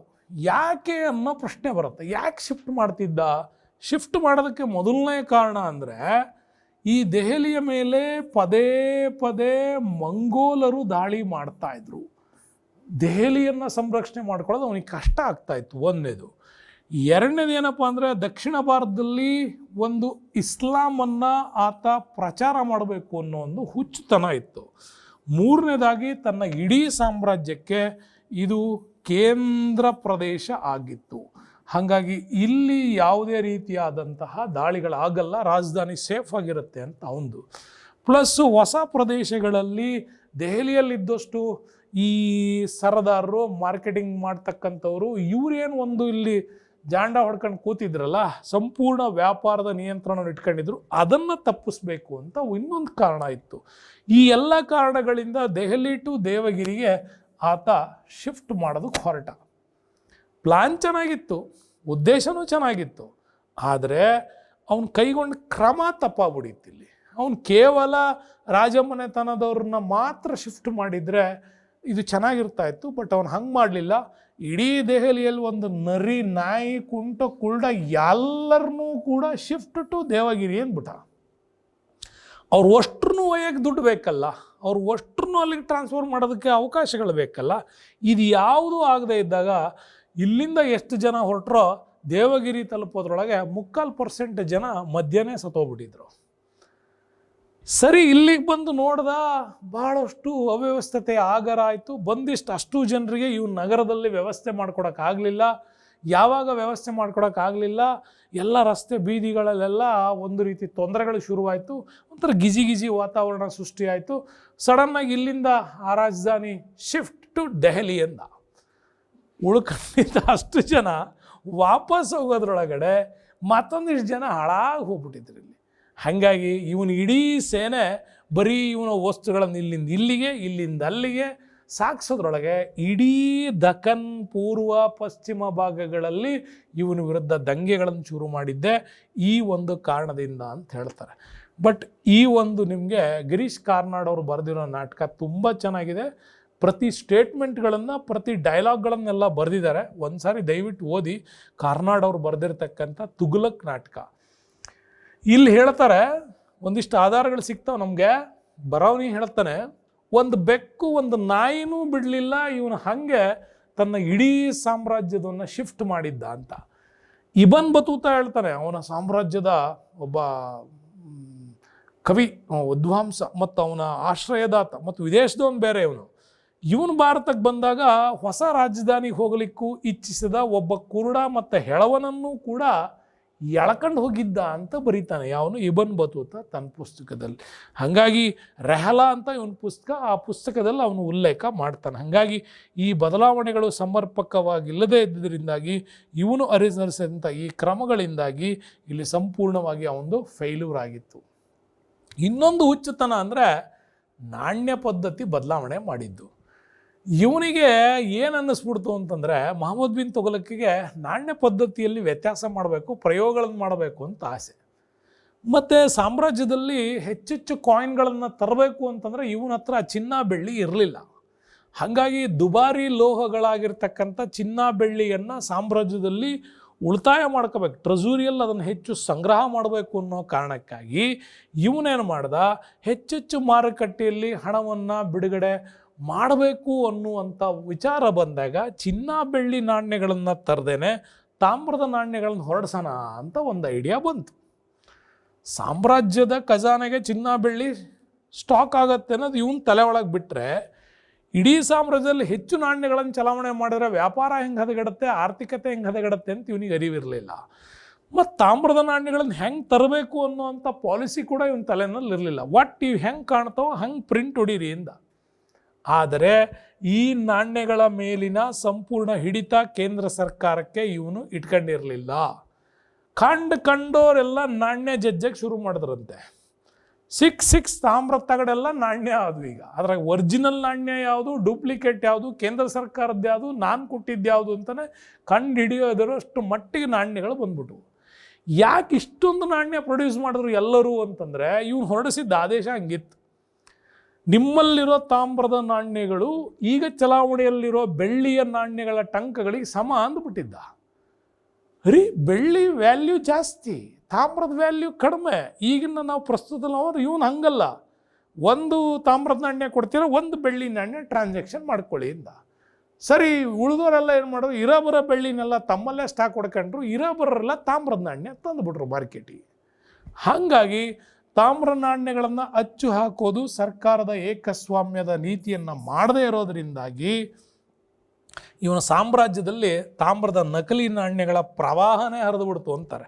ಹಾಗಾಗಿ ಇದರಿಂದ ಜನರು ತೆರಿಗೆ ಕಟ್ಟಬೇಕಾ, ತಗೋ ಎಷ್ಟು ಬೇಕೋ ಅಷ್ಟು ತಾಮ್ರ ಕೊಟ್ಟೋರು ಅವನಿಗೆ ಕೊಡೋರು. ಹಾಗಾಗಿ ಈ ಜನರ ತೆರಿಗೆಗಳು, ಈ ನಕಲಿ ನಾಣ್ಯಗಳು ಇದನ್ನೆಲ್ಲ ಪಾವತಿ ಮಾಡಿದ್ರಿಂದ ಸಾಮ್ರಾಜ್ಯ ಅವನತಿಯತ್ತ ಹೋಗೋದಕ್ಕೆ ಶುರುವಾಯಿತು. ಸೊ ಇದೆಲ್ಲ ತಪ್ಪಾಯಿತು. ವಾಪಸ್ ನಿಮ್ಮಲ್ಲಿರೋ ಎಲ್ಲ ತಾಮ್ರದ ನಾಣ್ಯ ವಾಪಸ್ ಕೊಡ್ರಿ, ನಾನು ನಿಮಗೆ ಚಿನ್ನ ಬೆಳ್ಳಿ ನಾಣ್ಯ ಕೊಡ್ತೀನಿ ಅಂದ. ಈಗ ಅವ್ರೇನು ಮಾಡಿದ್ರು, ಇರೋಬರೋ ತಾಮ್ರನೆಲ್ಲ ತಗೊಂಬಂದು ರಾಶಿ ಹೊಡೆದ್ರು. ಇವನ ಹತ್ರ ಇರೋಬರೋ ಚಿನ್ನ ಬೆಳ್ಳಿ ಎಲ್ಲ ಅವ್ರಿಗೆ ಕೊಟ್ಟ. ಸಾಮ್ರಾಜ್ಯದಲ್ಲಿ ಇವನಿಗೆ ಉಳಿದಿದ್ದು ತಾಮ್ರದ ತಗಡು ಮಾತ್ರ. ಹಾಗಾಗಿ ಮತ್ತು ಇವನ ತಾಮ್ರ ನಾಣ್ಯದ ವ್ಯವಸ್ಥೆ ಭಾಳ ದೊಡ್ಡ ಮಟ್ಟದಲ್ಲಿ ರಾಜಧಾನಿಯನ್ನು ಅಧೋಗತಿಗೆ ತೆಗೆದುಕೊಂಡು ಹೋಯ್ತು ಅಂತ ಹೇಳ್ತಾರೆ. ಹಾಗಾಗಿ ಗಿರೀಶ್ ಕಾರ್ನಾಡ್ ಅವ್ರ ನಾಟಕದಲ್ಲಿ ಹೇಳ್ತಾರೆ, ದಿನಾ ರಾತ್ರಿ ಇಡೀ ಸಾಮ್ರಾಜ್ಯ ಅಂತ ಸೌಂಡೇ ಬರ್ತಿತ್ತಂತ. ಏನು ಸೌಂಡು ಅಂದರೆ ಎಲ್ಲರೂ ತಾಮ್ರ ಕೊಟ್ಟವ್ರಂತ ನಾಣ್ಯ ಮಾಡೋಕ್ಕೆ. ಅದು ಭಾರಿ ಚೆನ್ನಾಗಿದೆ, ಓದ್ರಿ. ಹಾಗಾಗಿ ಇಲ್ಲಿ ವಿನಿಮಯದ ಮಾಧ್ಯಮವಾಗಿ ನಾಣ್ಯಗಳಿಗೆ ಮೌಲ್ಯವನ್ನು ಸರಿ ಹೊಂದಿಸದೇ ಇರದಿದ್ದರಿಂದಾಗಿ ತುಂಬ ನಷ್ಟಕ್ಕೀಡಾಯಿತು. ತಾಮ್ರದ ನಾಣ್ಯಗಳಿಗೆ ಬದಲಾಗಿ ಚಿನ್ನ ಬೆಳ್ಳಿ ನಾಣ್ಯಗಳನ್ನು ಬದಲಾಯಿಸಿಕೊಳ್ಳಂತೆ ಇವನು ಆರ್ಡ್ರ್ ಮಾಡ್ದ. ಇದರಿಂದಾಗಿ ರಾಜ್ಯದ ಖಜಾನೆ ಖಾಲಿ ಆಯಿತು. ಇದರಿಂದ ಸಂಪೂರ್ಣವಾಗಿ ಇವನ ಸಾಮ್ರಾಜ್ಯ ವಿಫಲ ಆಯಿತು. ಇದನ್ನೇ ಡಾಕ್ಟರ್ ವಿ.ಎಸ್. ಸ್ಮಿತ್ ಅವರು ಭಾರತದ ಇತಿಹಾಸ ಬರೆಯುವಾಗ ಹೇಳ್ತಾರೆ, ಇವನೊಬ್ಬ ಪರಸ್ಪರ ವಿರುದ್ಧ ಗುಣಗಳ ಮಿಶ್ರಣ ಅಂತ ಹೇಳ್ತಾರೆ. ಅವನಿಗೆ ಇವನೊಬ್ಬ ಒಳ್ಳೆ ಸುಶಿಕ್ಷಿತ ವಿದ್ವಾಂಸ, ಒಳ್ಳೆ ವಾಗ್ಮಿ, ಪ್ರತಿಭಾವಂತ, ಕಲಾ ಲಿಪಿಕಾರ, ಧರ್ಮನಿಷ್ಠ ಮುಸಲ್ಮಾನ್, ಗಣಿತ, ಖಗೋಳಶಾಸ್ತ್ರ, ತತ್ವಶಾಸ್ತ್ರ, ತರ್ಕಶಾಸ್ತ್ರ ಎಲ್ಲ ಪಾಂಡಿತ್ಯವಿತ್ತು. ಆದರೆ ಅದು ಎಲ್ಲದನ್ನೂ ಕೂಡ ಸರಿಯಾಗಿ ಬಳಸೋದಕ್ಕಾಗಲಿ ಅವನ ನೀತಿಗಳನ್ನು ಸರಿಯಾಗಿದ್ದರೂ ಕೂಡ ಅದನ್ನು ಜಾರಿಗೆ ತರುವಂತಹ ಒಂದು ಮೆಂಟಾಲಿಟಿ ಇವನಿಗೆ ಇಲ್ಲದೇ ಇರೋದ್ರಿಂದಾಗಿ ಇವನನ್ನು ದ್ವಂದ್ವಗಳ ಮಿಶ್ರಣ, ಹುಚ್ಚು ದೊರೆ, ಹೀಗೆಲ್ಲ ಸ್ಟೇಟ್ಮೆಂಟ್ಗಳನ್ನು ನಮ್ಮಲ್ಲಿ ಕೊಡ್ತಾರೆ. ಹಾಗಾಗಿ ಇವುಗಳ ಜನಪ್ರಿಯತೆ ಕಳೆದುಕೊಳ್ಳುವಂತೆ ಮಾಡಿ ಇವನನ್ನು ವೈರುಧ್ಯಗಳ ಮಿಶ್ರಣ ಅಂತ ಕೂಡ ಹೇಳ್ತಾರೆ. ಹಾಗಾಗಿ ಮಹಮ್ಮದ್ ಬಿನ್ ತುಘಲಕ್ 1351ರಲ್ಲಿ ತಟ್ಟಾ ಸಿಂಧ್ ಪ್ರಾಂತ್ಯದಲ್ಲಿ ದಾಳಿಗೆ ಹೋದಾಗ ಅಲ್ಲಿ ಸತ್ತೋಗ್ತಾನೆ. ಮುಂದೆ ಸರ್ದಾರ ಫಿರೋಜ್ ಶಾ ತುಘಲಕ್ ಇವನ ಉತ್ತರಾಧಿಕಾರಿಯಾಗಿ ಆಯ್ಕೆ ಆಗ್ತಾನೆ. ಇಡೀ ದೆಹಲಿ ತುಂಬ ಅದ್ಭುತವಾದಂಥ ರಸ್ತೆಗಳು ಮತ್ತು ನಾಲಾ ಯೋಜನೆಗಳನ್ನು ಮಾಡಿ ನೀರಾವರಿಯನ್ನು ಅಭಿವೃದ್ಧಿಪಡಿಸಿದಂಥ ದೊರೆ ಯಾರು ಅಂದರೆ ಇದೇ ಫಿರೋಜ್ ಶಾ ತುಘಲಕ್. ಅವನತಿಯ ತುತ್ತ ತುದಿಯಲ್ಲಿದ್ದಂಥ ತುಘಲಕ್ ಸಾಮ್ರಾಜ್ಯವನ್ನು ಪುನರ್ ಅಭಿವೃದ್ಧಿ ಮಾಡಿದಂಥ ಕೀರ್ತಿ ಇವನಿಗೇನೆ ಸಲ್ಲತ್ತೆ. ಕೋಟೆಗಳನ್ನು ಕಟ್ಟಿ ಬಲಪಡಿಸಿದವನು. ಮುಂದೆ ತುಘಲಕ್ರ ನಂತರ ಸಯ್ಯದ್ ರಾಜವಂಶ, ಲೋಧಿ ರಾಜವಂಶ ಆಳ್ವಿಕೆ ಮಾಡ್ತು. 1526ರಲ್ಲಿ ಇಬ್ರಾಹಿಂ ಲೋಧಿಯನ್ನು ಇಲ್ಲಿ ಬಾಬರ್ ಸೋಲಿಸೋದ್ರ ಮುಖಾಂತರವಾಗಿ ಈ ಒಂದು ದೆಹಲಿ ಸುಲ್ತಾನ್ ರಾಜವಂಶ ಕೊನೆಗೊಂಡು ಮೊಘಲ್ ಸಾಮ್ರಾಜ್ಯ ಅಸ್ತಿತ್ವಕ್ಕೆ ಬಂತು. ಬಟ್ ಇಲ್ಲಿ ವೆರಿ ಇಂಟ್ರೆಸ್ಟಿಂಗ್, ಸಯ್ಯದ್ ಸುಲ್ತಾನ್ರಲ್ಲಿ ಕಿಜರ್ ಖಾನ್ ಸಯ್ಯದ್ ಬಗ್ಗೆ ತಿಳ್ಕೊಳ್ಳಿ. ಈತ ತುಘಲಕ್ ಡೈನೆಸ್ಟಿ ನಂತರ ಇವನು ಅಧಿಕಾರಕ್ಕೆ ಬಂದಿದ್ದ. ಕಾರಣ ಏನು ಅಂದರೆ ಈ ಮಧ್ಯದಲ್ಲಿ ತೈಮೂರ್ ದಾಳಿ ಆಗಿತ್ತು ಭಾರತದಲ್ಲಿ. ತೈಮೂರ್ ಈತ ಒಬ್ಬ ಮಂಗೋಲ್, ತುಂಬ ರಾಕ್ಷಸ ದೊರೆ ಈತ. ಈ ಆದಾಯ ಸಿಗಲಿಲ್ಲ ಅನ್ನೋ ಕಾರಣಕ್ಕಾಗಿ, ಚಿನ್ನ ಬೆಳ್ಳಿಗಳು ಸಿಗಲಿಲ್ಲ ಅನ್ನೋ ಕಾರಣಕ್ಕಾಗಿ ಸಿಕ್ಕ ಜನರ ತಲೆಗಳನ್ನೆಲ್ಲ ಕಡ್ದು ಬಿಟ್ಟಿದ್ದಂತೆ. ಸುಮಾರು ಹೆಚ್ಚು ಕಡಿಮೆ ದೆಹಲಿ 6 ತಿಂಗಳುಗಳ ಕಾಲ ಕೆಟ್ಟ ವಾಸನೆ, ರಕ್ತದ ವಾಸನೆಯಿಂದ ನರಳುತ್ತಾ ಇತ್ತು ಅಂತ ಹೇಳ್ತಾರೆ. ಅಷ್ಟರ ಮಟ್ಟಿಗೆ ಈ ತೈಮೂರ್ ಒಬ್ಬ ಕಠೋರ ದಾಳಿಕಾರ, ಮಂಗೋಲಿಯನ್ ಬುಡಕಟ್ಟನವನು ಅಂತ ಹೇಳ್ತಾರೆ. ಇವನ ದಾಳಿ ನಂತರ ಇವನು ವಾಪಸ್ ಹೋದ್ಮೇಲೆ ಇಲ್ಲಿಗೆ ಇವನು ಒಬ್ಬನ ನೇಮಕ ಮಾಡಿದ್ದ, ಅವನೇ ಕಿಜರ್ ಖಾನ್ ಅಂತ. ಇವನು ಈ ಜನ ನನ್ನನ್ನು ಹೊಡೆದು ಸಾಯಿಸ್ತಾರೆ ಅಂತ ಚೆನ್ನಾಗಿ ಗೊತ್ತಿತ್ತು. ತೈಮೂರ್ನ ದಂಡನಾಯಕ ಆದ್ರೆ ನಾನು ಇಲ್ಲಿ ಬದುಕಕ್ಕಾಗಲ್ಲ ಅಂತ. ಅದಕ್ಕೆ ಇವನೊಂದು ಐಡಿಯಾ ಮಾಡ್ದ, ನಾನು ಕಿಜರ್ ಖಾನ್ ಮೊಹಮ್ಮದ್ ಪೈಗಂಬರ್ನ ಪ್ರತಿನಿಧಿ ಅಂತ ಹೇಳ್ದ. ಹಂಗೆ ಹೇಳಿದ ತಕ್ಷಣ ಧರ್ಮದವರೆಲ್ಲ ಇವನಿಗೆ ಸಪೋರ್ಟ್ ಮಾಡಿದ್ರು. ಹಾಗಾಗಿ ಕಿಜರ್ ಖಾನಿಂದ ಈ ಸಯ್ಯದ್ ರಾಜವಂಶ ಅಧಿಕಾರ ಮಾಡ್ತು. ಮುಂದೆ ಮುಬಾರಕ್ ಶಾ, ಸಯೀದ್ ಮೊಹಮ್ಮದ್ ಶಾ, ಅಲಾವುದ್ದೀನ್ ಆಲಂ ಶಾ ಇದ್ದ. ಮುಂದೆ ಲೋಧಿ ಡೈನೆಸ್ಟಿಯವ್ರು ಬರ್ತಾರೆ. ಇದರಲ್ಲಿ 3 ಜನ ಫೇಮಸ್: ಬಹಲ್ಲಲ್ ಲೋಧಿ, ನಿಜಾಮ್ ಖಾನ್, ಸಿಕಂದರ್ ಲೋಧಿ ಮತ್ತು ಇಬ್ರಾಹಿಂ ಲೋಧಿ. ಈ ಸಿಕಂದರ್ ಲೋಧಿ ಇದನ್ನಲ್ಲ, ಇವನೊಬ್ಬ ಎಡವಟ್ ನನ್ನ ಮಗ. ಯಾಕೆ ಅಂತಂದರೆ ಇವತ್ತು ನೀವು ನೋಡ್ತಾ ಇರೋ ಆಗ್ರಾ ನಗರ ಏನಿದೆಯಲ್ಲ, ಮೊಘಲರ ಕಾಲದ ಆಗ್ರಾ ಇಷ್ಟು ಸಂಪದ್ಭರಿತವಾಗಿದೆಯಲ್ಲ, ಅದನ್ನು ಅಷ್ಟು ಸಂಪದ್ಭರಿತವಾಗಿ ಮಾಡಿದವನೇ ಈ ಸಿಕಂದರ್ ಲೋಧಿ, ಆಗ್ರಾ ನಗರದ ನಿರ್ಮಾಣಕಾರ. ಬಟ್ ಇವನಿಗೆ ಅಷ್ಟೊಂದು ಸಂಪತ್ತು ಎಲ್ಲಿಂದ ಬಂತು ಅಂತ ಇತಿಹಾಸ ಓದಿದರೆ ಗೊತ್ತಾಗುತ್ತೆ. ಇದೇ ಸಿಕಂದರ್ ಲೋಧಿ ಮಧುರೈ ದೇವಸ್ಥಾನಗಳಿಂದ ಹಿಡಿದುಬಿಟ್ಟು ಮಥುರಾದವರೆಗೆ, ನೆನ್ಪಿಟ್ಕೊಳ್ಳಿ, ಗುಜರಾತ್ UP ಇಂದ ಸ್ಟಾರ್ಟ್ ಮಾಡಿ ತಮಿಳ್ನಾಡುವರೆಗಿನ ದೇವಾಲಯಗಳನ್ನು ಲೂಟಿ ಮಾಡಿಸಿದ್ದ. ಅಷ್ಟು ಆದಾಯವನ್ನು ತಗೊಂಬಂದುಬಿಟ್ಟು ಈತ ಕಟ್ಟಿದ್ದೆ ಆಗ್ರಾ ನಗರ. ಹಾಗೆ ಇಲ್ಲಿ ಬಲಯುತವಾಗಿ ಆದಾಯವನ್ನು ಸಂಗ್ರಹಿಸಿದವನೇ ಸಿಕಂದರ್ ಲೂದಿ. ನಾವು ಹೇಳ್ತೀವಿ ಇತಿಹಾಸ, ಸಿಕಂದರ್ ಲೂದಿ ಆಗ್ರಾ ನಗರವನ್ನು ಕಟ್ಟದ ಅಂತ. ಪೊಸಿಷನ್ ಇರಲಿಲ್ಲ, ಆದರೂ ಹೆಂಗೆ ಕಟ್ಟದ ಅಂತ ಬರುತ್ತೆ. ಮುಂದೆ ಇಬ್ರಾಹಿಂ ಲೂದಿ ಇವನನ್ನು ಬಾಬರ್ ಸೋಲಿಸೋದ್ರ ಮುಖಾಂತರವಾಗಿ ಈ ದೆಹಲಿ ರಾಜವಂಶ ಕೊನೆ ಆಗುತ್ತೆ. ನೆಕ್ಸ್ಟ್ ಇಂಟ್ರೆಸ್ಟಿಂಗ್, ದೆಹಲಿ ರಾಜವಂಶದ ಕೊಡುಗೆಗಳನ್ನು ನೋಡ್ಬೇಕು. ಅದರಲ್ಲಿ ಇವರ ಆಡಳಿತ ತುಂಬ ಚೆನ್ನಾಗಿತ್ತು. ಬಹಳ ಉತ್ತಮವಾದಂಥ ದೇವಪ್ರಭುತ್ವ, ದೈವ ಪ್ರಭುತ್ವದ ಅಧಿಕಾರದ ಮೇಲೆ ಇವರು ಅಧಿಕಾರ ಮಾಡ್ಕೊಂಡು ಬಂದು ಇವರ ಇಸ್ಲಾಂ ಕಾನೂನುಗಳನ್ನು ಶರಿಯತ್ಸ್ ಅಂತಿದ್ದು, ಶರಿಯದ ನಿಯಮದ ಪ್ರಕಾರ ಆಡಳಿತ ನಡೀತಾ ಇತ್ತು. ಇನ್ನು ಉಲೇಮರು ಅಂತ ಆಗಲಿಂದ ಹೇಳ್ದ ಇಸ್ಲಾಮರ ಒಂದು ವಿದ್ವಾಂಸರ ಒಂದು ಸಮಿತಿ, ಇವ್ರು ಹೇಳ್ದಂಗೆ ಸಂಪೂರ್ಣವಾಗಿ ರಾಜ್ಯ ಮತ್ತು ಆಡಳಿತ ನಿಯಂತ್ರಣದಲ್ಲಿತ್ತು. ಬಟ್ ಅಲಾವುದ್ದೀನ್ ಖಿಲ್ಜಿ ಕಾಲದಲ್ಲಿ ಮಾತ್ರ ಇರಲಿಲ್ಲ. ಸುಲ್ತಾನರು ತಮ್ಮನ್ನು ತಾವು ಖಲೀಫಾ ಅಂದರೆ ವಿಶ್ವದ ಇಸ್ಲಾಂ ರಾಜ್ಯ ಮತ್ತು ಧರ್ಮದ ಮುಖ್ಯಸ್ಥನ ಸಹಾಯಕದಿಂದ ಅವನ ಒಂದು ಆದೇಶದ ಮೇರೆಗೆ ನಾವು ನಡೆಸ್ತೀವಿ ಅಂಥೇಳಿ ಇವ್ರು ಯಾವಾಗಲೂ ಅನ್ಕೊಂಡು ಬರ್ತಾ ಇದ್ರು. ಹಾಗಾಗಿ ಈ ಸಮಿತಿ ಈ ಕಾಲದಲ್ಲಿ ಈ ರೀತಿಯಾದ ಅಧಿಕಾರವನ್ನು ಮಾಡ್ತು. ಕೇಂದ್ರ ಸರ್ಕಾರಕ್ಕೆ ಬರೋಣ. ದೆಹಲಿ ಸುಲ್ತಾನರ ಕಾಲದಲ್ಲಿ ಇಂಟ್ರೆಸ್ಟಿಂಗ್ ಕೇಂದ್ರ ಸರ್ಕಾರ ಹೆಂಗೆ ಅಂತಂದರೆ, ಸಂಪೂರ್ಣವಾಗಿ ಸುಲ್ತಾನ್ ಅಧಿಕಾರದ ಕೇಂದ್ರ ಭಾಗವನ್ನು ತಾನೇ ಇಟ್ಕೊಂಡಿದ್ದ. ಶಾಸಕಾಂಗ, ಕಾರ್ಯಾಂಗ, ನ್ಯಾಯಾಂಗ ಸಂಪೂರ್ಣವಾದ ಅಧಿಕಾರಗಳು ಅವನ ಅಂಡರಲ್ಲೇ ಇತ್ತು.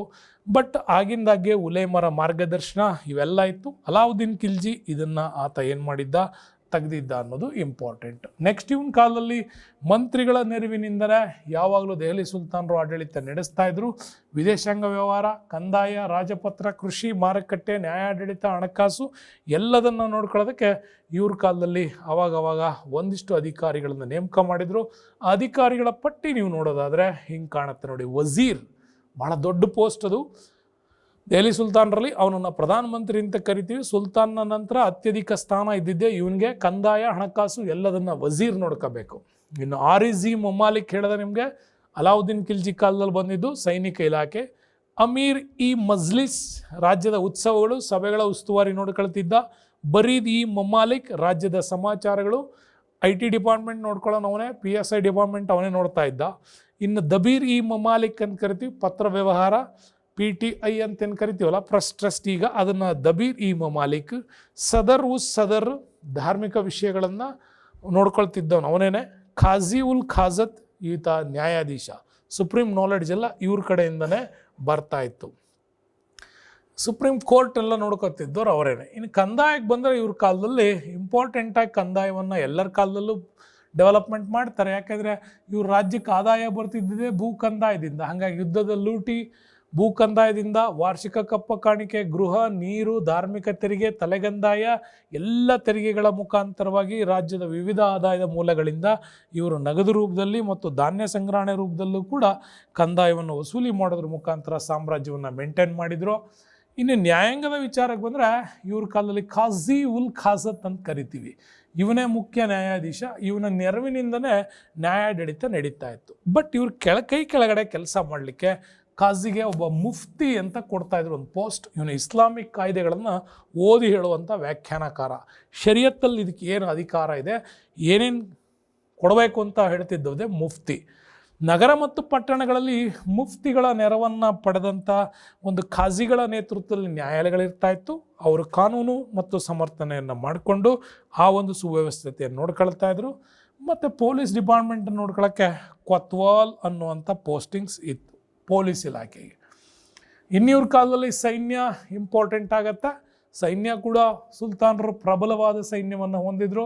ಅದರಲ್ಲಿ ಅಶ್ವಪಡೆ, ಕಾಲ್ದಳ, ಗಜದಳ ಎಲ್ಲ ದಳಗಳು ಕೂಡ ಇವ್ರ ಕಾಲದಲ್ಲಿ ಮೇಂಟೈನ್ ಮಾಡ್ತಾ ಇದ್ರು. ಬಟ್ ನೌಕಾಪಡೆ ಇರಲಿಲ್ಲ. ನೆನಪಿಟ್ಕೊಳ್ಳಿ, ಸುಲ್ತಾನರ ಆಳ್ವಿಕೆ ಕಾಲದಲ್ಲಿ ಮುಖ್ಯವಾಗಿ ಸೈನಿಕ ರಾಜ್ಯಾಧ್ಯಾಯ ಕೂಡ ಇಲ್ಲಿ ತುಂಬಾ ಇಂಪಾರ್ಟೆಂಟಾಗಿ ಕಂಟ್ರೋಲ್ ಮಾಡ್ತಾ ಇದ್ದ. ಮಾತ್ರ ಸುಲ್ತಾನನೇ ಅಲ್ಲಿ ಮೇಜರ್ ಜನರಲ್ ಅವನೇನೆ. ಸರ್ವೋನ್ನತ ದಂಡನಾಯಕ ಅವನೇ ಆಗಿರ್ತಾ ಇದ್ದ. ದುಂಡ ಅಲ್ಲ, ದಂಡನಾಯಕ ಅವನೇ ಆಗಿರ್ತಾ ಇದ್ದ. ಮುಖ್ಯ ನ್ಯಾಯಾಧೀಶ ಮತ್ತು ಖಾಜಿಗಳನ್ನು ಹೊರತುಪಡಿಸಿದರೆ ಉಳಿದೆಲ್ಲ ಮಂತ್ರಿಗಳು ಕೂಡ ಇಲ್ಲಿ ನಾಗರಿಕ ಮತ್ತು ಸೈನಿಕ ಸೇವೆಗಳನ್ನು ನೀಡಬೇಕಾಗ್ತಿತ್ತು ಅಂತ ಇಲ್ಲಿ ಹೇಳ್ತಾರೆ. ಅದರಲ್ಲಿ ವೆರಿ ಇಂಟ್ರೆಸ್ಟಿಂಗ್ ದಿವಾನ್ ಇ ಆರಿಜ್. ಇದು ಡಿಫೆನ್ಸ್ ಫೋರ್ಸ್ಗಳನ್ನು ನೋಡ್ಕೊಳ್ಳೋ ಅಂಥ ಒಂದು ಡಿಪಾರ್ಟ್ಮೆಂಟ್ ಇದು.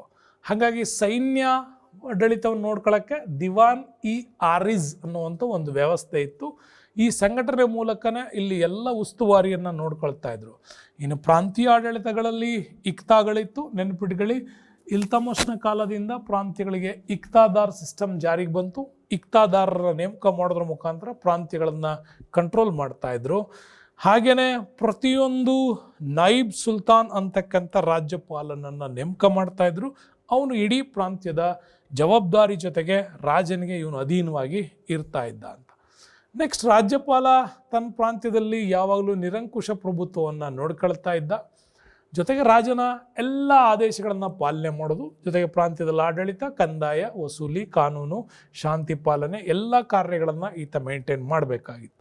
ಇನ್ನು ಕೆಲವು ಸುಲ್ತಾನರಿಗೆ ರಾಜ್ಯಪಾಲರನ್ನು ವರ್ಗಾಯಿಸುವಂಥ ಪರಿಪಾಠ ಇತ್ತು. ಹಾಗಾಗಿ ಸುಲ್ತಾನರು ತಮ್ಮ ವಿರುದ್ಧ ಈ ಸರದಾರರು ದಂಗೆ ಏಳಬಾರ್ದು ಅಂತ ಅವಾಗವಾಗ ಇವರಿಗೆ ಟ್ರಾನ್ಸ್ಫರು ಇಲ್ಲ ಕಠಿಣವಾದ ಶಿಕ್ಷೆಯನ್ನು ವಿಧಿಸ್ತಾ ಇದ್ದರು. ಇನ್ನು ಪ್ರತಿಯೊಂದು ಪ್ರಾಂತ್ಯಗಳನ್ನು ಇಲ್ತಮಸ್ನ ಆಡಳಿತದಿಂದ ನೋಡ್ತಾ ಬಂದ್ವಿ. ಶಿಕ್ ಮತ್ತು ಪರಗಣ ಅಂತೇಳಿ ಡಿವೈಡ್ ಮಾಡಿದರು. ಅಲ್ಲಿಗೆ ಆಯಾ ಶಿಕ್ಗಳಿಗೆ ಶೇಖ್ದಾರ್, ಈಗಲೂ ಆ ಪದ ಬಳಸ್ತೀವಲ್ಲ ಶೇಖ್ದಾರ್, ಅದು ಇಲ್ಲಿಂದನೇ ಬಂದದ್ದು. ಪರಗಣಗಳಿಗೂ ಕೂಡ ಅಧಿಕಾರಗಳಿತ್ತು. ಇನ್ನು ಶಿಕ್ದಾರ್ ಮತ್ತು ಅಮೀಲ್ಗಳು ಮುಖ್ಯವಾಗಿ ಅವುಗಳ ಆಡಳಿತವನ್ನು ನೋಡ್ಕೊಳ್ತಿದ್ರು. ಗ್ರಾಮಗಳು, ಇಲ್ಲಿ ಗ್ರಾಮೀಣಿ ಅಂತ ಕರಿತೀವಿ, ಅವನನ್ನು ಮುಖ್ಯಸ್ಥನನ್ನಾಗಿ ಮಾಡಿದರು. ಅವರ ಪ್ರಾಥಮಿಕ ಆಡಳಿತ ಇಲ್ಲಿಂದನೇ ಶುರು. ಇನ್ನು ಪಾರಂಪರಾಗತವಾಗಿ ಕಂದಾಯವನ್ನು ವಸೂಲಿ ಮಾಡೋಕ್ಕೆ ಗ್ರಾಮಗಳಿಂದ ಚೌಧರಿಗಳು, ಪಟ್ವಾರಿಗಳು ಮತ್ತು ಚೌಕಿದಾರ್, ಅಲ್ಲಿನ ಸಂಪೂರ್ಣವಾಗಿರ್ತಕ್ಕಂಥ ಪೊಲೀಸ್ ವ್ಯವಸ್ಥೆ ಇದು. ಇದನ್ನು ಮಾಡಿದ್ದು ಇವ್ರ ಕಾಲದಲ್ಲಿ. ಇನ್ನು ಸಾಹಿತ್ಯ ವಿಚಾರಕ್ಕೆ ಬಂದರೆ ತುಂಬ ಇಂಪಾರ್ಟೆಂಟ್ ಓದಬೇಕಾಗಿರೋದು ಅಮೀರ್ ಖುಸ್ರೋ. ಇವನೊಬ್ಬ ಶ್ರೇಷ್ಠ ಸೂಫೀಸ್ ಅಂತ. ಭಾರತದಲ್ಲಿ, ಅದರಲ್ಲೂ ದೆಹಲಿಯ 8 ಸುಲ್ತಾನರಿಗೆ, ನೆನ್ಪಿಟ್ಕೊಳ್ಳಿ, ಅಲಾವುದ್ದೀನ್ ಖಿಲ್ಜಿಯಿಂದ ಸ್ಟಾರ್ಟ್ ಇದು, 8 ಸುಲ್ತಾನರಿಗೆ ಈತ ಆಸ್ಥಾನ ಕವಿಯಾಗಿ ತನ್ನ ಸೇವೆಯನ್ನು ಕೊಟ್ಟಂಥ ಒಬ್ಬ ಬಿಗ್ಗೆಸ್ಟ್ ಸೂಫಿಸಮ್ನವನೇ ಈ ಅಮೀರ್ ಖುಸ್ರೋ. ಅವನನ್ನು ಭಾರತದ ಗಿಳಿ ಅಂತ ಕೂಡ ಕರೀತಾರೆ. ಖಜ್ಯಾನ್ ಉಲ್ ಫುತಹ ಮತ್ತು ತಾರಿಕ್ ಇ ಆಲೈ, ಇದಷ್ಟೇ ಅಲ್ಲ, ಸುಮಾರು 60 ಕೃತಿಗಳನ್ನು ಈ ಒಂದು ಅಮೀರ್ ಖುಸ್ರೋ ಬರೆದಿದ್ದಾನೆ. ಅದರಲ್ಲಿ 16 ಮಾತ್ರ ಅವನ ಹಸ್ತಪ್ರತಿಗಳು ನಮ್ಗೆ ಸಿಕ್ಕಿರೋದು ಬಿಟ್ಟರೆ ಇನ್ನು ಉಳಿದವು ಸಿಕ್ಕಿಲ್ಲ. ಹಾಗಾಗಿ 60 ಕೃತಿಗಳನ್ನು ಬರೆದ ಅಂತ ಹೇಳ್ತಾರೆ. ಅಮೀರ್ ಹಸನ್ ದೆಹಲ್ಲವಿ, ಇವನು ಅಷ್ಟಷಟ್ಪದಿ ಅಂತ, ಅಂದರೆ 14, ಈಗೇನು ಸಾನೆಟ್ ಅಂತ ಕರಿತೀವಿ, 14 ಸಾಲಿನ ಪದ್ಯಗಳನ್ನು ಬರೆಯೋದ್ರಲ್ಲಿ ಇವನು ಫೇಮಸ್ ಆಗಿದ್ದ. ಬದಾವುದ್ದೀನ್ ಅಥವಾ ಬದೌನಿ ಅಂತ ಕರಿತೀವಿ, ಮೌಲಾನಾ ಮೊಯಿನ್ ಉದ್ದೀನ್ ಮತ್ತು ಉಮಾನಿ, ಹಸನ್ ನಿಜಾಮಿ, ಇವರೆಲ್ಲರೂ ಕೂಡ ಪರ್ಷಿಯನ್ ಬರಹಗಾರರು ಇದ್ದರು. ಅದರಲ್ಲಿ ಹಸನ್ ನಿಜಾಮಿ ನೆನ್ಪಿಟ್ಕೊಳ್ಳಿ, ಕುತುಬುದ್ದೀನ್ ಐಬಕ್ನ ಕಾಲಕ್ಕೆ ಈ ಆಸ್ಥಾನ ಕವಿಯಾಗಿದ್ದವನು. ಇನ್ನು ಮೊಹಮ್ಮದ್ ಬಿನ್ ತೊಗಲಕ್ನ ಕಾಲದಲ್ಲಿ, ಫಿರೋಜ್ ಶಾ ತೊಗಲಕ್ ಕಾಲದಲ್ಲೂ ಕೂಡ ಇವರು ಸ್ವತಃ ವಿದ್ವಾಂಸರೇ. ಆದರೆ ವೆರಿ ಇಂಪಾರ್ಟೆಂಟು ಜಿಯಾವುದ್ದೀನ್ ಬರೌನಿ ಮತ್ತು ವಿದೇಶದಿಂದ ಇರಾನ್ನಿಂದ ಬಂದಂಥ ಇಬನ್ ಬತೂತಾ ಇವರ ಆಸ್ಥಾನ ಕವಿಯಾಗಿದ್ದವರು, ಇತಿಹಾಸವನ್ನು ರಚನೆ ಮಾಡಿದವರು ಆ ಕಾಲಕ್ಕೆ. ಇನ್ನು ಫಿರೋಜ್ ಶಾಹಿ, ತಾರಿಕ್ ಇ ಫಿರೋಜ್ ಶಾಹಿ, ಇದು ಆ ಕಾಲಕ್ಕೆ ಅಪೂರ್ಣವಾಗಿದ್ದಂಥ ಕೃತಿ. ಮುಂದೆ ಬರೌನಿ ಇದನ್ನು ಕಂಪ್ಲೀಟ್ ಮಾಡ್ದ ಅಂತ ಹೇಳ್ತಾರೆ. ಆ ಗ್ರಂಥಕ್ಕೆ ಅವನು ಹೆಸರಿಟ್ಟಿದ್ದು ಶಮ್ಸ್ ಇ ಸಿರಾಜ್ ಅನ್ನುವಂಥ ಹೆಸರನ್ನು ಇಡೋದ್ರ ಮುಖಾಂತರ ಆ ಕೃತಿಯನ್ನು ಕಂಪ್ಲೀಟ್ ಮಾಡ್ದ ಅಂತಲೂ ಕೂಡ ನಮ್ಮಲ್ಲಿ ಇವರ ಸಾಹಿತ್ಯ ಹೇಳುತ್ತೆ. ಬಟ್ ಬರೀ ಪರ್ಷಿಯನ್ ಸಾಹಿತ್ಯ, ಉರ್ದು ಸಾಹಿತ್ಯ ಅಷ್ಟೇ ಅಲ್ಲ, ಭಕ್ತಿ ಚಳುವಳಿಯ ಪ್ರಭಾವವು ಇವ್ರ ಕಾಲದಲ್ಲಿ ಆಗಿದ್ದರಿಂದಾಗಿ ಇಲ್ಲಿ ಹಿಂದಿ, ಬಂಗಾಳಿ, ಪಂಜಾಬಿ, ಗುಜರಾತಿ ಭಾಷೆಗಳ ಬೆಳವಣಿಗೆಗಳಿಗೂ ಕೂಡ ಅವಕಾಶ ಸಿಕ್ಕಿದೆ. ಚಾಂದ್ ಬರ್ದಾಯಿ, ಪೃಥ್ವಿರಾಜ್ ರಾಸೋ ಕೃತಿ, ಮಲ್ಲಿಕ್ ಮೊಹಮ್ಮದ್ ಜಯಾಸಿ, ಮುಂದೆ ಅಕ್ಬರ್ನ ಕಾಲಕ್ಕಿದೆ, ನೆನ್ಪಿಟ್ಕೊಳ್ಳಿ, ಪದ್ಮಾವತ್ ಕೃತಿ, ಇದನ್ನೆಲ್ಲ ಇಲ್ಲಿ ಸಂಸ್ಕೃತ, ಪರ್ಷಿಯನ್ ಭಾಷೆಗೆ ತರ್ಜುಮೆ ಮಾಡಿರ್ತಕ್ಕಂಥದ್ದು ನಮಗಿಲ್ಲಿ ಆಧಾರಗಳು ಸಿಗ್ತವೆ. ಇನ್ನು ಕಲೆ ವಾಸ್ತುಶಿಲ್ಪ ಸ್ಟ್ರಾಂಗೆಸ್ಟಾಗಿ ಡೆವಲಪ್ ಆಗಿದೆ. ಅದರಲ್ಲಿ ನೆನ್ಪಿಟ್ಕೊಳ್ಳುವಂಥ ಒಂದಿಷ್ಟು ವ್ಯವಸ್ಥೆಗಳನ್ನು ಮಾಡಿದ್ದಾರೆ. ಭಾರತೀಯ ಮತ್ತು ಇಸ್ಲಾಂನ ಎರಡೂ ಶೈಲಿಗಳನ್ನು ಮಿಶ್ರಣ ಮಾಡಿ ಇಂಡೋ ಇಸ್ಲಾಮಿಕ್ ಅನ್ನುವಂಥ ಒಂದು ಹೊಸ ವಾಸ್ತುಶೈಲಿಯನ್ನು ಭಾರತಕ್ಕೆ ಪರಿಚಯ ಮಾಡಿದ್ದೆ ದೆಹಲಿ ಸುಲ್ತಾನರ ಕಾಲದಲ್ಲಿ. ಅದನ್ನು ಇಂಡೋ ಸಾರ್ಸನಿಕ್ ಅಥವಾ ಇಂಡೋ ಪರ್ಷಿಯನ್ ಅಥವಾ ಇಂಡೋ ಇಸ್ಲಾಮಿಕ್ ಅಂತ ಕೂಡ ಕರಿತೀವಿ. ಭಾರತೀಯ ಹಿಂದೂ ದೇವಾಲಯಗಳು ಮತ್ತು ಇಸ್ಲಾಂನ ಮಸೀದಿಗಳನ್ನು ಈ ರೀತಿ ಒಂದು ಮಿಕ್ಸ್ಚರ್ಸ್ ಆರ್ಟ್ ಆಗಿ ಬಳಸ್ತಿದ್ದಂಥ ಒಂದು ವ್ಯವಸ್ಥೆ ಇದು. ಹಾಗಾಗಿ ಮೀನಾರ್ಗಳು, ಕಮಾನ್ಗಳು, ಗುಮ್ಮಟಗಳು, ಹಜಾರಗಳು, ಬೃಹತ್ ಹೆಬ್ಬಾಗಿಲುಗಳು ಇವೆಲ್ಲ ಇಂಡೋ ಇಸ್ಲಾಮಿಕ್ ಶೈಲಿಯ ಅತ್ಯಂತ ಪ್ರಮುಖವಾಗಿರ್ತಕ್ಕಂಥವು ಹೇಳ್ತೀವಿ. ಅದರಲ್ಲಿ ನಾವು ಇಂಪಾರ್ಟೆಂಟಾಗಿ ನೋಡಬೇಕು ಕುತುಬ್ ಮೀನಾರ್, ದೆಹಲಿಯಲ್ಲಿ ಕಟ್ಟಿಸಿರ್ತಕ್ಕಂಥದ್ದು. ಆಮೇಲೆ ಕುತುಬ್ ಖಾಕಿಯಾರ್ ಅನ್ನುವಂಥ ತತ್ವಜ್ಞಾನಿ ಇದ್ದ, ಅವನ ನೆನಪಿಗೋಸ್ಕರವಾಗಿ ಕುತುಬುದ್ದೀನ್ ಬಕ್ತಿಯಾರ್ ಕಾಕಿ ಹೆಸರಿನಲ್ಲಿ ಈ ಒಂದು ಕುತುಬ್ ಮೀನಾರನ್ನು ಕಟ್ಟಿಸಿದ್ದ. ಸ್ಟಾರ್ಟ್ ಮಾಡಿದ ಕುತುಬುದ್ದೀನ್ ಐಬಕ್, ಕಂಪ್ಲೀಟ್ ಮಾಡಿದವನು ಇಲ್ತಮಷ್ ಅಂತ ಕೂಡ ಹೇಳ್ತೀವಿ. ಜೊತೆಗೆ ಕುವೈತುಲ್ ಇಸ್ಲಾಂ ಮಸೀದಿ ದೆಹಲಿನಲ್ಲಿ, ಹಾಗೆ ಅಜ್ಮೀರ್ನಲ್ಲಿ ಅಡಾಯ್ ದಿನ್ ಕಾ ಜೋಂಪ್ರಾ, ಇವೆರಡೂ ಕುತುಬುದ್ದೀನ್ ಐಬಕ್ ಕಟ್ಟಿಸಿದ್ದಂಥ ಪ್ರಮುಖವಾದಂಥ ಮಸೀದಿಗಳ.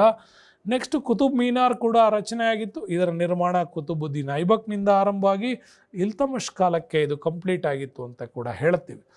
ಇನ್ನು ಹೌಸ್ ಇ ಶಾಮ್ಸಿ ಅಂತ ಕರಿತೀವಿ. ಒಂದು ಮಸೀದಿ ಮತ್ತು ಒಂದು ಕೋಟೆ ಎರಡನ್ನೂ ಕೂಡ ಕಟ್ಟೋದ್ರ ಜೊತೆಗೆ ಅವುಗಳಿಗೆ ಬೇಕಾಗಿರ್ತಕ್ಕಂಥ ನೀರಾವರಿ ಮತ್ತು ಸಂಪೂರ್ಣವಾಗಿರ್ತಕ್ಕಂತಹ ಒಳಗಡೆಯ ವಸತಿ ವ್ಯವಸ್ಥೆಗಳನ್ನು ಕಂಪ್ಲೀಟ್ ಮಾಡುವಂಥ ವ್ಯವಸ್ಥೆ ಇದೆ ಹೌಸ್ ಇ ಶಾಮ್ಜಿ ಅಂತ. ಜೊತೆಗೆ ಜಾಮಿ ಮಸೀದಿ, ಶಾಮ್ಜಿ ಈದ್ಗಾಗಳನ್ನೆಲ್ಲ ಇಲ್ತಮಷ್ ನಿರ್ಮಾಣ ಮಾಡಿದ್ದಂಥ. ಅವನ ಕಟ್ಟಡಗಳಲ್ಲಿ ಜಾಮಿ ಮಸೀದಿ ಅತ್ಯಂತ ಪ್ರಮುಖವಾಗಿರ್ತಕ್ಕಂಥ ಬೃಹತ್, ಅತ್ಯಂತ ಸುಂದರವಾಗಿರೋದು ಕೂಡ ನಾವಿಲ್ಲಿ ಹೇಳ್ತೀವಿ. ಇನ್ನು ಅಲಾವುದ್ದೀನ್ ಖಿಲ್ಜಿ ಹಜಾರ್ ಸಿತೂನ್ ಅನ್ನುವಂಥ ಒಂದು ಕಟ್ಟಡ ಕಟ್ಟಿದ್ದ. ಅದು 1000 ಸ್ತಂಭಗಳ ಅರಮನೆ ಅಂತ ಕರಿತೀವಿ. ಅಷ್ಟು ಅದ್ಭುತವಾಗಿತ್ತದು. ಬಟ್ ಈಗ ಅದರ ಅವಶೇಷ ಮಾತ್ರ ಎಲ್ಲೋ ಒಂದಿಷ್ಟು ಪೀಠ ಸಿಕ್ಕಿದಾಗ್ಬಿಟ್ರೆ ಇನ್ಯಾವುದೂ ಇಲ್ಲ. ಇನ್ನು ಇವನ ಅರಮನೆಯಲ್ಲಿ ಸಿರಿಕೋಟೆ, ಜಮೈತ್ ಖಾನಾ ಮಸೀದಿ ಮತ್ತು ಅಲೈ ದರ್ವಾಜಾ ಇವನ ಒಂದು ಪ್ರಮುಖವಾಗಿರ್ತಕ್ಕಂಥ ನಿರ್ಮಾಣಗಳಿದೆ. ಇನ್ನು ತೊಗಲಕರ ಕಾಲದಲ್ಲಿ ಪಟ್ಟಣಗಳು, ಕೋಟೆಗಳ ನಿರ್ಮಾಣಕ್ಕೆ ಅತಿ ಹೆಚ್ಚಿನ ಆಸಕ್ತಿ ತೋರಿಸಿದ್ರು ಅಂತ. ಫಿರೋಜ್ ಶಾ ಕೋಟ್ಲಾ ಏನಿವತ್ತು ಡೆಲ್ಲಿನಲ್ಲಿ ನೋಡ್ತೀರಿ, ಅದು ಫಿರೋಜ್ ಶಾ ತೊಗಲಕ್ ಕಾಲಕ್ಕೆ ಕಟ್ಟಿದ್ದು. ಫಿರೋಜ್ ಶಾ ಪ್ರಸಿದ್ಧ ನಿರ್ಮಾಣಕಾರ ಅಂತ ಕೂಡ ಹೇಳ್ತೀವಿ. ಇವನು ಫಿರೋಜಾಬಾದ್ 7 ನಗರಗಳ ನಿರ್ಮಾಣಕಾರ. ದೆಹಲಿ ಸುತ್ತಮುತ್ತ ಫಿರೋಜಾಬಾದ್, ಫತೇಬಾದ್, ಹಿಸ್ಸಾರ್, ಜೌನ್ಪುರ ಹೀಗೆ 7 ನಗರಗಳನ್ನು ಕಟ್ಟಿದವನೇ ಈ ಫಿರೋಜ್ ಶಾ ತೊಗಲಕ್. ಇಷ್ಟು ಅದ್ಭುತವಾಗಿರ್ತಕ್ಕಂಥ ದೆಹಲಿ ಸಾಮ್ರಾಜ್ಯದ ಅದ್ಭುತವಾದ ವಿಡಿಯೋವನ್ನು ನಿಮಗೋಸ್ಕರ ಕೊಟ್ಟಿದ್ದೀನಿ. ವೆರಿ ಇಂಟ್ರೆಸ್ಟಿಂಗ್ ಆಗಿ ಕಂಪ್ಲೀಟಾಗಿ ವಿಡಿಯೋಗಳನ್ನು ಒಮ್ಮೆ ನೋಡಿದ್ರೆ ಆಗದೆ ಇನ್ನೊಮ್ಮೆ ಮತ್ತೊಮ್ಮೆ ಮಗದೊಮ್ಮೆ ನೋಡಿ ನಿಮ್ಮ ಸ್ನೇಹಿತರಿಗೂ ಕೂಡ ಈ ಲಿಂಕ್ನ ಶೇರ್ ಮಾಡ್ತೀರಿ ಅಂತ ಹೇಳ್ತಾ ಈ ವಿಡಿಯೋಕ್ಕೆ ಧನ್ಯವಾದಗಳು. Stay with us, Ramesh sir. Thank you. Bye.